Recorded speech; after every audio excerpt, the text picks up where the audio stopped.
A very good morning, ladies and gentlemen, to all of you. A very good morning as well to all the people joining us back home. I know that there are several hundreds watching us from all over the world, actually, not only Europe, but all over the world, watching a European Tax Symposium, which is quite remarkable. I'm extremely happy as well to be standing here in front of the hemicycle, and almost full, and by the time I finish speaking, I will sure it will be a full hemicycle because we're actually fully booked for today. Who would have thought that 4 years ago when we started with the tax symposium that one day the whole European hemicycle would be filled with people interested in knowing more about European taxation.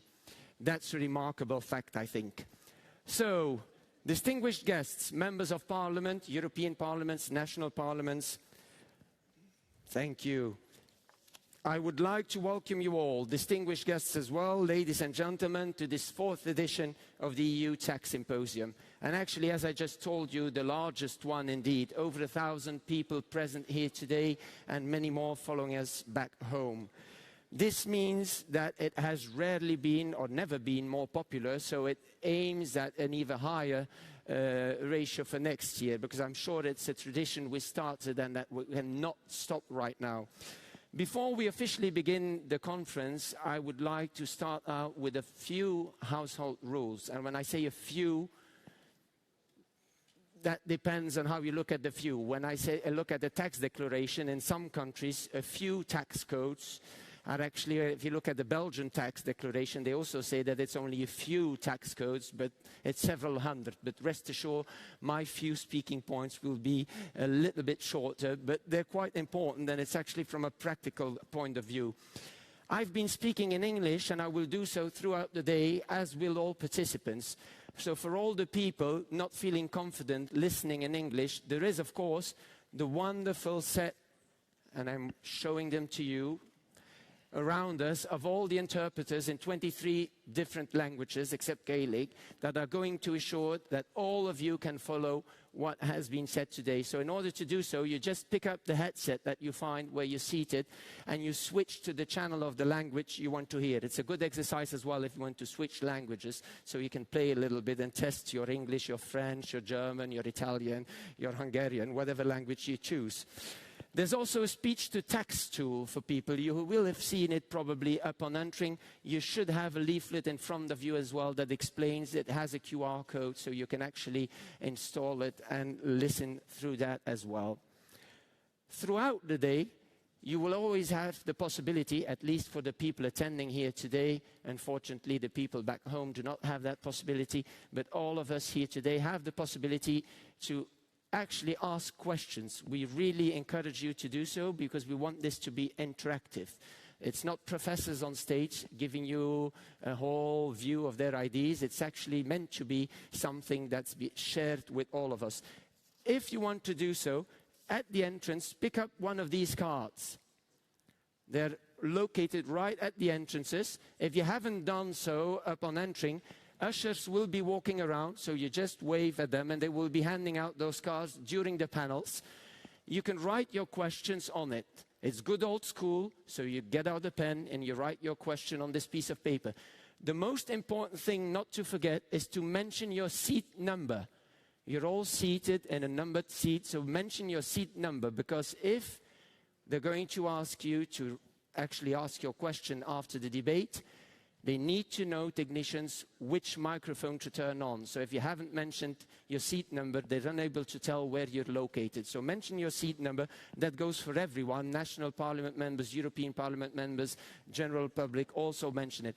People that would be located upstairs in the tribunes, you can just mention tribune, and by that time we will have someone walking around with a mic as well. But also mention it, please, if you're seated upstairs, that you're on the tribune and you want to ask a question. If your question is chosen, because we might have too many questions, and your number is called, please stand and ask your question. Always use the microphones, please, because otherwise the interpreters cannot hear you and they cannot assure the correct interpretation. We will also need you to participate during the day because there's a voting system. And this is a novelty we introduced this year. you will actually have the opportunity to vote like real parliamentarians, so your vote will actually count today. It might be the only time. It's not the only time, because we can always vote. We vote for this parliament, and you always have a choice, and I would encourage you to do so at every European election. But today you'll have plenty of opportunities to do so. You'll find the voting boxes right in front of your seats. You see a little pocket where you can squeeze in your hands. And when you look very well, you will see 3 buttons. There's a green one on the left. I know, might be confusing. The red one is on the right and the green one is on the left. But the green one, if you're in favor, is on the left. The red one, if it's a no or against, is on the right. And of course, in the middle, there's the white one. It's either I don't know, I don't have an opinion, I don't care, or an abstention. I'm not sure if I want to vote yes or no. But you have the opportunity to do so, at least the ones seated down here, and the tribunes, we don't have that opportunity. Then there is also an events app. You might have seen it upon registering when you got your email.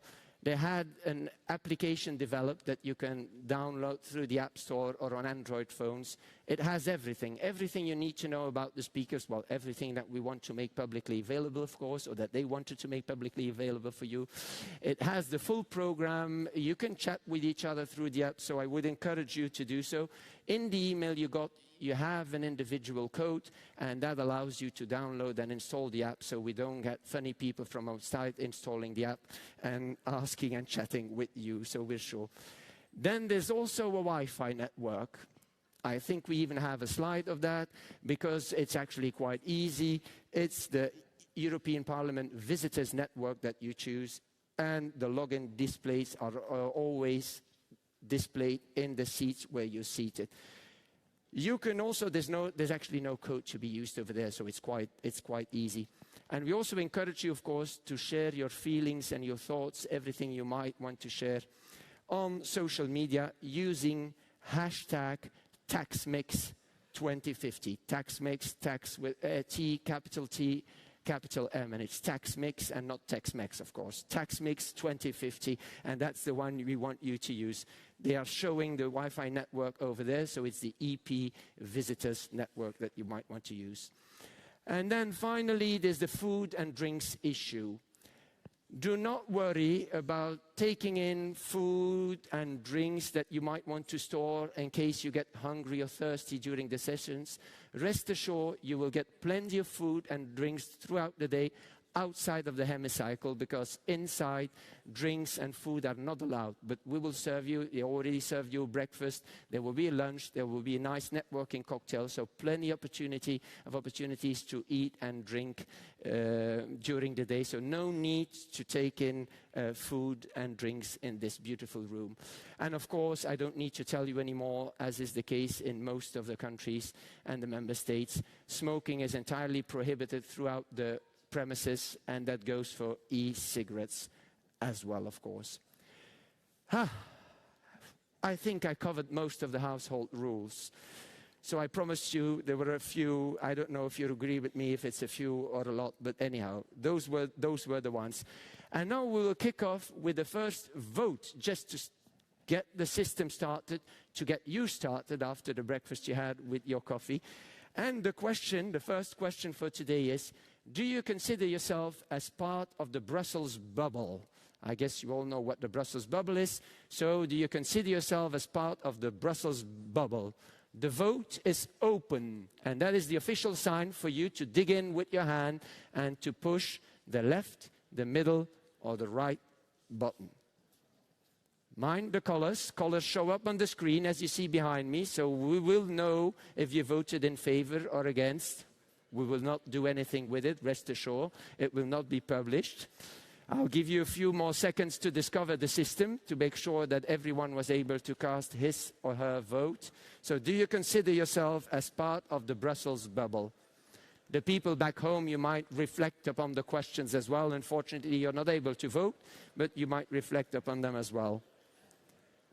And then for me, the official call is the vote is closed. Like they would say in the casinos, rien ne va plus. So we stop all the bets. Well, what a nice result. 168 say it's a definite yes. 124 say no, or they do not want to belong to the Brussels bubble. 30 abstentions, and then 322 votes in total. Marvelous result. Thank you. And that shows that the system works, that you're working, so everyone is ready and set to go for the day. Then we can officially kick off today's meeting, because I'm not the one, well, at least I'll be here through the day, but I'm not the main subject of the day. I'm not supposed to speak for the entire day. You're all waiting, of course, for the long-awaited line of guests that we've lined up for you today as well. And it's a beautiful lineup, even if I say so myself. And it's my great pleasure to announce the first speaker of the conference today and to invite her on stage. Would you all please join me in welcoming Mrs. Katharina Barley, Vice President of the European Parliament. The floor is yours. Thank you.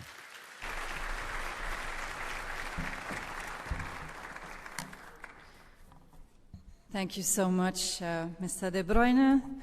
Dear Chair, dear Pasquale, dear Director General, Mr. Thomas, dear members, ladies and gentlemen, dear participants, as a Vice President of the European Parliament in charge of the relations with national parliaments, it is a privilege to address you on the second day of the EU Tax Symposium 2026. So let me warmly welcome you who have joined us today in the hemicycle of the European Parliament, so to say, in the beating heart of the Brussels bubble. Today, we gather to confront one of the defining challenges of our time: how taxation can foster inclusive growth in an era of rising inequality and profound global economic transformation. Taxation is far more than a technical exercise, and you know it. It is part of the social contract. It funds the public services that underpin our societies and sustain our democracies. Yet, in a world where wealth concentration is increasing and digitalization is reshaping economic models, our tax system must evolve. They must do more than raise revenue. They must help correct imbalances, support fairness, and contribute to shared prosperity. At the same time, tax policy remains primarily a national competence. The democratically elected parliaments of our member states hold the fundamental responsibility for shaping tax systems that reflect the priorities and needs of their citizens. This is precisely why the presence of national parliaments in today's discussion is so important. I am particularly pleased to welcome 33 members from EU national parliaments and 2 members from Norway, for a total of 35 parliamentarians, representing 13 EU member states and 17 parliamentary chambers across the Union, plus Norway. Your presence here reflects the essential role that national parliaments play in tax policy. They are at the heart of democratic decision-making on fiscal matters, adopting tax legislation, ensuring accountability in the use of public resources, and representing the fiscal choices of citizens. In a policy era that touches directly upon fairness, redistribution, and economic opportunity, the involvement of national parliaments is indispensable. However, while tax policy remains largely national, the challenges we face are increasingly global. In a highly interconnected economy, no country can act in isolation. Tax avoidance and profit shifting by multinational corporations are issues that no single member state can effectively tackle alone. This is why cooperation among member states, as well as at the European and global levels, is not optional, it is essential. The European Union has a key role to play in establishing common standards, preventing harmful tax practices, and ensuring a level playing field where business can innovate and grow. Recent agreements on the global minimum corporate tax rate of 15% demonstrate what can be achieved when countries work together. But our work is far from finished. We must continue reflecting on how future tax systems can both address inequality and support sustainable economic growth. In this context, we will also have the privilege today of engaging in a discussion with two outstanding economists during the session on the future of taxation, global fairness and growth in a new economic era. Among the high-level keynote speakers, we are honored to welcome Professor Joseph Stiglitz and Professor Philippe Aghion. Their insights will help us deepen our reflection on how taxation systems can respond to the major economic transformations of our time. This symposium offers a unique opportunity to exchange ideas, not only between panelists and representatives of national parliaments, but also with the nearly 1,000 participants joining us from across the European Union and beyond. So I wish you all a fruitful and inspiring day. Thank you very much.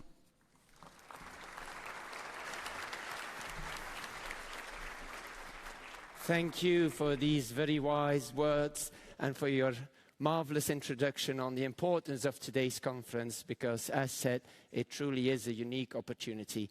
There's nowhere else where you can find this opportunity to enter into discussion with these line of guests that you will find over here today. Thank you, Mrs. Barley, for having shared your thoughts with us.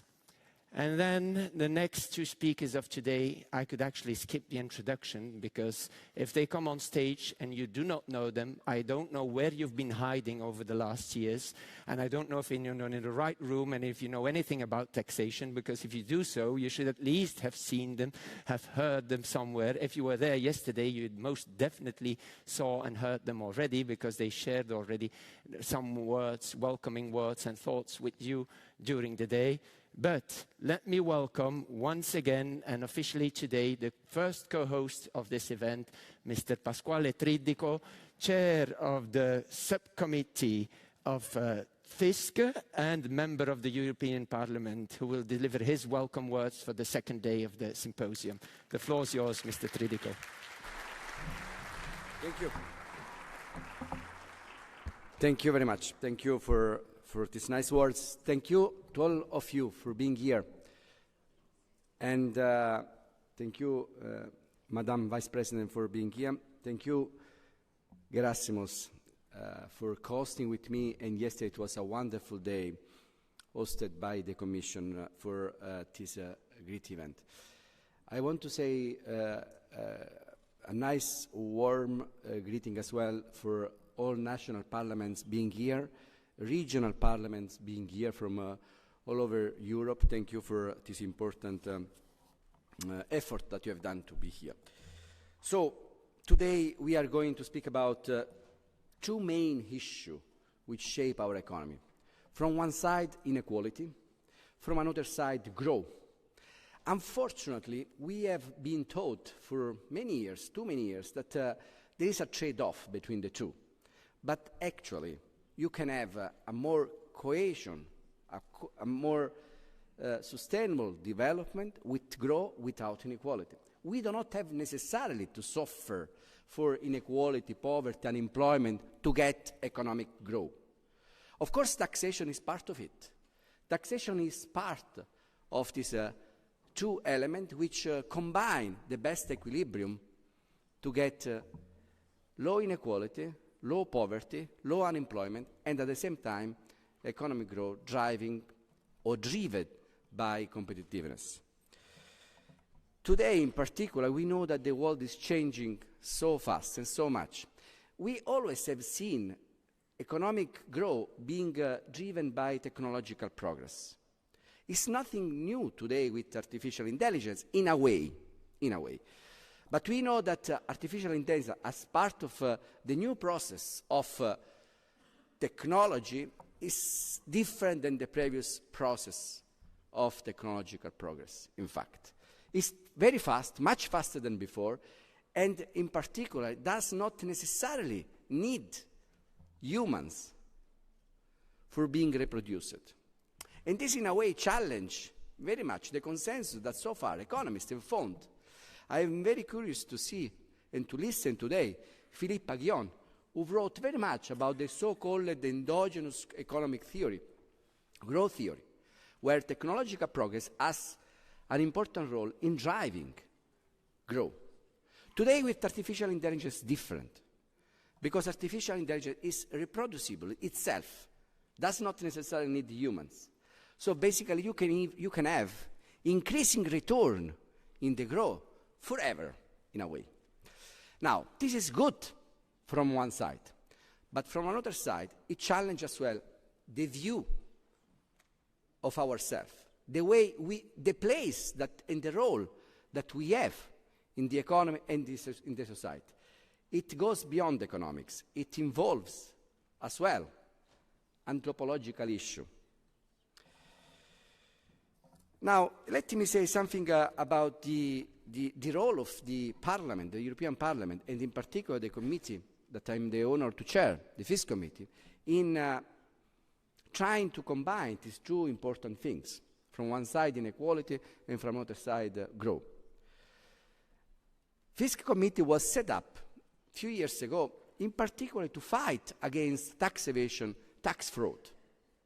But today, it is an agenda setter for member states and for Europe. You see the role that, it was mentioned by the Vice President Barley, the role that the Parliament played in fixing and in establishing, together with the OECD, the global minimum tax at 15%. We have tried as well to find a new solution for the digital economy. We know that this is a sector which is growing so much, and actually it is probably today the source of the major growth. And for many people, well, for few people I would say, it is a source as well of accumulation of wealth, which many people consider too much, which goes beyond the productivity of the same labor that they do. So the digital transformation has posed very important question, very important challenge, because in a way we are not in front of the normal process of production that we had before with labor and capital. Artificial intelligence is part of technology, of course, but it creates factor of production itself. And as you know, most of the wealth which is created in the sector is not taxed, or at least is not taxed adequately, or is not taxed everywhere in the same way. That's why the European Parliament tried a few years ago already to fix an agenda on the so-called Pillar 1, which is basically the solution, should be a solution to tax the digital sector. And many member states, on their own, have introduced digital service tax. Of course, we do have controversy here. We do have different views among member states, among global players, and the views are different as well between Europe and United States. But we are sure that the next future will find an equilibrium in this different view, because it is necessary. Europe is at a crossroad today between international tax cooperation and strategic autonomy in taxing as well digital services. We are working in Europe on many issues which gives us strategic autonomy. The digital euro, for instance, is one of them. And not only. We realize as Europe, as a single market, to be a big player in the global scenario. Now, should the EU focus on reaching a solution within the OECD or engage on more fronts? When will the time be mature for considering alternative EU-level solution if no credible international agreement is reached? I'm sure that Secretary General Mathias Cormann from OECD will give us very important insight about that in the session on the digital taxation. And then we are going as well through the day on the second session, which is exactly on Pillar 2, exactly on the global minimum taxation that we have tried to introduce together with OECD. And there is as well a discussion going on at United Nations level. Now, we remain within the, so far, we remain within the OECD framework. And we have found an agreement on 2021 at 15%. We have done some step forward, And in particular, in the last year, in the last very few days, actually, on 5 of January, the OECD, together with the United States and Europe, found a final equilibrium trying to combine the side-by-side package asked by United States with the Pillar 2, which was signed before. Now, we need as well to stimulate growth. And we know how to do. And this is a lesson probably that we can learn from the United States about how to stimulate investment for growth. Many of us appreciate the way how United States promoted and incentivized with tax credit, for instance, investment, in particular for startup and for innovation-driven firms. The panel 3 will be dedicated on that, and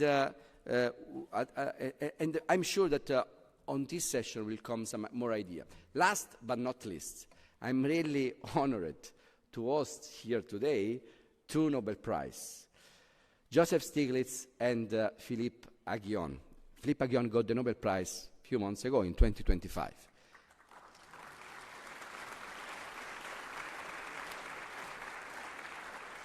And Joseph Stiglitz got in 2001, and is a very, very well-known scholar. We rely on economic science in this respect. We rely on science. We rely on economic empirical evidence. We rely on data. We rely on consensus as well within many member states, but in particular, we rely on facts that we see. And I'm sure that the insights that are coming from 2 scientists, 2 scholars today, will help us to understand better the global evolution of economy system. Thank you very much to all of you for being here. Enjoy the rest of the day with us. Thank you. Thank you. Perfect. Thank you, Mr. Tridico, for sharing passionately your views and thoughts of the role of the Parliament and the FIS Committee in the whole process of the much-needed debate on taxation. As I said earlier on, it's a co-hosting, because we're co-hosting between Parliament and Commission, and that means that there's always a host on each side.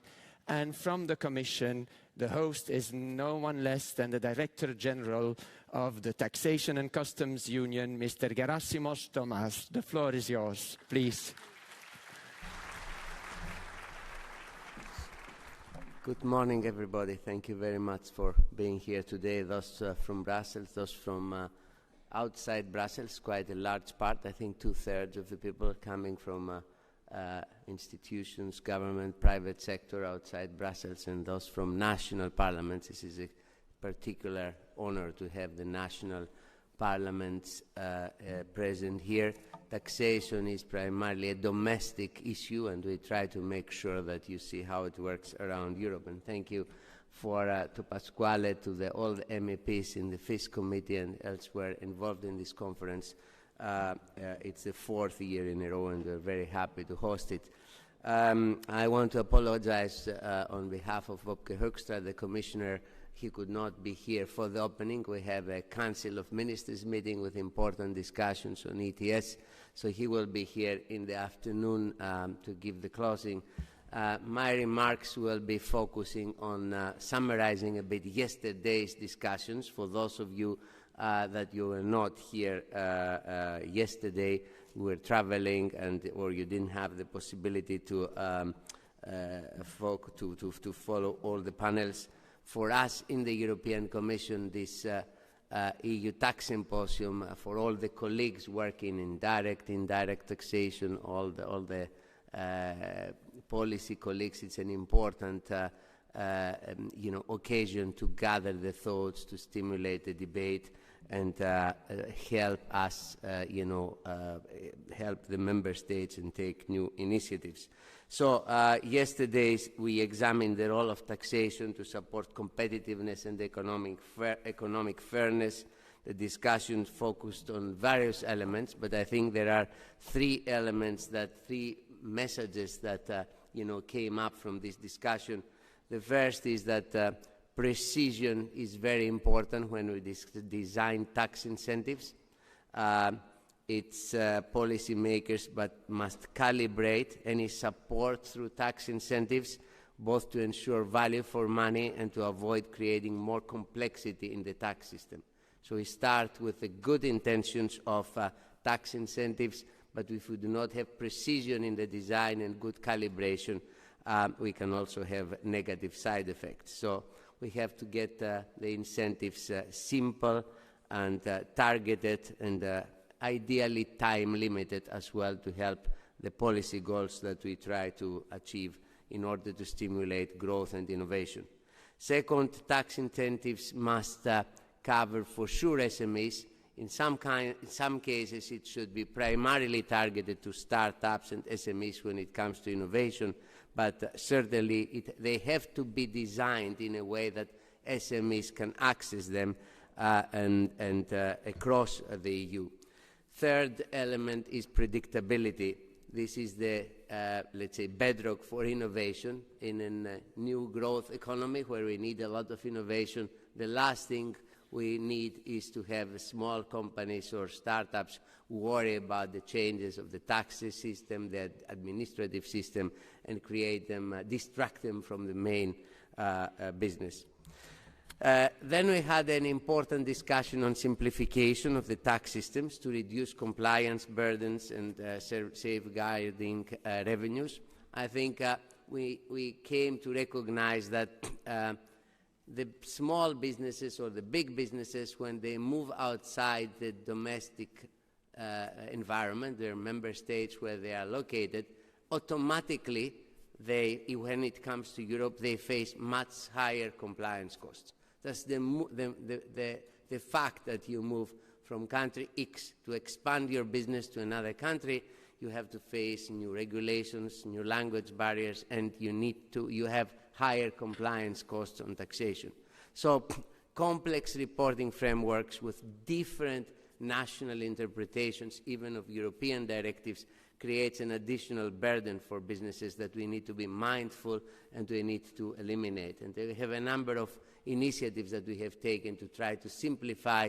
That is actually, from the Commission point of view, our only job, our only competence. So we have no competence when it comes to domestic tax systems, but we need to make it, to be careful on how we simplify compliance costs across the border.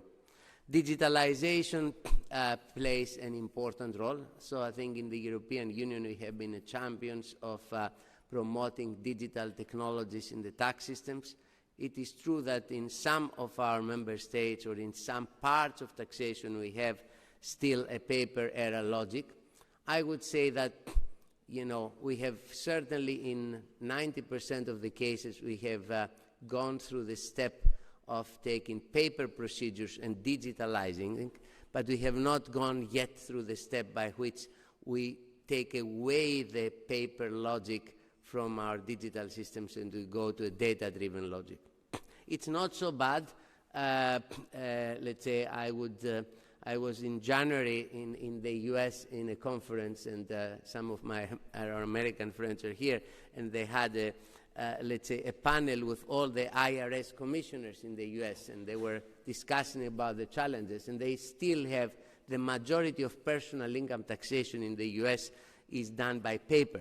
So, in a country where we all think everything is run digital with a big digital company. So I think we are ahead of this here in Europe. I think we hope, and I heard yesterday some of the European speakers, even if it's a national competence, looking into the possibility of drawing from the experience on potential tax data hubs where data can be at the EU level used.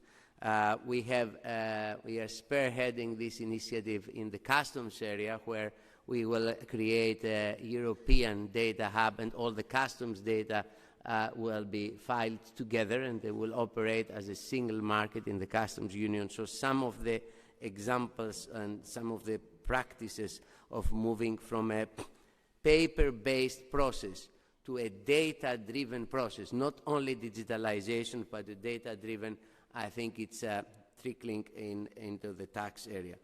And then we looked yesterday at the importance of not leaving any money on the table, the so-called tax gaps and tax expenditure. I think there is a lot of lack of compliance. In the VAT, it is an area where for a long time we have public statistics made together with the member states on a common methodology. So this is not a simple research project. This is a commitment from all our member states to work together to create VAT, a common VAT methodology on how to identify VAT gaps. I mean, it's more than 100 billion every year. Last year it was 128 billion euros in 2023. We are launching similar exercises to look at excise duty gaps, in personal income tax gaps, in CIT tax gaps. I think it is very important to be aware on what is the cost of taxes that should have normally been collected that are not collected. And I think there was a lot of support of this, even if methodologically there are issues to solve and time series to construct. So we were very encouraged. This is an important work that we are doing in the Commission. We published now for the first time in November last year the Mind the Gap report. Is a report giving the situation of tax gaps and compliance all over the 27 member states and for the Union as a whole. So we were happy to receive encouragement on this. And we looked at the tax expenditures and the importance of transparency and regular reviews. This was important to look at this. For today, we have a number of important debates. They were introduced by the co-chair, Pasquale Tridico. I must say that in all of them, the Commission has taken an active role. In the area of digital economy, we have prepared for a long time either for the multilateral framework, the so-called Pillar 1 discussion on the OECD. We have produced also all the necessary for domestic initiatives. I think we now call the ball is in the court of the OECD, who has this mandate to relaunch the discussion of the digital economy, and we are ready for this, both as Commission and as Member States.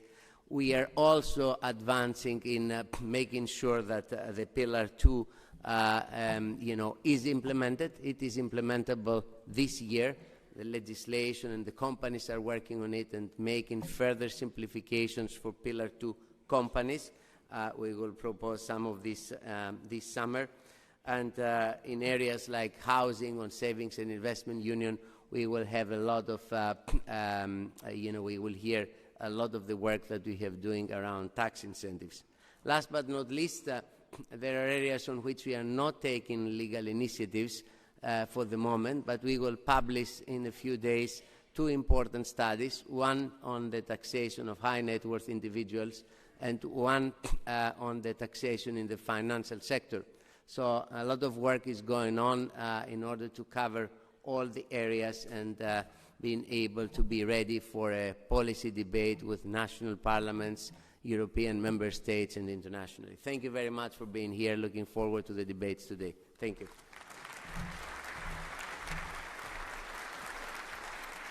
Thank you. Thank you, Keravnos, for these words and the wonderful summary of what went on yesterday. So for those of you who could not attend or had to make, like everyone, a choice between panels, you just got the wonderful summary. Judging by the length of the summary, though, there's still a lot of work to be done. So today's conference is much needed, and the work after that is much needed as well. So we will not be without the job in the very near future, at least on the Commission side and the taxation and the fisc side. The next speaker of today is not able to join us live, but will be addressing you through a video message. As you most probably know, Cyprus is currently holding the presidency of the EU Council, and the Minister of Finance of Cyprus, Makis Keravnos, wanted to address these few words to all of us today here present at the symposium. So we can watch the video together. Thank you. Distinguished colleagues, esteemed partners, ladies and gentlemen, first of all, I would like to begin by expressing my sincere apologies for not being able to attend the tax symposium in person due to other urgent commitments. In any case, it is a great honor to address you today with this video message at this EU Tax Symposium in Brussels, which takes place at a decisive moment for Europe and the global economy. As we navigate an era of economic change marked by digital transformation, the platform economy and the green transition, taxation remains one of the most powerful levers for supporting innovation, growth, and social well-being. By making the EU tax system responsive and forward-looking, we help the single market absorb shocks, support investment, and enable innovation while ensuring fairness and fiscal sustainability. The themes of this symposium, from simplifying tax systems to promoting competitiveness, closing tax gaps to tackling the housing crisis, are central to ensuring that our union remains resilient, fair, and forward-looking. If we speak about the future of taxation, we must ultimately speak about growth, how to generate it, how to sustain it, and how to distribute its benefits fairly. Economic growth depends fundamentally on confidence and responsiveness. Business invest when the rules are simple, adaptable, and compliance is proportionate, providing a stable framework for decision-making.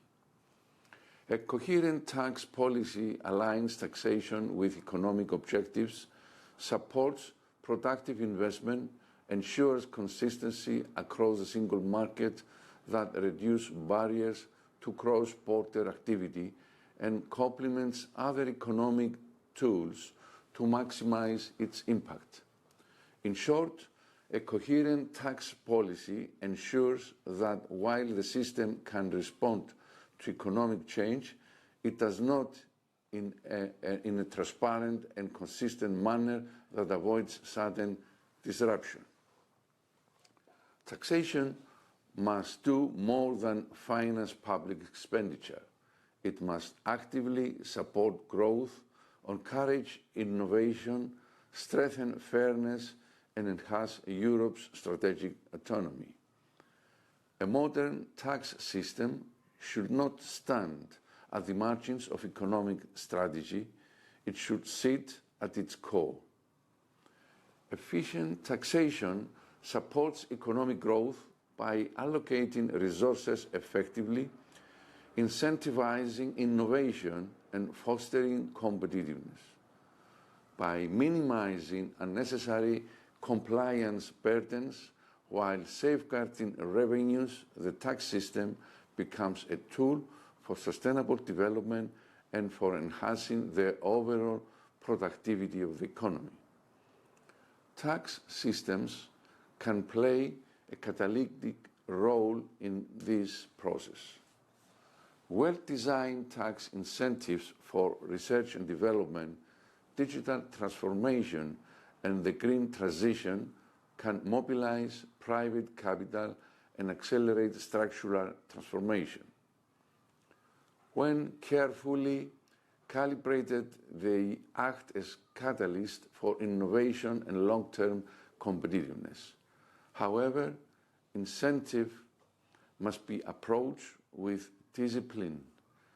They must remain transparent, precisely targeted, and subject to regular evaluation to ensure they deliver measurable economic value.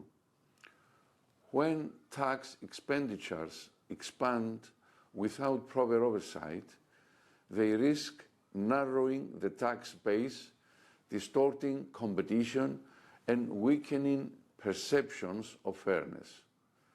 Promoting growth, therefore, requires not only vision and ambition, but also prudence and accountability.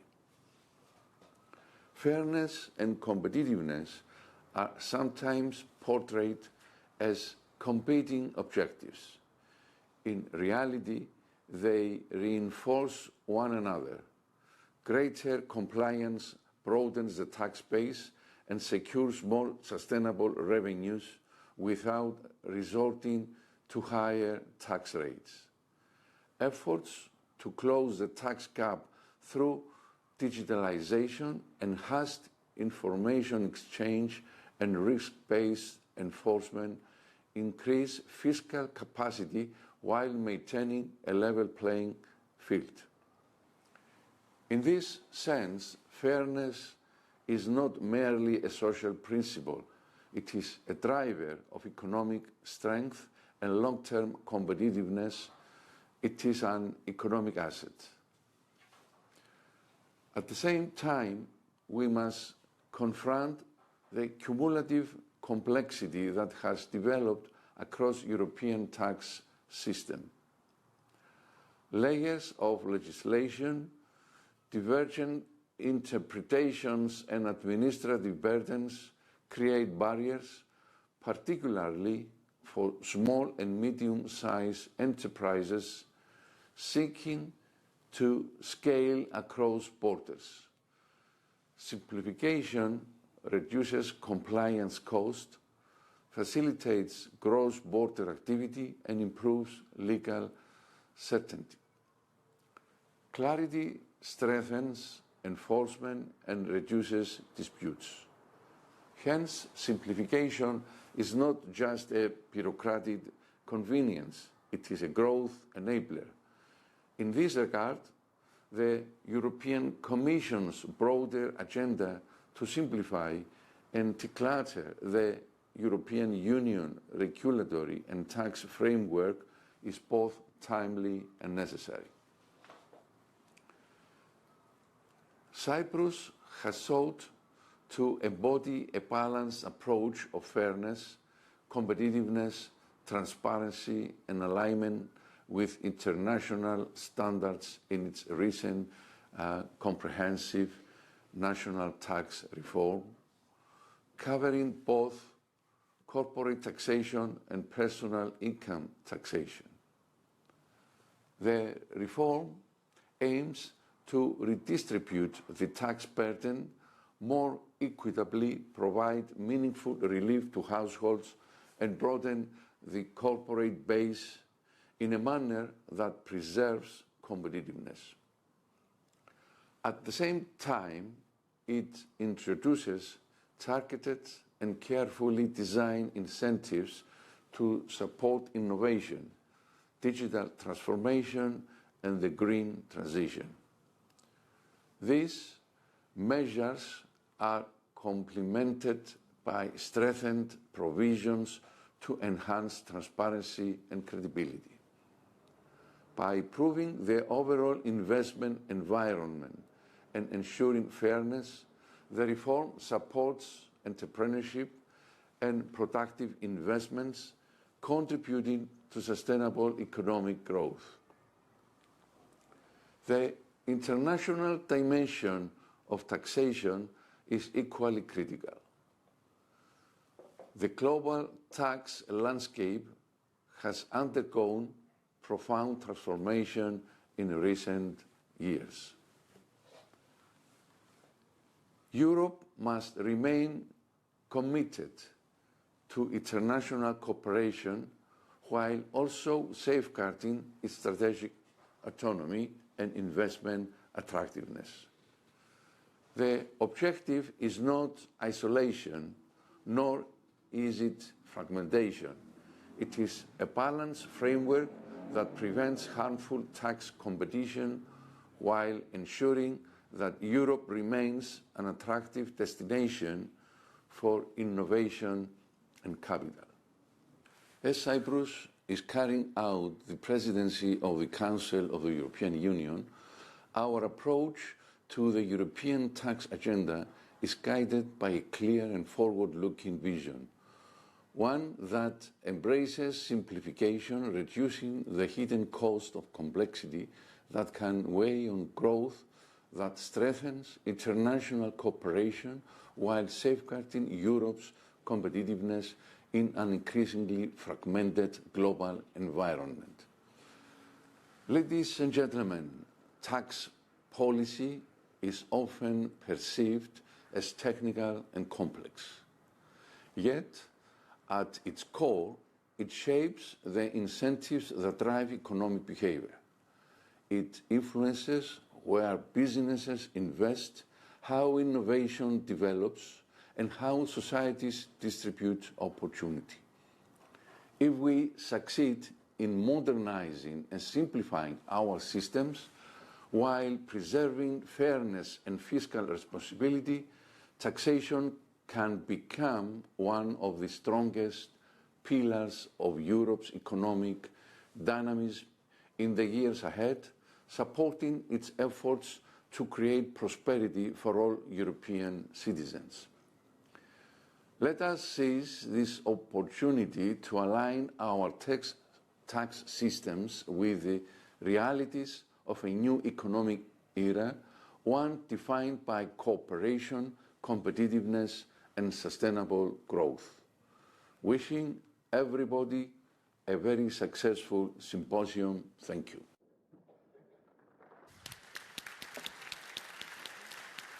Thank you, Minister Keravnos. It's always good to know, and as you've heard, we have the extensive support of the presidency of Cyprus. He hasn't heard your applause, but I'm sure that our friends from Cyprus, when they go back home, they will tell him and let him know that we applaud his support and the support of the presidency, current presidency. So back to the room for the rest of the keynote speeches, the second one. And I'm most proud to welcome our next speaker, because although I know that we lost him to Australia, I still consider him as being one of ours. So it is my great pleasure to introduce Mathias Cormann, Secretary General of the OECD, to deliver his keynote speech. The floor is yours.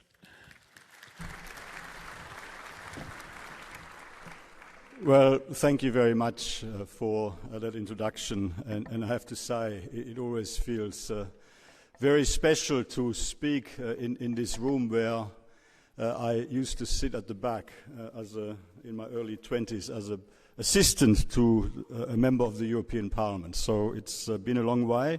It's a long while, but it's great to be back in Brussels. So good morning, everyone. Thank you for the invitation once again to join you to share the OECD's perspective on the continuing need and indeed the path forward for international tax cooperation. Since we were founded as the Organization for Economic Cooperation and Development back in 1961, our organization has supported countries in working together on tax policy for mutual benefit. Our efforts reflect a core economic reality. Domestic tax policies do not exist in a vacuum.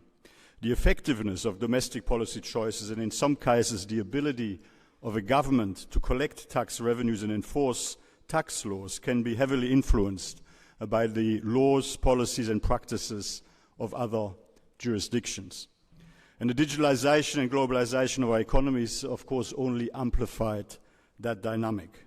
And further, countries around the world have entered a period of elevated pressures on public finances. Spending needs related to the economic and fiscal impacts of population aging, defense, infrastructure, climate and digitalization are growing. So getting the policy settings right on the revenue side of budgets is in many ways more important than ever.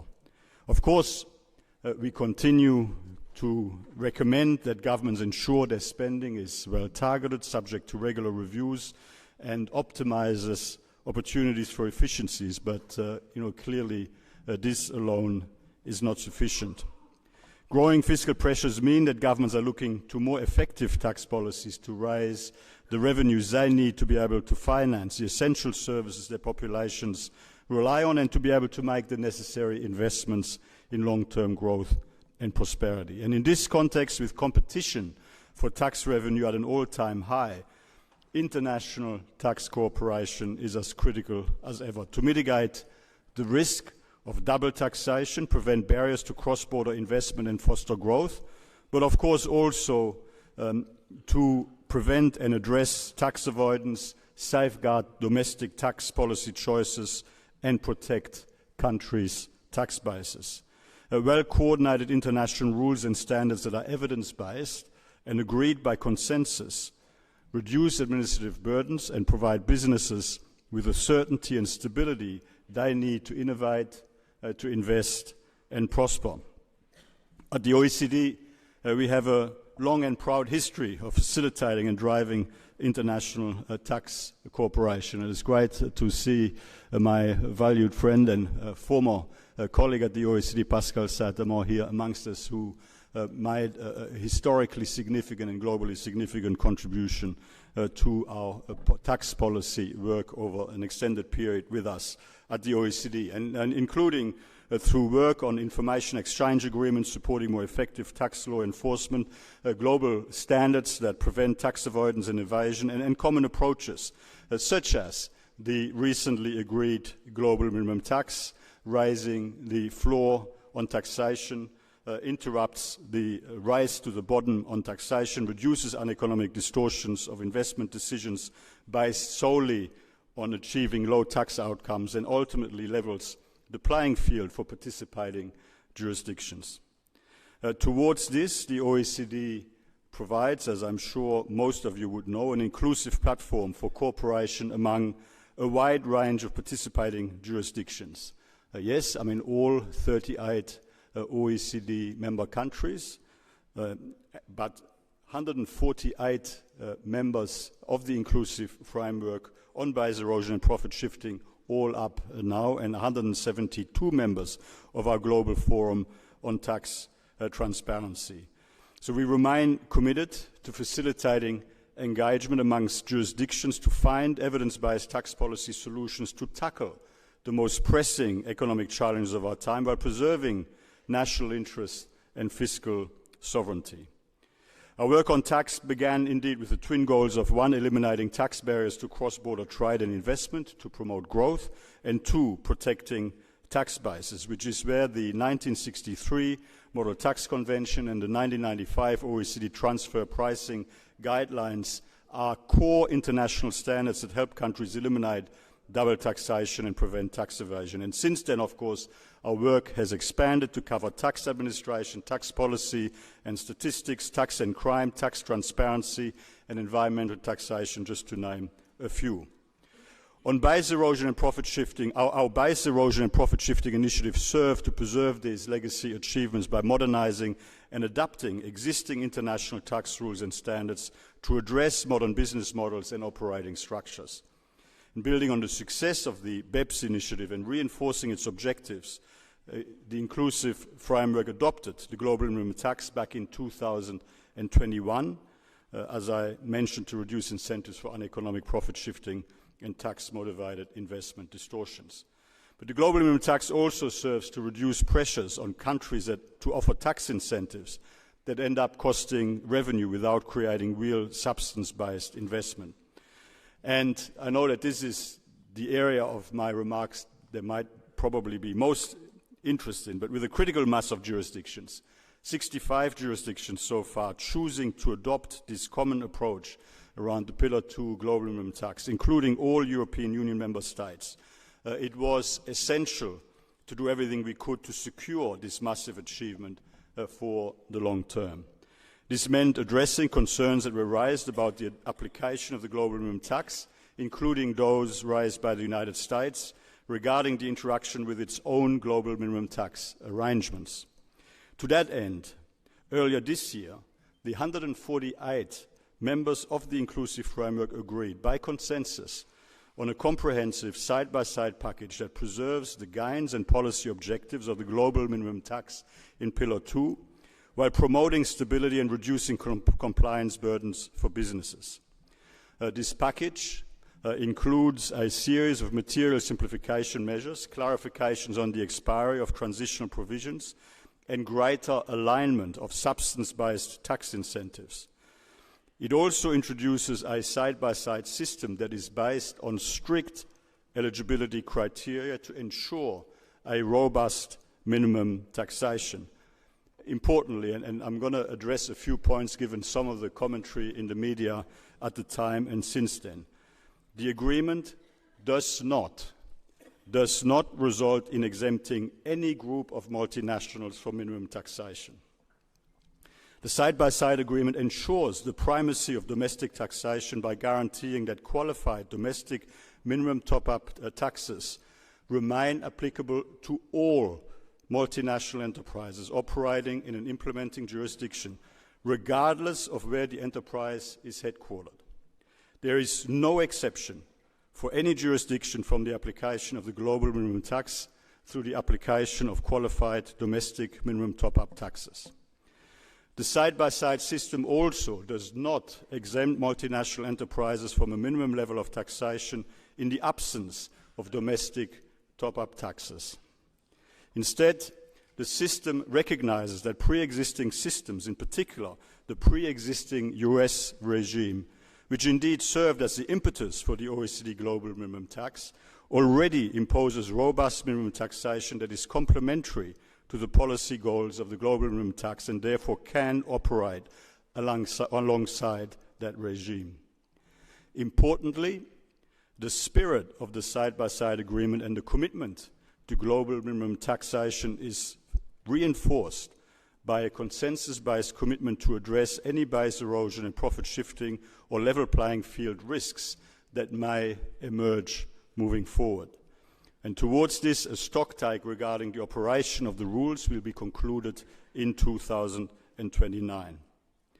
The side-by-side arrangement, I would suggest, is a major step forward, helping to fulfill the original aims of the global minimum tax, simplify compliance for businesses, and allow robust domestic approaches with the same objectives to coexist under common safeguards agreed by the inclusive framework, and on the foundation of a consensus involving everyone in the inclusive framework.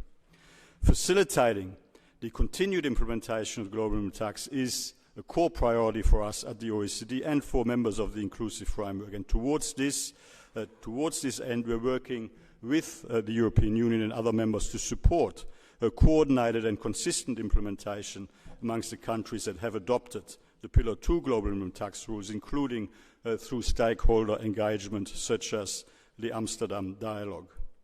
And with the valued support of our friends and colleagues in the European Commission, we will provide assistance to 14 EU member states as they implement the global minimum tax.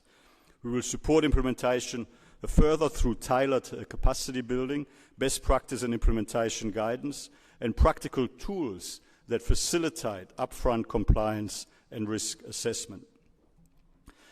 Beyond the global minimum tax, we are working with the inclusive framework to resume a constructive dialogue on the taxation of the digital economy.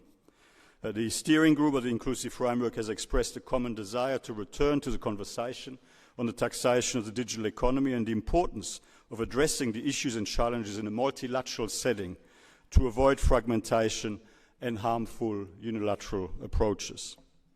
Over the coming months, the OECD will support the inclusive framework as they review the work done to date, seek feedback on lessons learned, and explore how country priorities and ambitions have evolved to chart the course for future discussions. And we will go further in responding to other emerging tax challenges that governments are facing. First, addressing the implications of an increasingly mobile and remote workforce. For EU countries, these challenges are especially significant given deeper economic integration and higher levels of cross-border labour mobility. Since the COVID-19 pandemic, the number of European employees working remotely has increased by over 80%, and 59% of EU startups operate with remote, decentralised teams. To help address the tax challenges arising from this shift, the inclusive framework is exploring options to modernise tax rules for evolving work patterns, ensuring tax systems attract global talent while also addressing potential risks when it comes to fair taxation. Second, exploring how tax policy interacts with inequality and economic growth. This work will follow a phased evidence and data-driven approach, first scoping the issues including understanding the impact and interactions of various domestic tax policies in promoting growth and mitigating or exacerbating inequality. This will inform discussions in the inclusive framework on the way forward on priority issues identified through country consultations, including sharing experiences that inform domestic policy choices, for example, the effective taxation of capital and supporting business dynamism. Beyond these efforts, effective international tax cooperation would not be possible without the right tools to enhance tax transparency and exchange of information. Our work helps enhance transparency in increasingly key financial areas such as crypto assets, where global market capitalization has grown sharply from around $740 billion US 5 years ago to about $2.5 trillion US today. Through the crypto asset reporting framework, the Global Forum on Tax Transparency is helping to close transparency gaps and combat tax evasion by requiring the reporting of crypto asset transactions to tax authorities. Over 70 countries have already committed to implementing this in 2027 or 2028, and the adoption and recent entry into force of the 8th Directive on Administrative Cooperation places the European Union at the forefront of these efforts. In late 2025, we also released a framework for the voluntary exchange of real estate information, which extends tax transparency further by facilitating the automatic and regular exchange of readily available information on real estate. 26 jurisdictions have already indicated their intention to commit to this new framework. We are working with partner organizations and countries around the world to provide the support needed to participate in and benefit from the tax standards and tools that we help develop. The EU and its member states have been strong supporters of the OECD's global capacity building efforts, fostering greater tax transparency and supporting green taxation. And we thank the European Union for that support. These efforts have yielded excellent results. For instance, the Tax Inspectors Without Borders initiative, our joint technical assistance program with the United Nations, a development program, has generated more than $2.4 billion US in tax revenues and $6.39 billion US in tax assessments in developing countries since it was launched a decade ago. We're now implementing the next phase of this initiative that will support developing countries in better navigating emerging challenges from the digitalization of economies, increasingly complex cross-border arrangements and evolving forms of illicit financial flows. It will also respond to demands from developing countries for specialized assistance that places more emphasis on peer-to-peer support. And this complements our broader program of technical support in partnership with other international and regional organizations, as well as the OECD's tax crime academies in Italy, Kenya, Argentina, and Japan. In closing, it is no secret that this is a challenging and complex global policy environment. The OECD, we will continue to do our best in pursuing and in supporting a constructive, mutually beneficial cooperation. What we are achieving on tax, together with our partners, including and in particular the European Union, gives us good reason to be optimistic. The recent side-by-side agreement achieved by consensus by the now 148-member inclusive framework, I believe, is a testament to the continuing commitment to multilateral cooperation in tax to help secure certainty and stability and enable a strong foundation for fiscal sustainability and growth. There is, of course, much more to be done, and we continue to make progress every day, but you can count on the OECD to continue to be your partner in this endeavor. Thank you very much.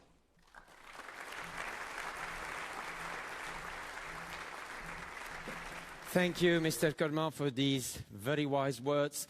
Gerasimos told you that the ball was in your court. What I've heard right now means that the OECD is very actively picking it up and doing something, playing with that ball and playing its role and doing something with it. I also would like to thank you for being one of our strongest and most loyal supporters of this tax symposium, honoring us with your presence year after year. Consider your seat booked for next year, I would say. They will find you a topic. I'm sure there will be much more to tell about by next year. Now we will start off with the panels. Let me call on stage the first panel for today. and that is a panel moderated by Pascal Saint-Amand, already mentioned in Mathias Cormann's speech, and the 4 panelists. Please join me on stage for the first panel, the EU at a crossroads between international tax cooperation and strategic autonomy in taxing digital activities. Before they kick off and while they take their seats, we will go for another round of voting so that they know what you want them to talk about. Let me first re-explain the process, and particularly, I guess, to the younger generation, and by younger I mean that 35 or 40 and below. There's no need to touch that screen in front of you, because I was told by technicians that some people try to vote using the screens. I know that if you're younger than 35, you think that everything is manipulated through a screen. Those of you who are older than 35 probably one day even had a phone where you still had to press buttons. This is actually what you have to do here as well. So right beneath the screen, you will find a little hole. You can actually put your hand in it. So do not touch the screen. Look, and deep down in there, you will find the 3 buttons I mentioned earlier on. So once again, green for yes or in favor is the left button. The red one is on the right, no and against it, and the white one is in the middle, of course. So I would say, do your very best, because the vote is open.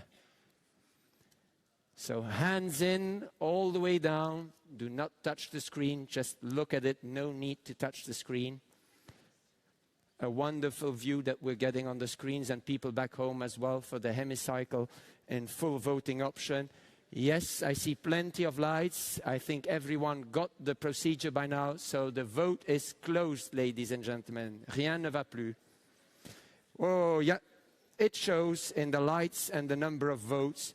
So yes, it's a definite yes. Almost 400 people that agree with it. It should be, and it should remain a priority. So a very important role for you and your panel here today.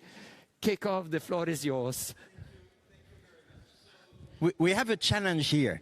We have 50 minutes for fantastic panelists to address a top priority, but we need to leave 15 minutes for the Q&A. So that doesn't leave much for the panel to address this priority question. And by the way, the question as phrased in the theme is a bit complex. The EU at a crossroads between international cooperation and strategic autonomy in taxing digital services. There is a lot there.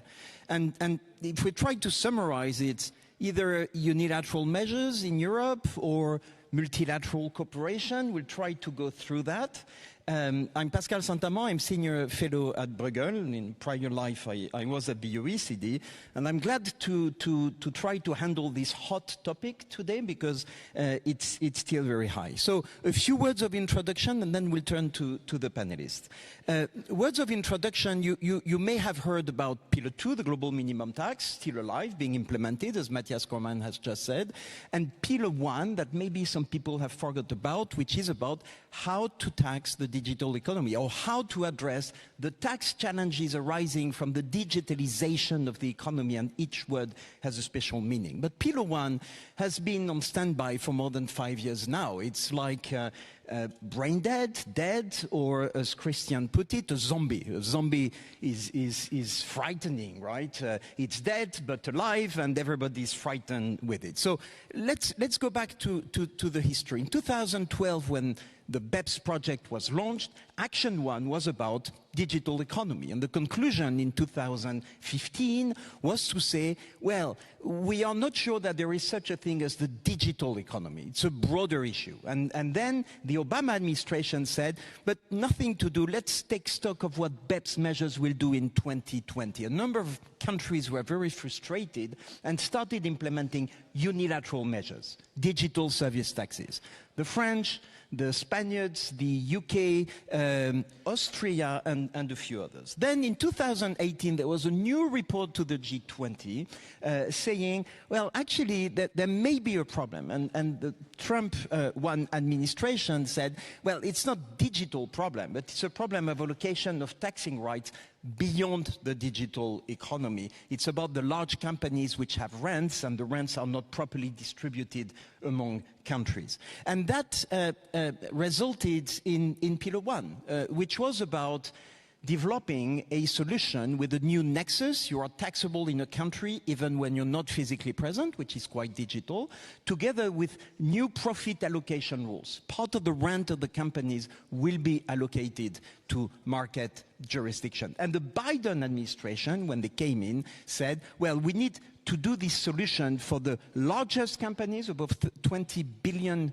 of revenue, 20 billion euros of revenue, and for the most profitable company, 20 billion euros of revenue and 10% profitability. And there was an agreement, and the multilateral convention was written down to implement this, because if you want to change the nexus and profit allocation, you need to change tax treaties. And then this convention was written and never signed. And that's where we are today, 5 years after the deal was reached at the OECD, with the question, what do we do? And the tension, which the panel will address, which is, what do you do? A multilateral solution, but which is not implemented, and a number of countries waited for this multilateral solution to get better taxing right, and are refrained or not to implement unilateral measures like digital service taxes. So that's how I think we can set the scene. Now I'll turn to the panel. I introduce them very quickly. We have Evelyn Regner, who is a member of parliament from Österreich and with a trade union background. You're a veteran here in this parliament. You've been elected since 2009. We have Rebecca Birch, who is the Deputy Assistant Secretary for International Affairs at Treasury in the US. So we're very anxious and curious to hear what you have to say. Your background is IRS, and you also practiced at EY. We have Christian Kaiser, who's the Global Head of Tax and Corporate Vice President at Siemens. And you're also the co-chair of the Tax Committee of Business at the OECD. And finally, we have Christoph Trautwetter, who's the Executive Director of Tax Justice Germany. So I would like to start with a basic question. We'll do 2 quick rounds, but the first question is it digital? Is there something like the digital economy? Is about user contribution? What's the issue, after all, if we need to revisit this, kill the zombie and move to a new approach? Maybe we start with you, Evelyn, and then we'll have Rebecca. An excellent good morning to everybody. Going to the question very quickly, but I just would like to thank very much Mr. Cormann for the inspiration to all uppers in the room. There is a fantastic perspective to become Secretary General of the OECD. So let's work on a strong OECD and inspire all those who would like to forward. To the question, we need a digi tax. We simply need it. Otherwise, we're living in the tax stone age. Economy changed, and we have to give an answer to the world as it exists right now. We need a European system structure change on how we tax. I mean, we are looking and taxing in a way that reminds us of the end of the 19th and the 20th century, and we have to give answers that reflect the situation. And therefore, whether we call it a zombie or we call it whatever, we need this tax. And therefore, I rather would like to say, let's say it right now in a freezer, but it's the right instrument, it's the good instrument, it's the instrument to answer these questions, what we like to do with the tax. Thank you very much. Priest. Rebecca, the US said no such thing as the digital economy, let's have a broader approach, but signing multilateral convention is complex. What's the position of the administration on what the issue is? Well, I think that we have to put it in context. And when we started last year at Cape Town at the plenary, and we started discussing the U.S. theory of the case for side by side, we would say we want to talk about Pillar 2 in the multilateral format. It wasn't clear early days of the second Trump administration whether we'd stay at the table. And we said we will stay at the table, and we want to have a multilateral discussion. And we were asked, well, what about Pillar 1? And we said, well, let's get through Pillar 2 and see if this format, the OECD format, is the right one. It turned out that the discussions and the consensus basis and the honest information and feeling sharing that happened over the course of the last year did prove helpful. And so you saw the G7 in its June statement say, when we can discuss or decide on Pillar 2, we'll move to a constructive dialogue. When consensus was reached January 5th of this year, you saw Secretary Bessent, the U.S. Treasury Secretary, also reminding that the U.S. is interested in a constructive dialogue. That is what I have a mandate to do. I think having a mandate to do that means listening and hearing, being here, right? Showing up is half of the battle. Defining what it means to have a constructive dialogue, what will prevent a constructive dialogue, what will promote one. I think we have to slow down and be very cautious about running to a solution. Because you talk about how to tax the digital economy, I think it's whether we can, whether we should. What are the bases? You said we need it. I hear that. Let's talk about that. What are the assumptions on which this tax was first designed? Have we changed? Has the world changed or not? And what principles? And really challenge those principles. If we failed to do that, if we rush towards a solution, I fear, happy to have a discussion about it, but I fear what happens is that we end up again in Amount A that will not be adopted by the United States. And that's what I'm trying to avoid. Thank you very much, and emphasizing dialogue. Christian, if we go back to what the issue is, it started with frustration by European countries not to get taxing rights on American tech companies, mostly because it's the American companies which have been successful in developing digital models. And then the dialogue shifted over time to capture a broader set of companies, and the Amount A, which is part of the Pillar 1, sorry for the jargon, but Amount A is the solution which says that a quarter of the rent of the largest companies will be allocated to market jurisdictions where the revenue is sourced, whether there is a permanent establishment or not. So with this new nexus, which is based on the threshold of sales, that captured many more companies. It captured most of the tech companies, the successful tech companies as we know them, but also other companies, including, cloud services, but Siemens.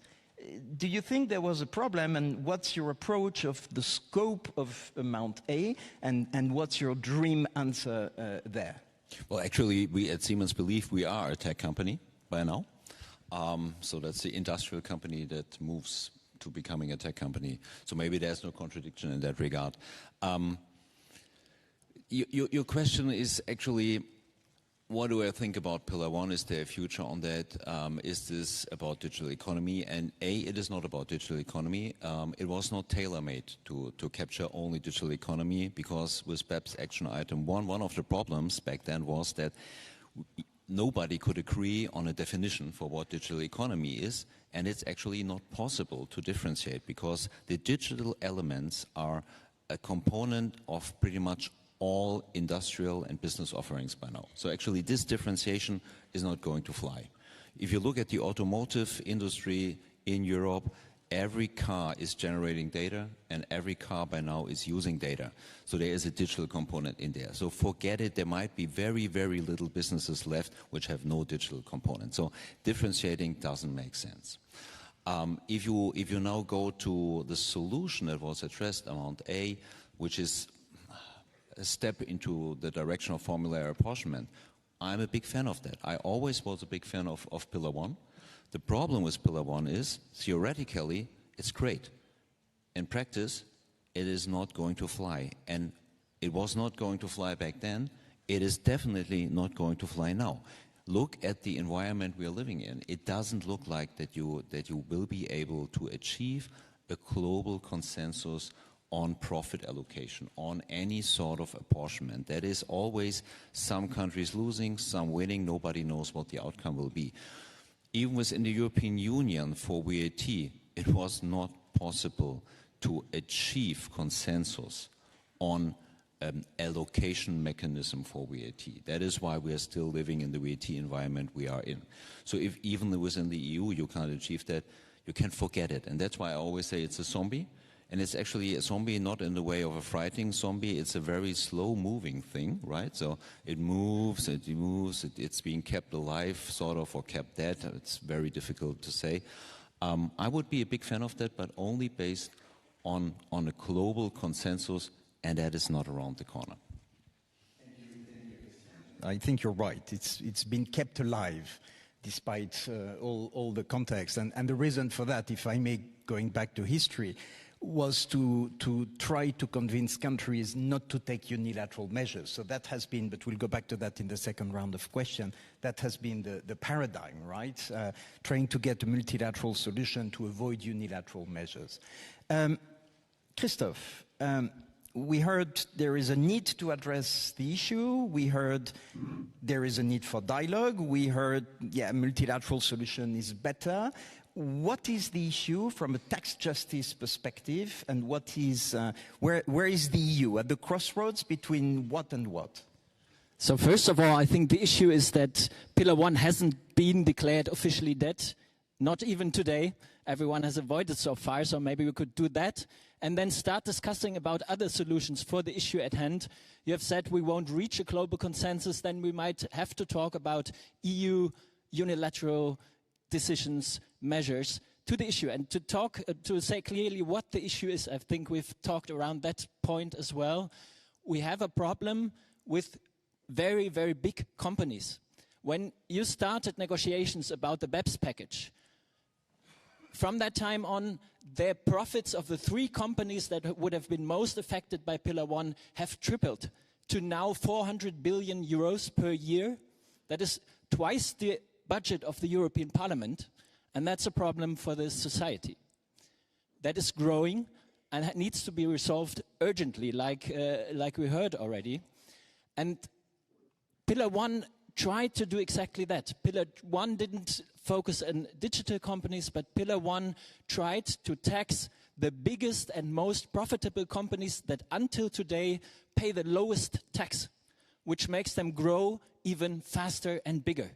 And that, I think, is the central issue for the economy, but also for inequality. We need to turn that around. For the sake of fair competition, we need to support the smallest companies, the small companies, new competitors. The tax system should be there for them and not for the biggest and most profitable companies that manage to exploit it to shift their profits away. And those companies at the moment happen to be the big tech companies at the top of the list, but in the list of the most profitable and biggest companies, they're the banks, they're the oil companies, they're pharmaceutical companies, they're the big brand companies, and all of them, what they have in common is that they have captured the market, that they extract economic rents, that there's no sufficient competition to reduce those rents even after many years, and that is exactly what we need to address. That's what Pillar 1 tried. That's why it's a pity if it dies, but we need to kill it to get to a better solution. Thank you.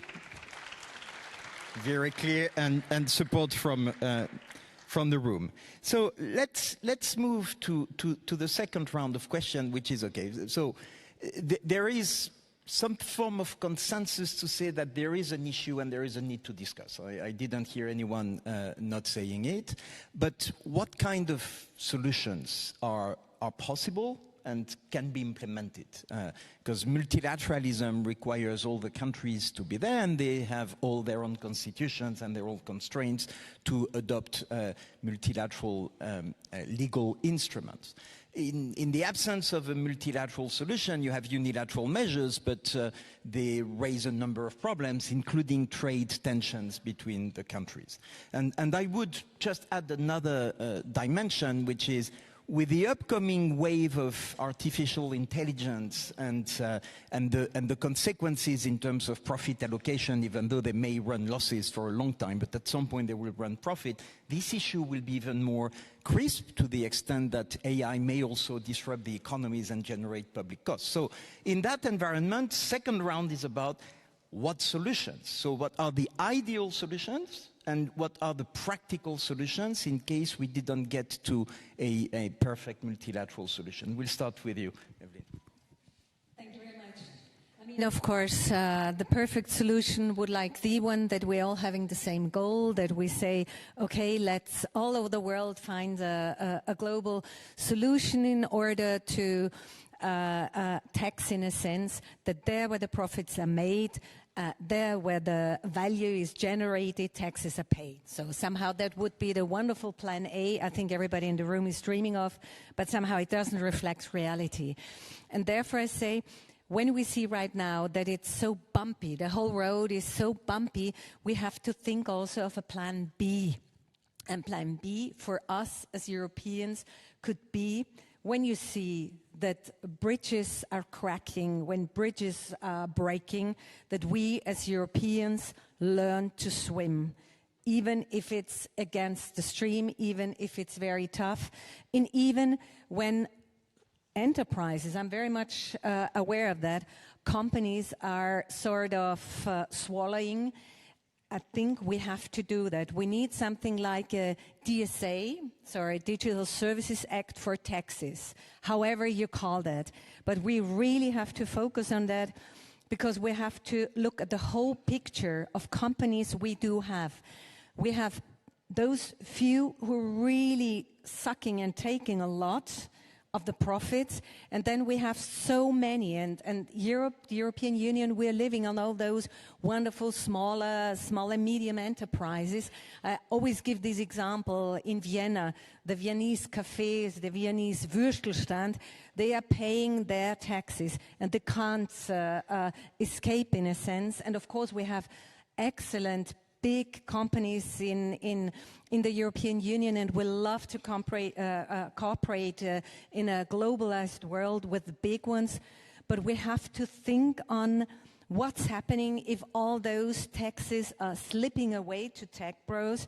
We need the money in order to finance our welfare states, and therefore I'm pleading to find a European solution, not in order to replace it to global solutions. It's wonderful what's done in the UN, and of course we would like to push everything that it's done in OECD level to do all that, but we need sort of a push in order also to get to life again good global solutions. Thank you very much, Evelyn. Rebecca, I think we heard you say we're here to listen more than to explain what the solution would be.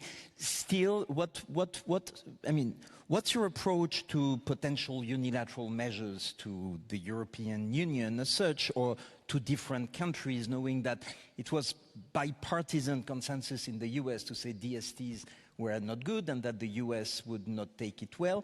But if there is no multilateral instrument, how can we move forward? What's the path? Well, I do want to, when we go towards, we have to have a solution, we have to go our own way. That is what can happen. That is absolutely what can happen. It is clear from this administration that there's an executive order that talks about 301 investigations on countries that have already enacted DSTs. That is not a secret. That is something that was discussed last year during the Pillar 2 conversation. What about Pillar 1 or DSTs? The U.S. continues to feel that DSTs are trade irritants, but right now they are operating under their own executive order in the trade space. My hope is that this constructive dialogue gets DSTs and a solution back in the tax space. But it doesn't have to be. It doesn't have to be there. I'm trying to set up the opportunity for that discussion. Again, when you go to, we're going to go it alone, we're going to do our own thing because we must do it, I think that abbreviates the conversation. And I'm not wanting a conversation just to hear myself and others speak. Most assuredly not. I want a conversation about where this started and where we are today, because things have changed. Pillar 2, QDMTTs are things that weren't taken into account. But I also do not see a way to find consensus if we are not talking and if we are not going through the assumptions on which these rules were based, if we're not talking about whether we agree with the first principles. It could be a very short conversation, perhaps. But I worry that we are going to just say, go it alone, we have to do our own thing. It can be an answer. That can be the end of the constructive dialogue. I understand that. But I'm trying to open the pathways so that there is room, if there's going to be consensus, for us to find it. Thank you, Rebecca. So, ongoing dialogue to take place. The question is how much time it will take, given that it started in 2012. Christian, your take on what would be an ideal solution? You said, I like amount A, but I don't like amount A because it would fail in practice. What would be the right theoretical solution? And in the absence of a multilateral solution, what are the second best? Well, let me start slightly differently, because I believe this is a right question, but there's another question, and that this other question is, why are the most successful companies in that area and the most valuable companies in the world all based in the US? What did Europe do wrong? Why don't we have them over here? And what can we do to catch up? And the answer to this question is not a digital tax act. That's certainly not the answer. I'm pretty convinced about this one. So actually, if you come up with that question, if you can have so many digital service taxes in the world, that will not help any of the startups in the European Union to catch up and close the gap. We will not make this. Actually, we have to put the gears into forward and focus on growth. That is what we have to do. And digital taxation is likely not achieving that. It is honestly, for me, an ideology that is driving a tax discussion, right? And for me, economy should drive tax discussions, because tax is only one input parameter for economical decision making. So what would be the right approach to this one? I absolutely believe we need to have this dialogue, because we can't live in a fragmented world. And we have heard that before from Mathias Cormann, and we heard it from the finance minister of Cyprus. A fragmented world is nothing where economy can prosper, because we have to deal with many inconsistent rules. And even if the EU comes up with one digital service tax or digital tax whatsoever, and it would be applicable within all member states, this would inspire so many other countries around the globe to go into a similar direction, but with their domestic rules. And then what we have is the situation that we have to comply with dozens of different set of rules. And I believe there is the idea out there that in a company, in a big M&E, you press on a button and you have all the data. That's not true. That's not true. The cost of compliance is tremendous. We have costs for complying with digital service taxes in Turkey and other countries where the cost of compliance is so much higher than the digital service tax that we pay in that country. And this is economically a misinvestment. It's a lost opportunity. I could donate the compliance cost to the country, right, instead of the tax, and it would be better off. It would be economically better. So I honestly believe we need to have a discussion, and we need to come to a global solution. And the forum, the platform for this is still the OECD. I'm not happy with many things that happened there, and it's not a secret, I'm not a big fan of Pillar 2, but still we have a global platform, and that is the best way to achieve a consensus, and we need this consensus, and we need to focus on growth. That is what we need to do, and not on taxing stuff. So no unilateral measures, that's clear from Christian, but consensus. What on remains to be found. Christophe, a few minutes ago you killed Pillar 1, reluctantly so, but you did, to start anew. So what can you dream of, and what can you dream of which could be implemented by default? So what's the first best and the second best practically in the months to come if we want to ensure strategic autonomy of the European Union? So first, I want to expose a contradiction in what you said. In your first statement, you said global consensus is impossible. And now you said we need global consensus. I think that's the big contradiction also of our panel today. But what I have to say is we can't wait another 10 years for the problem to be resolved, because it's growing and it's getting too big to handle. The biggest companies get too big to regulate, and goods also too big to compete against. So if we want a European digital economy to grow, which I fully agree with you, we need to solve the issue. We need to create a level playing field for them. And we need to do it quickly. And there's, at the United Nations at the moment, this year, a negotiation about multilateral solutions to global tax justice. They want to pass a resolution in 2027. So that's an ambitious schedule, very timely schedule. We can't wait for the OECD, like Mr. Cormann said, to work to resume dialogue. When the dialogue is already happening in New York, it has already happened for 2 years, you shouldn't let this unique chance pass. And if we don't get to a global resolution at the UN, which I think is not unlikely in the given times, we need a plan B. And this plan B for the European Union is a digital services tax.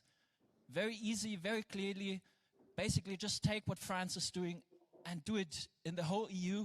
I don't like digital services tax. It's not a good solution, but because it's not addressing the real issue, but it hits exactly the same companies, it solves the problem by accident.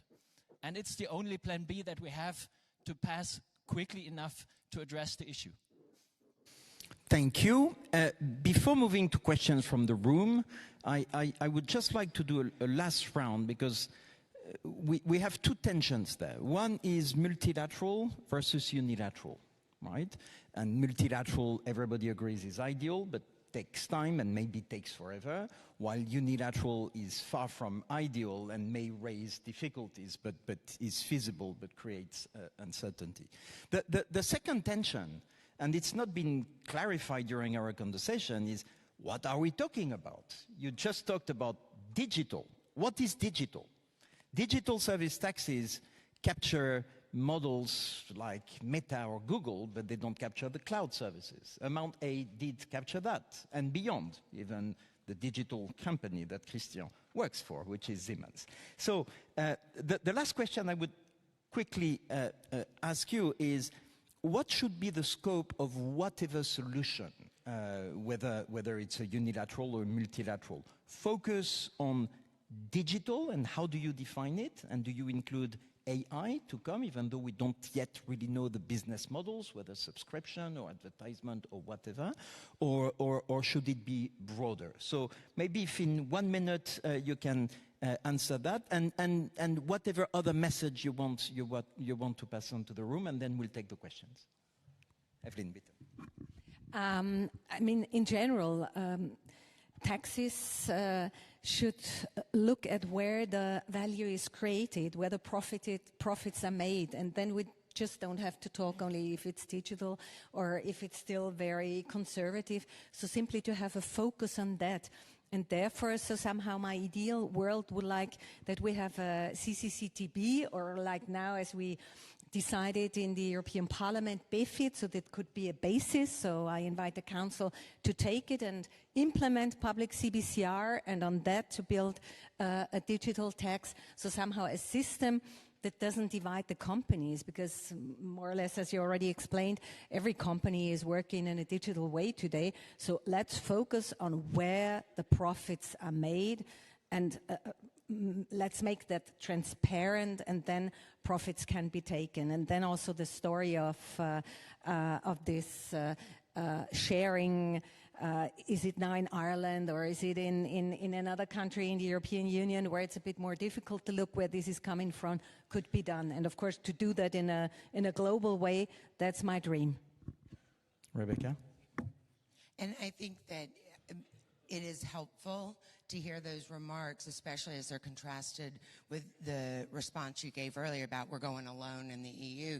Because now I feel like you just started a constructive dialogue saying, well, you know, where is value created? I think that is how we start to frame what a constructive dialogue looks like. Where is value created? What is the value? Where does it get allocated? And are the tools that we have able to produce those results? I think the other remark to end with is this idea that we know what the problem is and therefore we know how to solve it.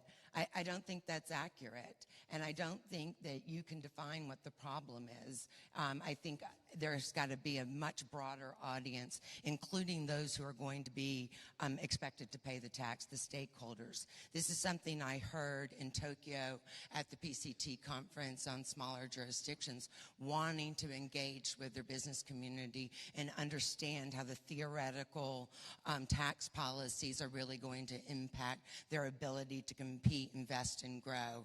And I thought it was a good lesson taken, and one I would share today, especially as we define the problem, that it can't just be you defining it or you defining it, but there's a lot of stakeholders at issue here.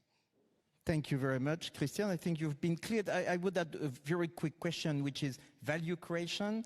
Pillar 1 was saying, well, there is something to be allocated to the market jurisdiction because current transfer pricing failed to do that. What's your reaction to that? First of all, I want to say something on BFIT, formerly known as CCCTB, because you killed this. The European Union killed their own idea. CCCTB is dead because it doesn't work with Pillar 2. If you have cross-border loss utilization, you're immediately low tax, there's top-up tax, forget it.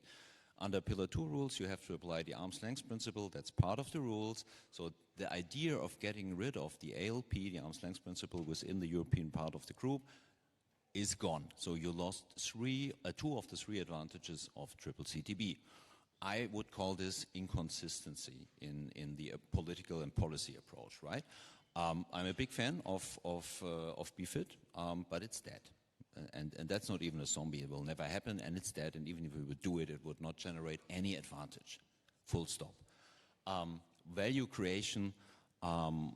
Christoph earlier said the big tech companies, they are undertaxed, they don't pay taxes. That was Pillar 2. Paying a minimum level of tax was Pillar 2. That was not Pillar 1. Pillar 1 was on profit allocation, so that source countries get their share of tax. It has nothing to do with the level of taxation. Honestly, we did simulations. My company, we would benefit from Pillar 2 because of a different allocation of the profit and differences in tax rates. So the value creation, the question where value is created is a question for a value-added tax, a VAT, in one area. And if you really want to change the profit allocation and focus on taxing where value is being created, you need something like Pillar 1. And when I said there is no consensus, I meant no consensus on Pillar 1, no global consensus. I'm very confident that in other questions there can be a consensus. And a dialogue leading to a consensus doesn't mean that all countries around the globe do have to implement a digital service tax.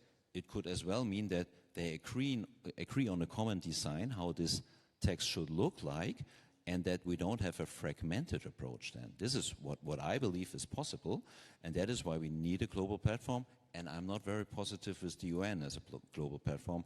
I'm a big believer that the OECD is the right platform. Thank you. Christoph, your last word, and then we'll turn to the room. Just two quick keywords, I think, that make clear how the debate is going in the wrong direction. What the big tech companies, what the big artificial intelligence companies do is not creating value, they're extracting rents from markets.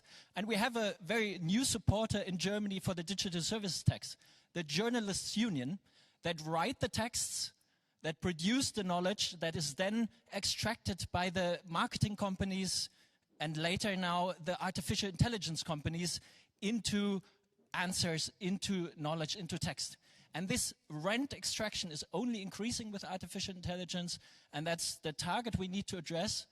And I agree, Pillar 1 did it much better than a digital services tax, but right at the moment, the digital services tax by accident reaches exactly the same goal because it's the same problem, the same companies. And we don't want Google, we don't want Microsoft to grow. We want alternative companies to grow. We want European alternatives. I want them to grow. I think they've been too big. They're too big to handle for humanity. They're growing too fast. We don't want to speed up their growth. We need to slow it down. We need to slow down the development of artificial intelligence for humanity to catch up with it. And we want other things to grow, not this problem. Thank you. Thank you very much. Before wrapping up, we'll take questions, but please.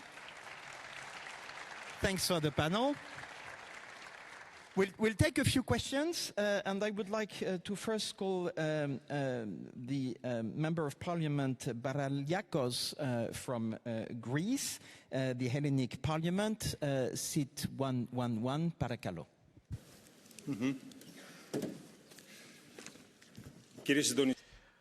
Mr. Coordinator, members of the panel, ladies and gentlemen, colleagues, we live in a world where the economies are interlinked and digitalization of the economy is moving very fast, and we think it's important to strengthen a multilateral cooperation. The international rules for taxation should reflect sufficiently this new reality. The initiatives at international European level for strengthening transparency and combating tax evasion and the just taxation of the multinational very big companies, these are important steps towards a balanced tax architecture. Greece is supporting the solution of the two pillars and the reform of the international taxation system and expresses its support towards the efforts of the OECD and of Pillar 1 and the completion of Pillar 1. Europe is called upon to find a balance between its engagement to have international cooperation on the one hand and the need to assure tax justice and strategic autonomy. In this framework, I would like to address a question towards Mrs. Regner and towards the honorable members of the panel. Now, a possibility, how do you see the possibility of unilateral European actions concerning the digital tax, and if a unilateral approach could create problems in competition for European economies? This is my question, and thank you very much. We'll take a second question from Miguel Matos from the Assembly of the Republic of Portugal, number 243.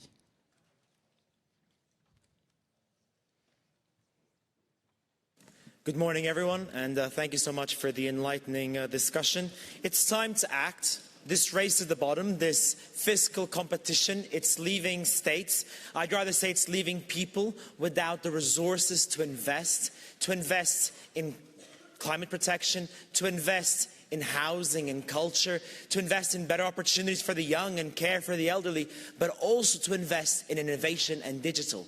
If we want to be competitive, we need to be able to get these resources. And that's why, look, the OECD is not enough. We need to act more inclusively through an agreement within the United Nations framework.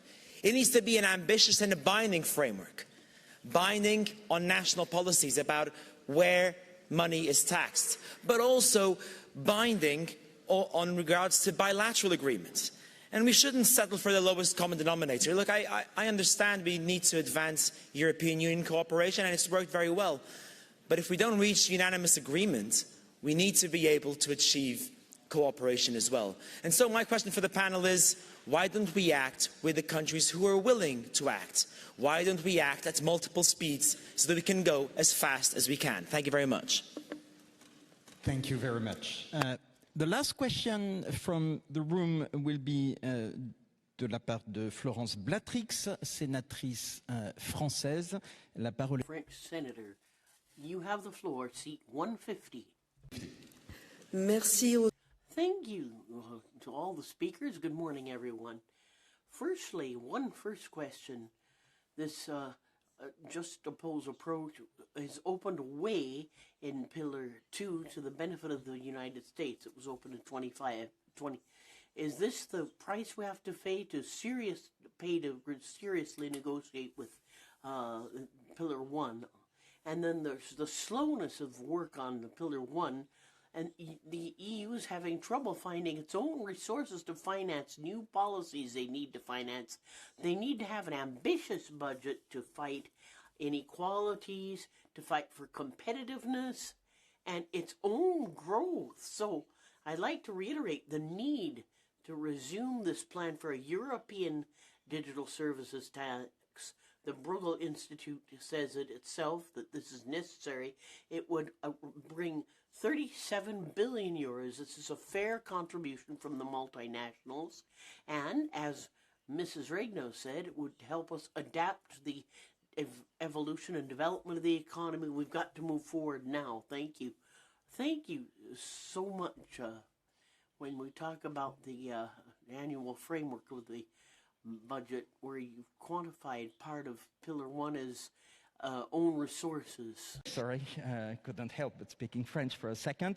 You have maybe a few minutes to respond. There are questions addressed to you, Rebecca, to you, Evelyn, but more broadly. So we'll start with you again. We keep the order. Evelyn. Thank you very much for the remarks and the questions. I mean, I was quite outspoken when I said, and I still say that, we need a Digitex, however you call it and however it is right now organized. We need it because time is running.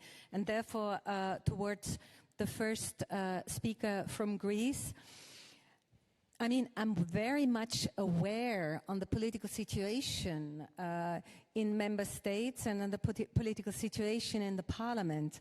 I mean, when saying, like I always love to say that I love taxes, because I don't see only that it's money taken, but it's also money distributed in a more equal way, then I see always what can be done with that. And I'm aware of the political situation as it is right now with the system of unanimity on tax questions in the European Union. So I'm very much aware how difficult it is.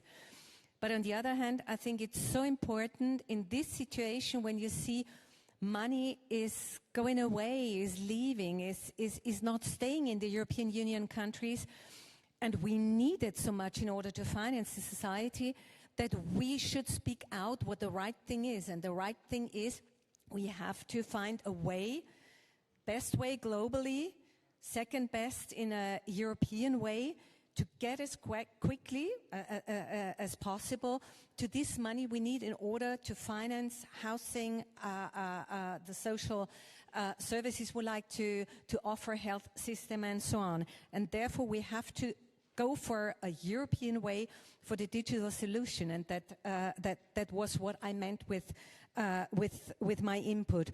And maybe the second also referring, because it was more or less very closely from the French speaker. So, of course, the UN, finding a binding solution at the UN level would be what we are dreaming about, and would be the most reasonable for the whole world society. We should look very closely, we haven't mentioned it so far, at the assessment of the side-by-side agreement that has to be implemented. What does that mean right now? Is there money running out, or can we capture and implement it in an appropriate way? We have to be very careful when assessing it and really look what does it mean also in taxes. Thank you very much. Rebecca, maybe one question was directed to you. Thank you. And I wasn't sure that was a rhetorical question. I didn't really appreciate it was a question that was necessary to answer. Okay. Anyone wants to add anything? Christian, sicher. Yes, with regard to competitiveness. Please. Because that was part of one of the questions. So what will be a potential impact on competitiveness? Well, first of all, outside of competitiveness, but related, this digital service tax is going to drive up inflation, because if you are market leader and you have digital service offerings, you will just roll over the cost of the digital service tax to the consumer. And that happens where you do like this, but it's the European consumers that have less money in their pocket. It's driving up inflation. And honestly, inflation is a big driver of political and election decisions, right? Why is the far right and the far left picking up in speed. Why do they have more support? This is because the people are unhappy, and this is partially because of inflation. Partially, I'm not saying it's only that, right? So this is one topic. Then you have direct and indirect effects on competitiveness. The direct effect is that European business will have to comply with the rules. Compliance is administrative cost. It's just this. And when you have certain sectors in industry like automotive, in various countries, by the way, in various member states that are struggling so hard, do you really want to burden them? We are speaking about decluttering on the other hand, and then we inject more complexity and more administrative burden. Actually, I don't think that this is a good growth story. And indirectly, if I listen to your narrative, Christoph, and I believe you mean it that way, this is a retaliatory tax against US companies. That's what you said. They have become too big, so we have to do something. It's protectionism. So guess what's going to happen? There will be retaliation back, right? So, and that is going to hit all of Europe. And I'm not saying that we should shy away because we believe somebody will react, but that is something we should consider in a fragile environment, in a geopolitical situation where actually nobody knows what the next day is going to bring. I think it's just very bad timing and the wrong point in time to start this discussion. So we'll finish the panel with something like an intra-German conversation, but in 1 minute, Christoph, I think we got the points. 1 minute, and then we'll conclude. I'll be very quick, because the question was unilateral. Can we do it unilaterally? The answer is a clear yes. Technically, it's not a problem. For competition, I think it's exactly the opposite. What you said is correct. It will make digital services of Google and Facebook more expensive. And it's good for competition. It's not protectionism, it's favoring competition, because then services of other providers that are not taxed because they're too small get more attractive in comparison. So it's protecting competition, not protecting Europe. And the last question, you rightly said, is a political one in the end. And I would say we need to call the bluff of Donald Trump. If he wants to tax European investment in the US, if he wants to increase tariffs, it will finally increase prices for US consumers. It will make investments in the US less attractive. It's nothing that he wants. Just call his bluff and go ahead to tax the companies fairly. I think I'm going to have to respond. I was hoping. And I'm happy for you to say that. And if you go right there, then we're going to jump all the way over the constructive dialogue, which can be the result. But I am sitting here because I am trying to find a solution. And the solutions to date have failed. You can go unilateral. I'm trying to do more than that. But I don't see a way forward unless we are having a conversation. And it's not a conversation that cites U.S. companies only. It is about first principles, the right to tax, whether value is created, whether it's not about value created. That exchange right there was useful. Your last comments were not. And I'm happy to hear them, because that is what a constructive dialogue is going to have to involve. Very uncomfortable conversations, but it is with the hope that we get somewhere. And if we don't, then you can call the President of the United States bluff. Thank you very much for the panel. I will just first recognize that we have 20 more questions in the room, but we're already over time, so sorry for the frustration. You have to bear with us, but you can also come to the panel and dialogue with them. 1. 2, Christian mentioned competitiveness. I'm glad to recognize that the Commission issued an RFP to call for a renewal of the EU Tax Observatory, which will now have 2 branches, one on the tax gap, the other on tax competitiveness. And I'm very glad that Bruegel will lead a consortium working on competitiveness, so it's high on the agenda of the Commission, and researchers will try to provide the Commission with some evidence-based research. Maybe to conclude, and I think the last exchange was quite interesting, so that was good that the panel was animated. We have a conundrum. We have had a conundrum for more than 15 years now, and this conundrum is everybody recognizes that the global solution is better. There are questions on what the scope of global solution is, but we have to recognize that it's difficult. There may be a way forward, and Rebecca clearly indicated constructive dialogue. If there is no way forward, there is a fundamental question of back to fragmentation, to potential tensions, which may reflect the state of the world as it is today, but that nobody likes. On that, I would like to thank the panel, call for further applause, and thank you very much.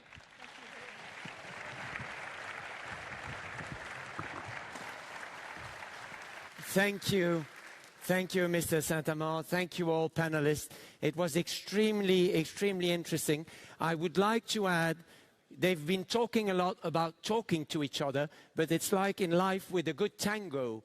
You need to be two. So if you're talking to each other, that supposes that the other one is listening. And by listening, I mean actively listening on both sides and trying to understand each other. And I'm sure that there's a will that a solution will be found, and I think the entire room entrusts that on the politicians on both sides of the ocean, and on both sides of the oceans, I should say, because it goes even broader than US-EU. Let's have a very short coffee break. So we'll be back and kick off the meeting at 11:25 sharp. That gives you the time to take a coffee. For the people seated in the center, go down, one floor down, you exit the hemicycle, take the stairs one floor down for a coffee. People seated in the tribunes, you take the elevators and go to the second floor. And people seated on the sides, you can have your coffee right outside in the antechambers. If you come back in, don't forget to take your speaking cards for the next round of questions. Enjoy coffee and tea. See you later.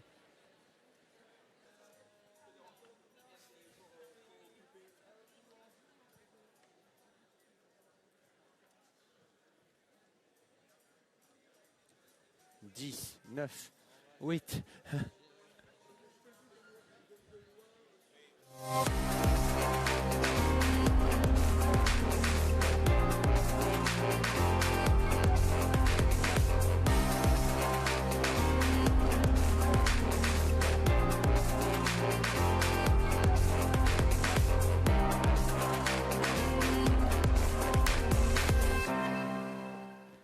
Welcome back to all of you. Welcome back to the people back home.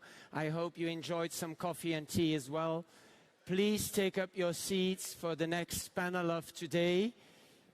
Rest assured, those of you who couldn't finish their coffee, usually caffeine keeps you awake, but you will not need it because it's going to be a very interesting panel, so you will not need the caffeine to stay awake during this panel session.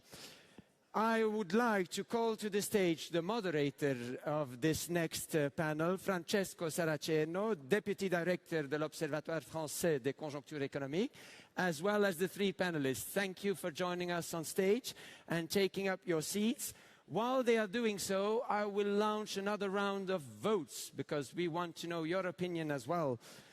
Could we have the voting question? The vote is on, should the Commission assess the effects of Pillar 2? Sorry, that went a bit too fast. Should the Commission assess the effects of Pillar 2 on competitiveness in the coming years? So I repeat the question, should the Commission assess the effects of Pillar 2 on competitiveness in the coming years? And the vote is open, so you can cast your vote. There again, insert your hand, and by pushing one of the three buttons, and I will see the screens that light up.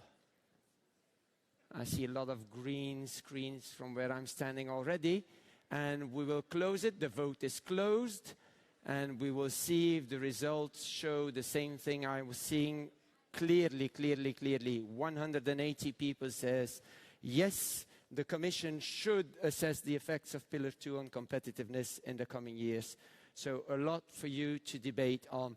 I will not take up much more of your time because we're already shortened it a little bit, so please feel free to enter into the topic right away. The floor is yours. Thank you very much. Welcome to everybody. After the break, we have a very short and tight schedule, so let me get directly to the point. We discussed a zombie, a walking dead, or maybe an already dead pillar this morning, Pillar 1. The second roundtable is on the evolution of Pillar 2, the recent evolution. That pillar is certainly not dead. It's working. And one of the things we will have to assess during this panel is whether it's working in the right direction or not. So as you know, the second pillar of the BEPS agreement was concern the minimum, the global minimum taxation. The big news about the second pillar, that was actually implemented after 2021 in many countries, and the big news is, of course, the withdrawal of the Trump administration with an executive order signed on the very first day of the presidency in last January, and that, of course, led to a round of negotiation within the G7, so a subgroup of the OECD, that eventually came on an agreement, the side-by-side agreement, that basically creates a sort of safe harbor for American corporations that do not have to comply with the requirements of Pillar 2. So the discussion today will be about this side-by-side agreement, what it is exactly, how what is the assessment our panelists have on that, and also on whether or what we should do going forward regarding this problem. We saw even in the remarks actually of the OECD Secretary General this morning that this is a very controversial topic, because the assessment of the side-by-side agreement is actually not very much consensual. And I'm very happy and honored, and I repeat, I want to really go directly to the discussion, to have for a discussion on that a very distinguished panel. So the first is Raluca Enake, and I ask you to help me with the pronunciation of your names, of course. Raluca heads the KPMG's EU Tax Center. That is the hub that helps clients understand how the EU and international tax development can impact European operation. And she has a focus on the anti-abuse measures and tax transparency initiative. Thank you very much for being part of the panel. The second panelist is Zorka Milin. She is the policy director of the US-based Financial Accountability and Corporate Transparency, or FACT, coalition, which brings together civil society, labor unions, and small businesses on international tax and transparency issues. And Zorka is also a fellow at the Roosevelt Institute and previously practiced tax law with two major global law firms. And last, but of course not least, Tim Power. He's Director of Business and International Tax at the UK Finance Ministry. He's also Chair of the OECD Committee on Fiscal Affairs and Co-Chair of the Inclusive Framework, the forum in which both Pillar 2 and eventually the side-by-side agreements were developed. So let's start with Tim, actually, because Tim was really involved with a pivotal role in the negotiation process that led to first the BEPS agreement and then to the side-by-side. And I would like Tim, if you can, to explain how this side-by-side agreement came through, what are its main features, and of course, what is your assessment of this compromise that was found to bring the US back to within the BEPS agreement? Well, thank you, Francesco. I mean, the side-by-side agreement has a number of components. It introduces simplifications to the rules that I think Raluca will talk about later. It makes changes to the treatment of tax incentives under the Pillar 2 rules, which I'll come on to talk about later. But it also, perhaps most importantly, addresses how US multinational groups should be treated under the Pillar 2 framework and disapplies some of the Pillar 2 rules to US multinational groups on account of the separate US minimum tax rules that apply to those groups. I think the agreement was a very substantial achievement, particularly given the sensitivity of the subject and the speed at which it had to be reached. I think it wasn't the outcome that the UK and many other jurisdictions would have ideally chosen. You know, Pillar 2 was predicated on the idea that the same standard should apply to all multinational groups, irrespective of where they're parented, and the side-by-side agreement clearly departs from that and raises some questions from a competitiveness and level playing field standpoint. But at the same time, I think there were three things that really drove jurisdictions towards compromise. I think there was, first, an unwillingness for this to be a major source of tension in an already very crowded geopolitical environment. I think, secondly, a big concern about potential threats of retaliation of the type that have been proposed by Congress under Section 899. And then third, but perhaps most importantly, I think there was significance that countries saw to the US administration trying to reach a negotiated multilateral solution on this issue, and a view that coming to a negotiated multilateral solution rather than having reactive bilateral solutions would best help to uphold and preserve the Pillar 2 system more widely, but also maintain the right conditions for international cooperation on tax on issues like digital taxation. So I think it was a political and pragmatic compromise, but I think it's important to look at its evaluation and assessment, taking into consideration what might have happened had we not reached that agreement. There are kind of 4 points of detail that I would just bring out that I think helped countries like the UK, but also EU member states, to reach this agreement, even if they were looking at this through a very pragmatic lens. I think the first is the point that Mathias raised in his keynote speech, which is that this isn't an exemption for US multinational groups. It disapplies the rules for US multinational groups on account of the existing US minimum tax rules that apply to their domestic and foreign profit. And those rules are different from Pillar 2, and we might come on to some of those differences, but they are meaningful rules. They have the same overarching policy objective, and their existence predates Pillar 2, and I think all of those things are important. I think, secondly, the agreement preserves the right of jurisdictions to tax the local profits of US groups. If, for example, a US group is subject to low taxation in Hong Kong, the UK can no longer apply top-up tax to that profit. But if Hong Kong chooses to do so, it can. And if a US group has low tax profit in the UK is entitled to tax that. And I think that's important. It's important in preserving sovereignty of jurisdictions to tax local activity, but also I think important in preserving the policy aims of Pillar 2, because many jurisdictions have introduced domestic top-up taxes since the rules came in, even some quite tax-favoured jurisdictions traditionally. And then final 2 points. I mean, the third point is that the agreement doesn't close the door to other jurisdictions accessing similar treatment, but the door is only very slightly ajar and very heavily guarded, I would say. And that was a deliberate choice, and I think it's important in trying to preserve the common approach and the policy and administrative benefits that come from that, and avoiding there being a big patchwork of different domestic rules in different countries.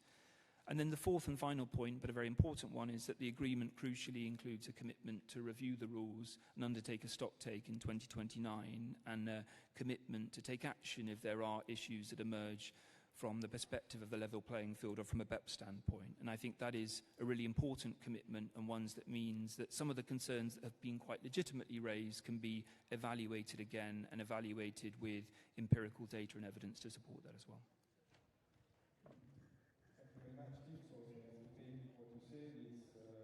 Disappointing because it's double standards, but A, the double standards are not really double standards, and B, it was a price worth paying to avoid adding to the international tensions that we're living right now.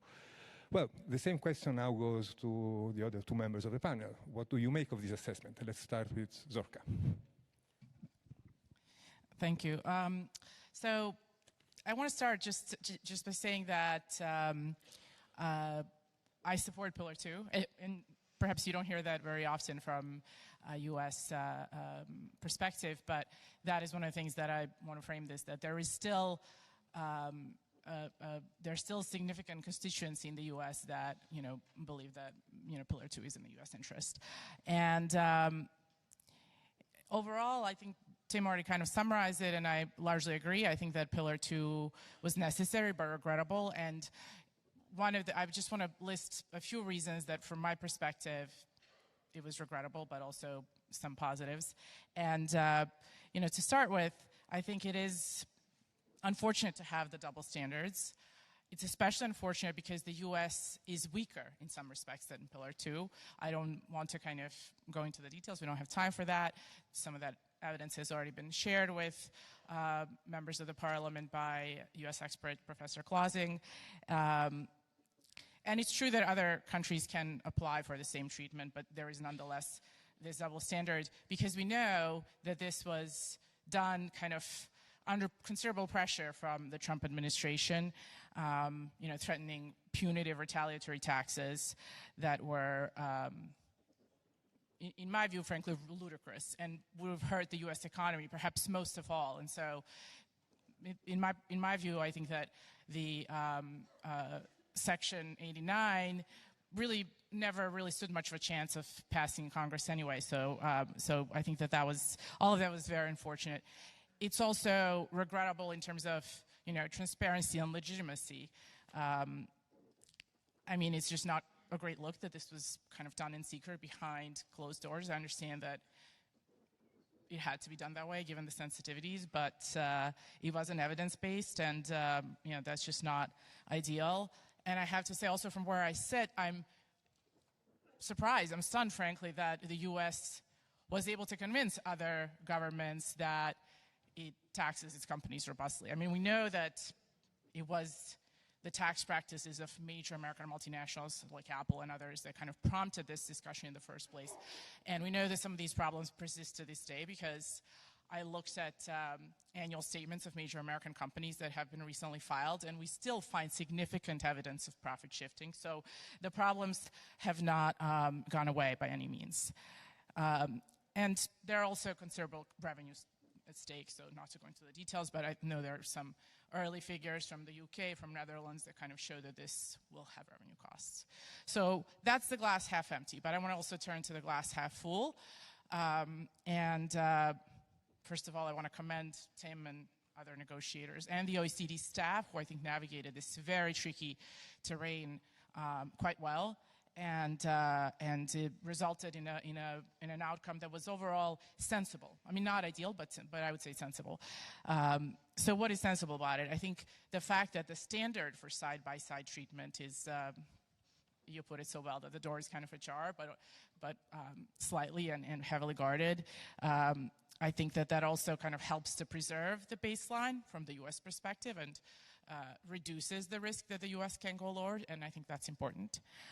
And second, and maybe I think for me, from my perspective, the most important thing is that there's going to be a stock take in a few years, which is a chance to kind of look at how the rules are or are not working. I really hope that this stock take will be done in a more transparent and objective way than the way that how the negotiations took place. So yes, in my view, the bottom line, I think the side-by-side, with all of its pros and cons and flaws, was not perfect, but hopefully it can be improved. Okay, two glasses half empty and full. And I note also that you both highlight the importance of having an assessment in the medium term. The floor is yours, and the question is the same. Thank you. I guess from my perspective, the biggest problem with what happened last year was that we spent a whole year basically talking about the need for a side-by-side solution when we were in desperate need for more clarity on how to apply the rules. So in my mind, the fact that we lost all that time was something that should be considered. I do agree that we needed a solution, right? And I think it was really important to have it done when it was done, because we were living in this environment of total uncertainty. And I think more than anything, businesses need certainty around how to apply the rules, whether the rules apply to them or not. I also think it's a big win that domestic minimum top-up taxes have survived. So, as Tim explained, each jurisdiction that is part of the Pillar 2 framework is free to apply this top-up tax domestically, even though maybe the upper layers of Pillar 2 don't apply. So I think those are two big wins. When it comes to impact on competitiveness for EU businesses, I think the assessment that was already mentioned and underlined by you as well will be very important. There is probably a clear disadvantage for European businesses investing into the United States because they are not protected by the side-by-side safe harbor, and they will have to deal with both the US GILTI regime, which is not called GILTI anymore, but let's call it that for argument's sake, and the income inclusion rule, or UTPR under Pillar 2. And I think that's something that will need to be considered when the functioning of the system is assessed, although some of that is mitigated through the preferential treatment of incentives that I think Tim is going to talk about. So pluses and minuses. But I think one point that is maybe lost in the conversation is that there is a tendency to focus on competitiveness of the EU when compared to the United States, but we probably need to look at competitiveness compared to other parts of the world. So if we look at Asia, for example, I think we in Europe need to ask ourselves whether it's important to assess our competitive position with respect to Asia? And I think the answer is yes. And what Pillar 2 has achieved is it has sort of leveled the playing field when it comes to Europe versus Asia as well, because there are actually significant top-up tax amounts being paid by jurisdictions that are headquartered in Asia. So I think we need to look at this holistically. As has been said, it's not ideal. In my opinion, we spent way too much time talking about this, but there are some pluses as well. Thank you very much, Luca. So I think what I take from your answer is that, first of all, that there is a contradiction, right? Because Trump is trying to attract non-American firms with his tariff policies, and at the same time, the side-by-side agreement actually will hamper the relocation of EU firms' activity in the United States. That's quite an interesting remark.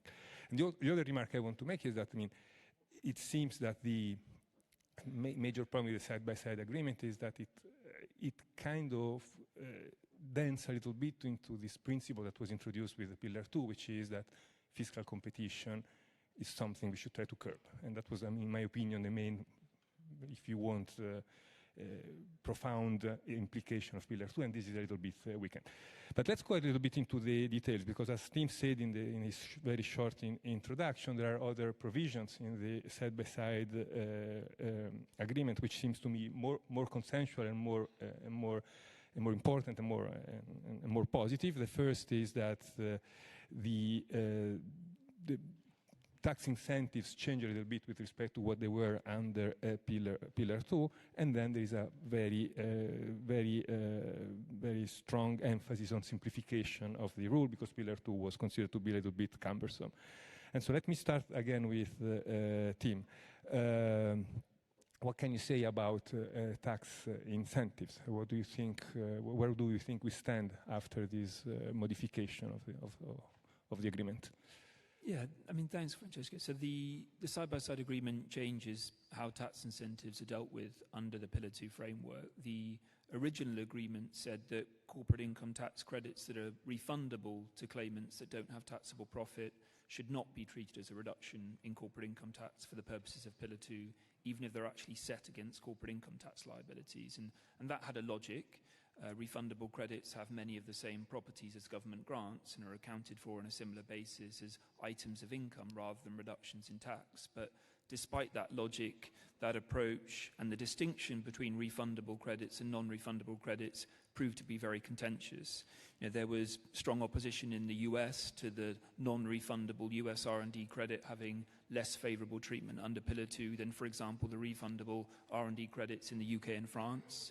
There was strong opposition of countries that said that this was favouring more developed and better resourced countries who are better able to police some of the fraud risks that come from refundable credits.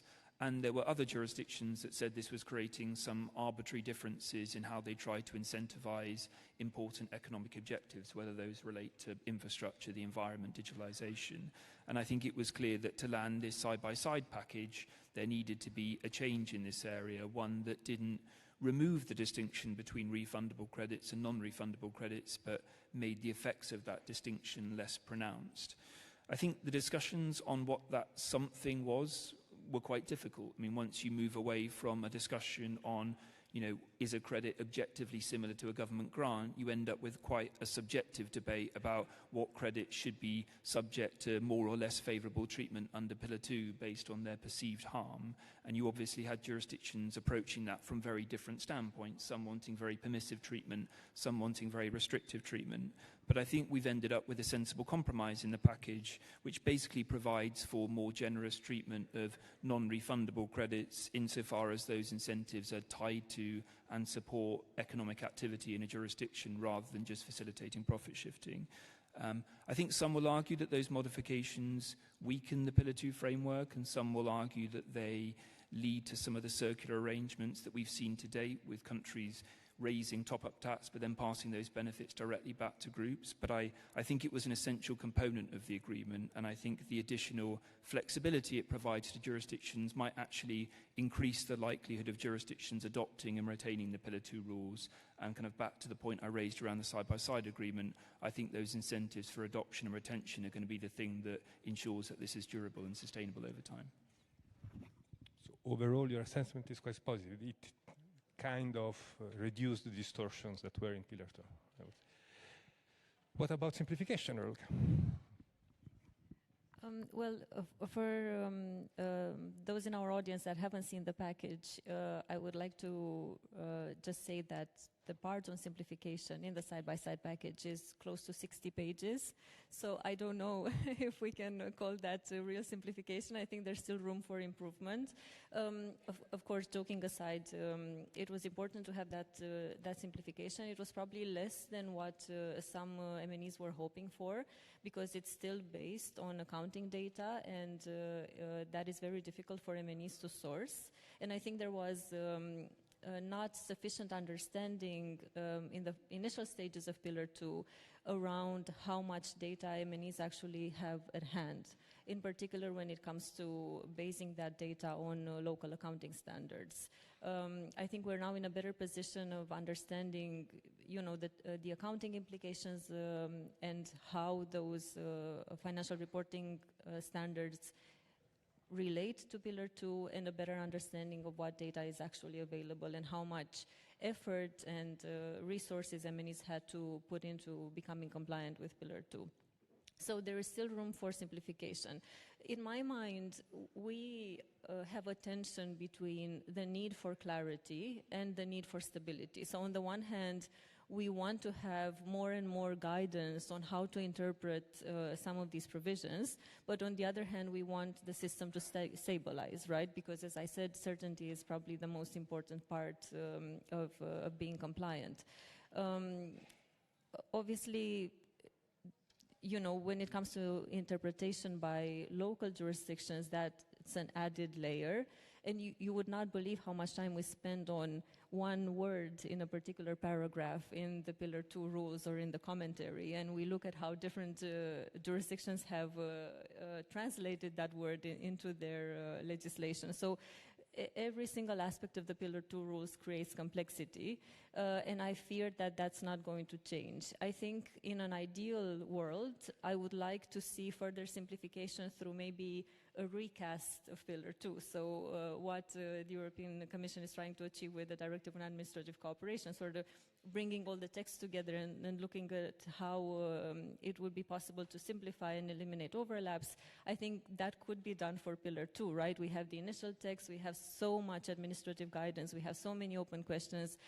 So why not at some point sit down and look at it all again and see if there is scope for the rules to be rewritten into a cohesive piece of legislation? Because what happens now is that we have administrative guidance that not only clarifies points in the global rules, but also introduces new rules that sometimes are opposed to maybe what was in the model rules to begin with. So sort of cleaning up house, I think, would be the better way to achieve simplification in the long term, because we're talking about a system that is going to be in place for the foreseeable future, right? So we don't just need transitional rules. We don't need rules that will work in the next 1 or 2 years. We need rules that will work in the long term. And the simplification that was brought in allows MNEs to, jump in and out of the safe harbor, which is a very complicated way to do things. So I think in my dream world, we would have substantive simplification through a sort of a recast of the rules.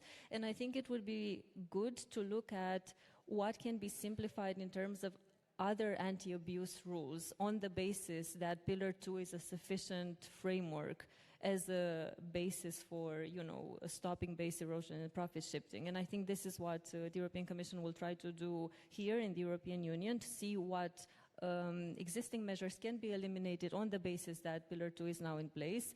And ideally, I would like to see that in the international arena, right? So for groups that are in scope of Pillar 2, why not have consensus around eliminating or softening other anti-abuse rules in double tax treaties, for example, or domestic legislation? So in my dream world, those would be the two asks.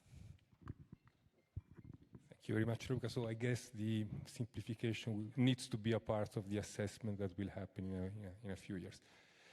We finish with you before going to the public Zorka, and it's a more general and yet very important question, especially given the current context. How do you see the future of international and I would say, transatlantic tax cooperation? Thank you. That's a big question. Look, I'm an optimist, and that's definitely not easy these days, but I'm encouraged that most, and hopefully even all of us who work on international tax policy can agree that, international tax cooperation is important. And I'm grateful that we still have it, not just at the OECD, but also, the UN is another forum where discussions are taking place, although the US is not a part of those discussions, unfortunately. But at least the US has not withdrawn from the OECD, even as it has withdrawn from other bodies and threatened to defund them. So at least we still have the OECD. But on the transatlantic specifically, side by side, it is what it is. We've already kind of talked about it. More broadly, I would say, from my perspective, I think it is in the U.S. interest to have a strong Europe. Geopolitically, in terms of security and defense and other issues that we're not talking about here, but also economically, I think that is in the U.S. interest. And so, it's not for me to say what Europe should do, and I recognize it's very tricky to deal with this whiplash from across the ocean.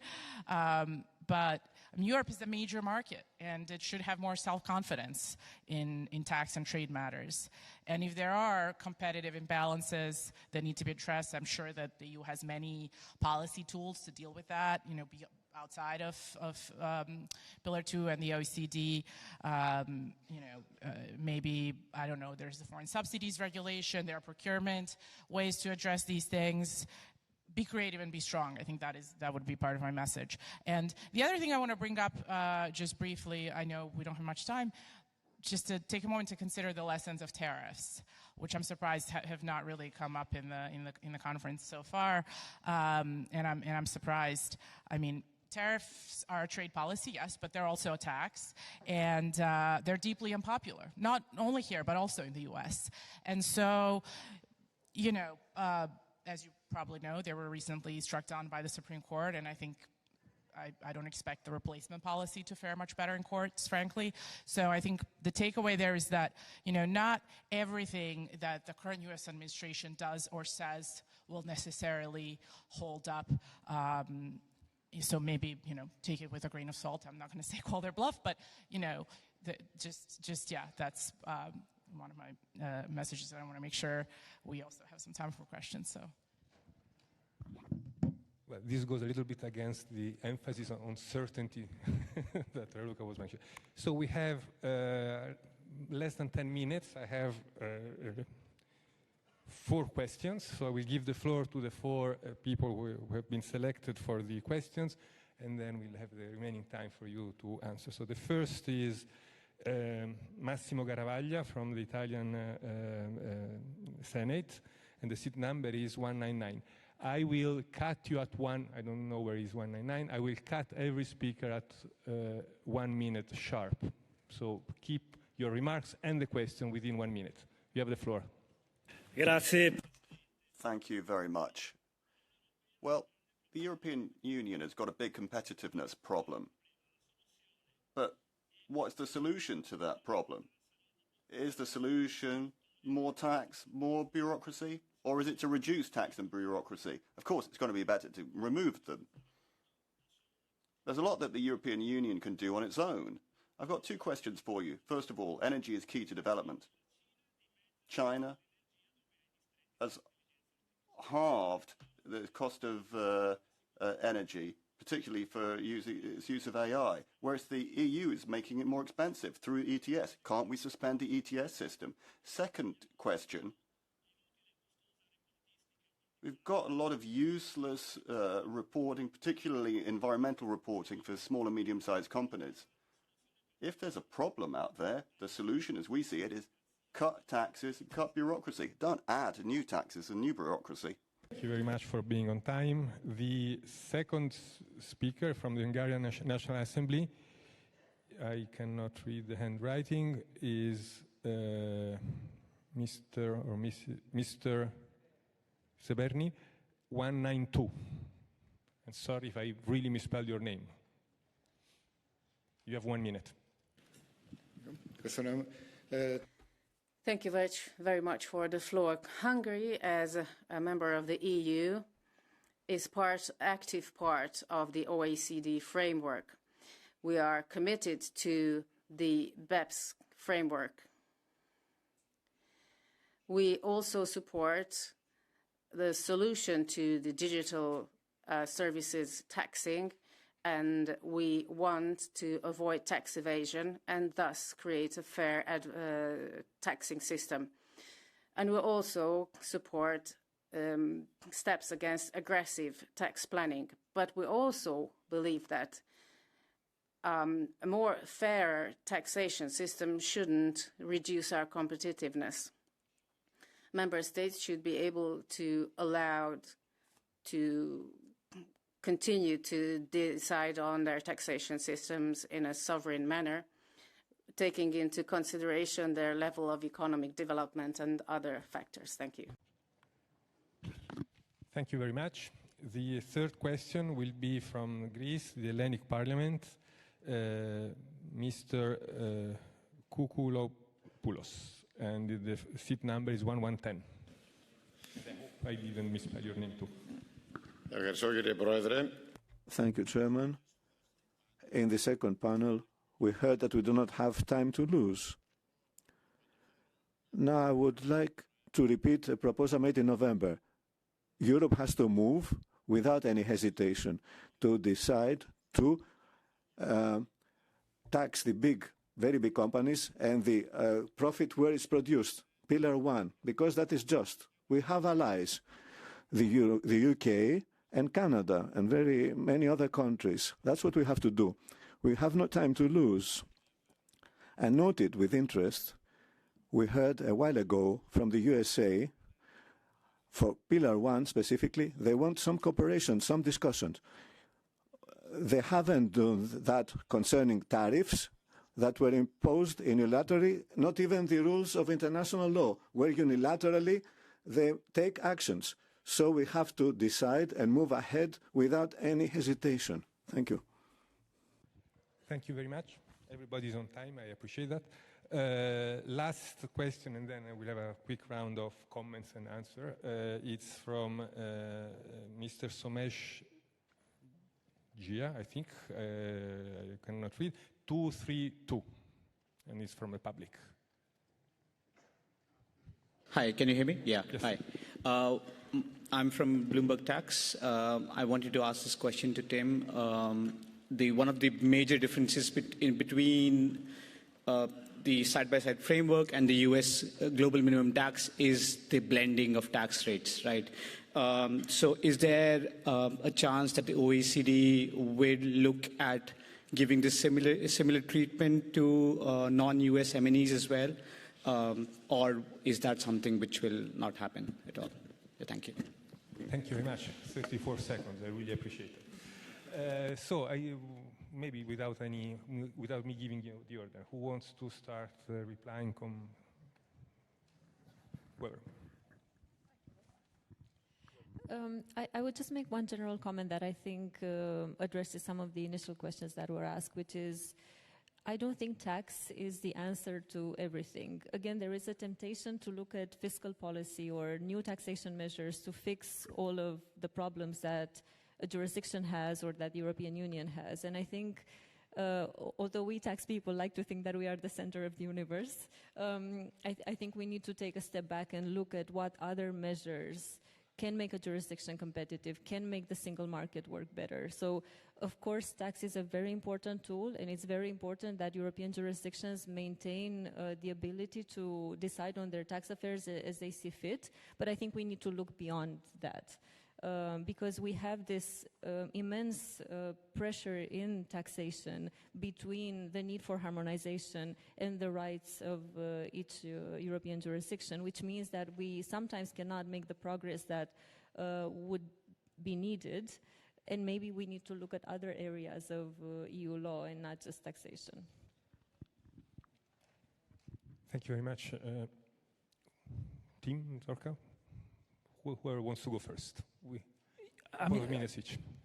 I think first I'd say on the aims of Pillar 2, I think it's important to remind ourselves of what the aims actually were. I mean, I think we can get a bit lost now because it's so novel and unprecedented and people are concerned rightly and naturally about the administrative burdens it's creating. But I think it was to place a floor on tax competition that at the time was seen as deleterious and to address multinational profit shifting that was quite significantly eroding trust in tax systems and compromising countries' ability to finance public spending. At the same time, the idea was never to constrain countries from being able to compete. And the rule system has been designed importantly from a UK perspective to still allow that. And I think that was an important part of the side-by-side agreement's change to tax incentives was to get the balance right, I think, between those two things. I think, on the question that was raised around the difference between the US minimum tax system and Pillar 2, clearly the way in which minimum effective tax rates are calculated, one looking at the aggregated foreign operations of a group, one looking at the operations of a group in individual jurisdictions, is clearly very different. And the US approach, at least in theory, means a group can realise profits in a low tax jurisdiction without top-up tax if it also has profits in a high tax jurisdiction. That said, there are many other components of the US tax system that are stricter than the Pillar 2 regime in terms of how effective tax rates are calculated and, for example, not taking into account some of the quite innocent things that can lead to low effective tax rates that the Pillar 2 system tries to deal with. So it is really comparing apples and oranges, and we've had to do a very detailed assessment within the inclusive framework of that. I don't think we've convinced everyone that there aren't risks and challenges, but back to the point I raised in my opening remarks, I think there's an opportunity to assess those risks with more empirical data in a few years' time. Thank you very much, team. And again, Zorka, you have the last word. I agree with Tim's points. I think the blending issue is a difference, but how it nets out with all the other differences is really hard to say, and important to look at that empirically. We are kind of starting to do just that and look at some of the disclosures that are coming from the companies themselves, and then we will also have more evidence from country-by-country reports from Europe and also going into effect in Australia. So we will really be able to have a better picture, not just in the OECD negotiating rooms, but also to inform the public debate, and I think that's important. Thank you very much. Sorry to the public and to the speakers for this tight time constraint. We have been good, I think. And I think our speakers deserve a big round of applause.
Welcome back to everyone.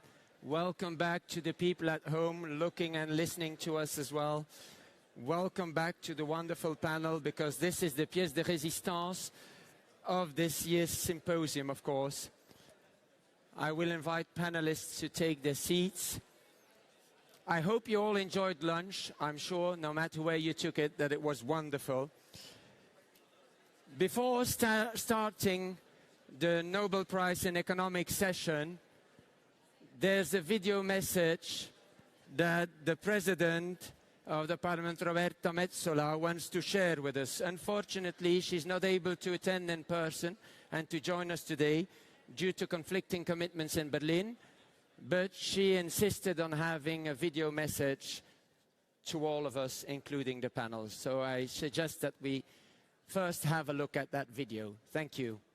Ladies and gentlemen, welcome to the European Parliament, and a special welcome to our distinguished guests, Nobel Prize winners Professor Philippe Aghion and Professor Joseph Stiglitz.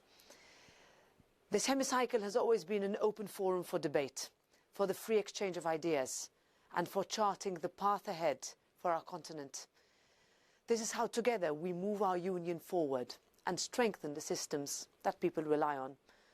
And we are delighted to be hosting today's discussions on the future of taxation as a pillar of our work and a driver of progress.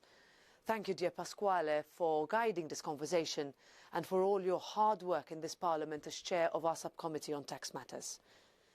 Tax systems fund the building blocks of our society, from schools and hospitals to defence and welfare. So if we want to make changes that reinforce our communities, drive societal progress and tackle the big challenges that people face, like energy bills that are rising and housing shortages, we need to look at every aspect. Together, we need to make sure policy is not just fit for today, but ready for the challenges and opportunities for tomorrow. Working together to crack down on tax evasion and nurture a healthy economy that promotes fairness and growth. Together we need to plan ahead, and that's what today is all about. So without further ado, I will finish by thanking you all for being here today and wishing you a fruitful and illuminating conversation. Thank you. Thank you. I'm sure if you applaud loud enough, she will hear us in Berlin. It's not as far as Cyprus, so it might work this time round. Before I'm handing over the floor, we want your opinion as well, just like we did this morning. So another voting opportunity. Take advantage of it, because we're nearing the end of these sessions and nearing the end of the possibility to vote. And the question this time is, should the EU strengthen coordination to ensure that high net worth individuals contribute a fair share of taxes within the EU? So should the EU strengthen coordination to ensure that high net worth individuals contribute a fair share of taxes within the EU? The vote is open, so you can cast it in the same way you did this morning by putting left or right hand, that doesn't matter, and pushing one of the buttons, green, red and white. Colors shouldn't have changed. If they changed over lunch, something happened to your system. Okay. People are quite fast. They're getting used to the voting process. So it goes very quickly. You're very quickly getting addicted to being a member of parliament and casting your vote. The vote is closed because I see many screens already. Well. 338 say yes and only 67 say no. So that is a clear result of the vote. So that gives a good starting point for our panel of this afternoon. And so, ladies and gentlemen, may I ask you to please join me in welcoming with a warm applause the two Nobel Prize winners we have with us today. As I said, the pièce de résistance of today. The floor is yours.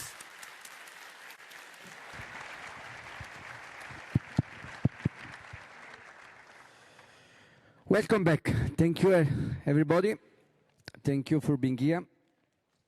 It is well. I have to say, I'm moved today. I'm really between embarrassed and moved. And I've been a student and as a professor of economics, I've been studying and reading books and papers of Joseph Stiglitz and Philip Aghion for all my life, basically, for all my careers. I was speaking before with Philip about his contribution as well to my understanding of economic growth, frequenting and attending the Schumpeterian conference for many years, where he has been a prominent scholar there. And the work of Stiglitz, well, I was inspired and from one of my best book ever I read in my life, which is Globalization and Is Discontent in 1998.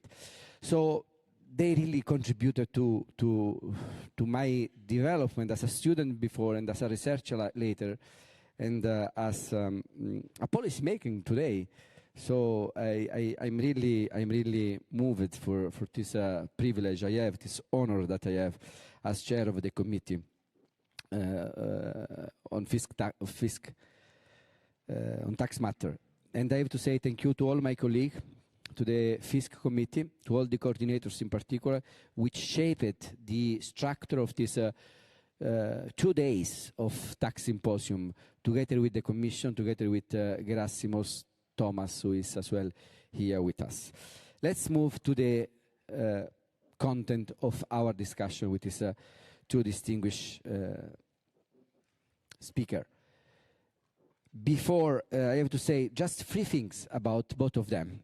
I'm not reading or telling you the bio or what they have done, because it will be too long. Probably our session, which is more 1 hour, will not be enough to say what both of them they have done.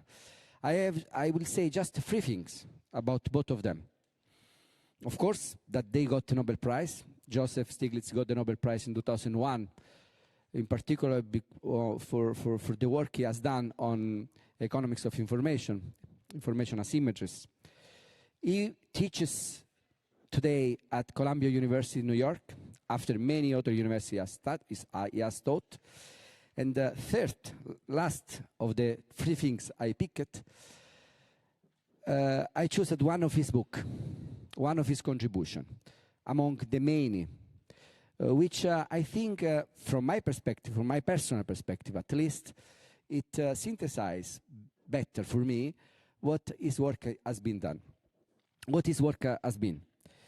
And the work is of a contribution together with Amartya Sen and Jean-Paul Fitoussi in 2009, measuring of economic performance and social progress. It was a report for the French government, and inspired so many scholars, so many institutions, so many work, so many NGO, so many government in shaping policy beyond GDP. Because we know that GDP is not the best measure, but the only that we have, which synthesize income and wealth in each country. So you know all the other books that Stiglitz wrote, and you may read. But for me, I think that if I have to pick up one, I will say that. Philippe Aghion, similarly, has done so many things in so many universities. So let me just say again 3 things about him. He teaches at the Collège de France today. He got the Nobel Prize, the last Nobel Prize, few months ago, in 2025. In particular, because of his work on innovation. The contribution that Philip gave to the economic science on better understanding the combination between innovation and growth, and the way how to reach innovation has been fundamental for the economic science. The third thing that I pick up is a book. And as well in this case, it was very difficult, the choice, but I chose the book that had the most influential on me. So it's a personal choice. And I have to quote the book, which is titled Endogenous Growth Theory, MIT 1998. So you may read yourself on his bio all the books and writing that he has done. Now I would like to pass the microphone to them, asking them some question, and starting with Joseph Stiglitz. I would like to first making a general consideration, because we cannot be apart from what is happening in the world. So before starting to speak specifically about tax, I would like, Joseph, to ask you some consideration on the current economic context, which are a consequence of the geopolitical turmoil which is happening. Europe faced the economic fallout of the energy shock, now intensified by the Middle East tension, including US-Iran frictions. In this context, energy systems are being reshaped. Are current tax system equipped to respond to energy crisis and protect households, or do we need more structural tools like permanent windfall taxes or stronger fiscal coordination? More broadly, how you would think that taxation should support the economy in navigating these geopolitical shocks. Do you think that taxing extra profit, for instance, of firms which are making a huge profit today with energy is a good idea? Yeah. Please, the floor is yours. So let me put this in a broader context. The world today faces a climate crisis. I think we all know about that. It also faces an inequality crisis, and there is a democratic crisis. There is a vulnerability of democracy, of democratic backsliding that I think many of us did not expect in our lifetime, and it's all happened very rapidly. All of you know enough about the climate crisis. It's been long-standing, but when Europe faced the crisis when Russia invaded Ukraine, rather than having a massive spending on renewables, they focused on building LNG ports, making them vulnerable to another shock. I always joked that sun and wind are not perfectly reliable, but they are more reliable than Putin, and they are more reliable than Donald Trump. So I think it's much more...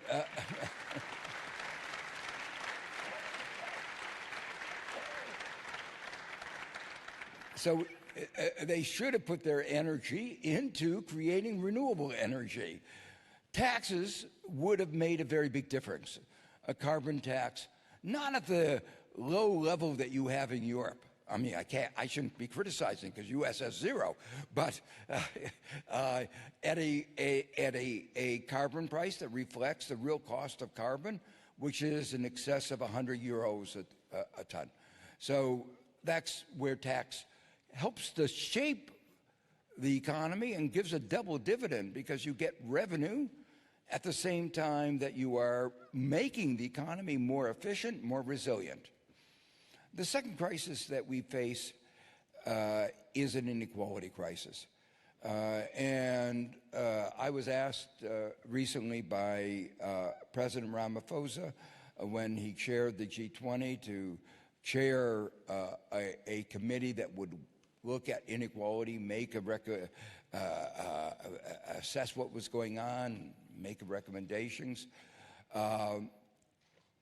The report had an enormous amount of resonance because it brought home what all of us knew, which is that there has been an enormous increase of inequality, and especially, and this relates to the democratic erosion, especially of inequality at the top.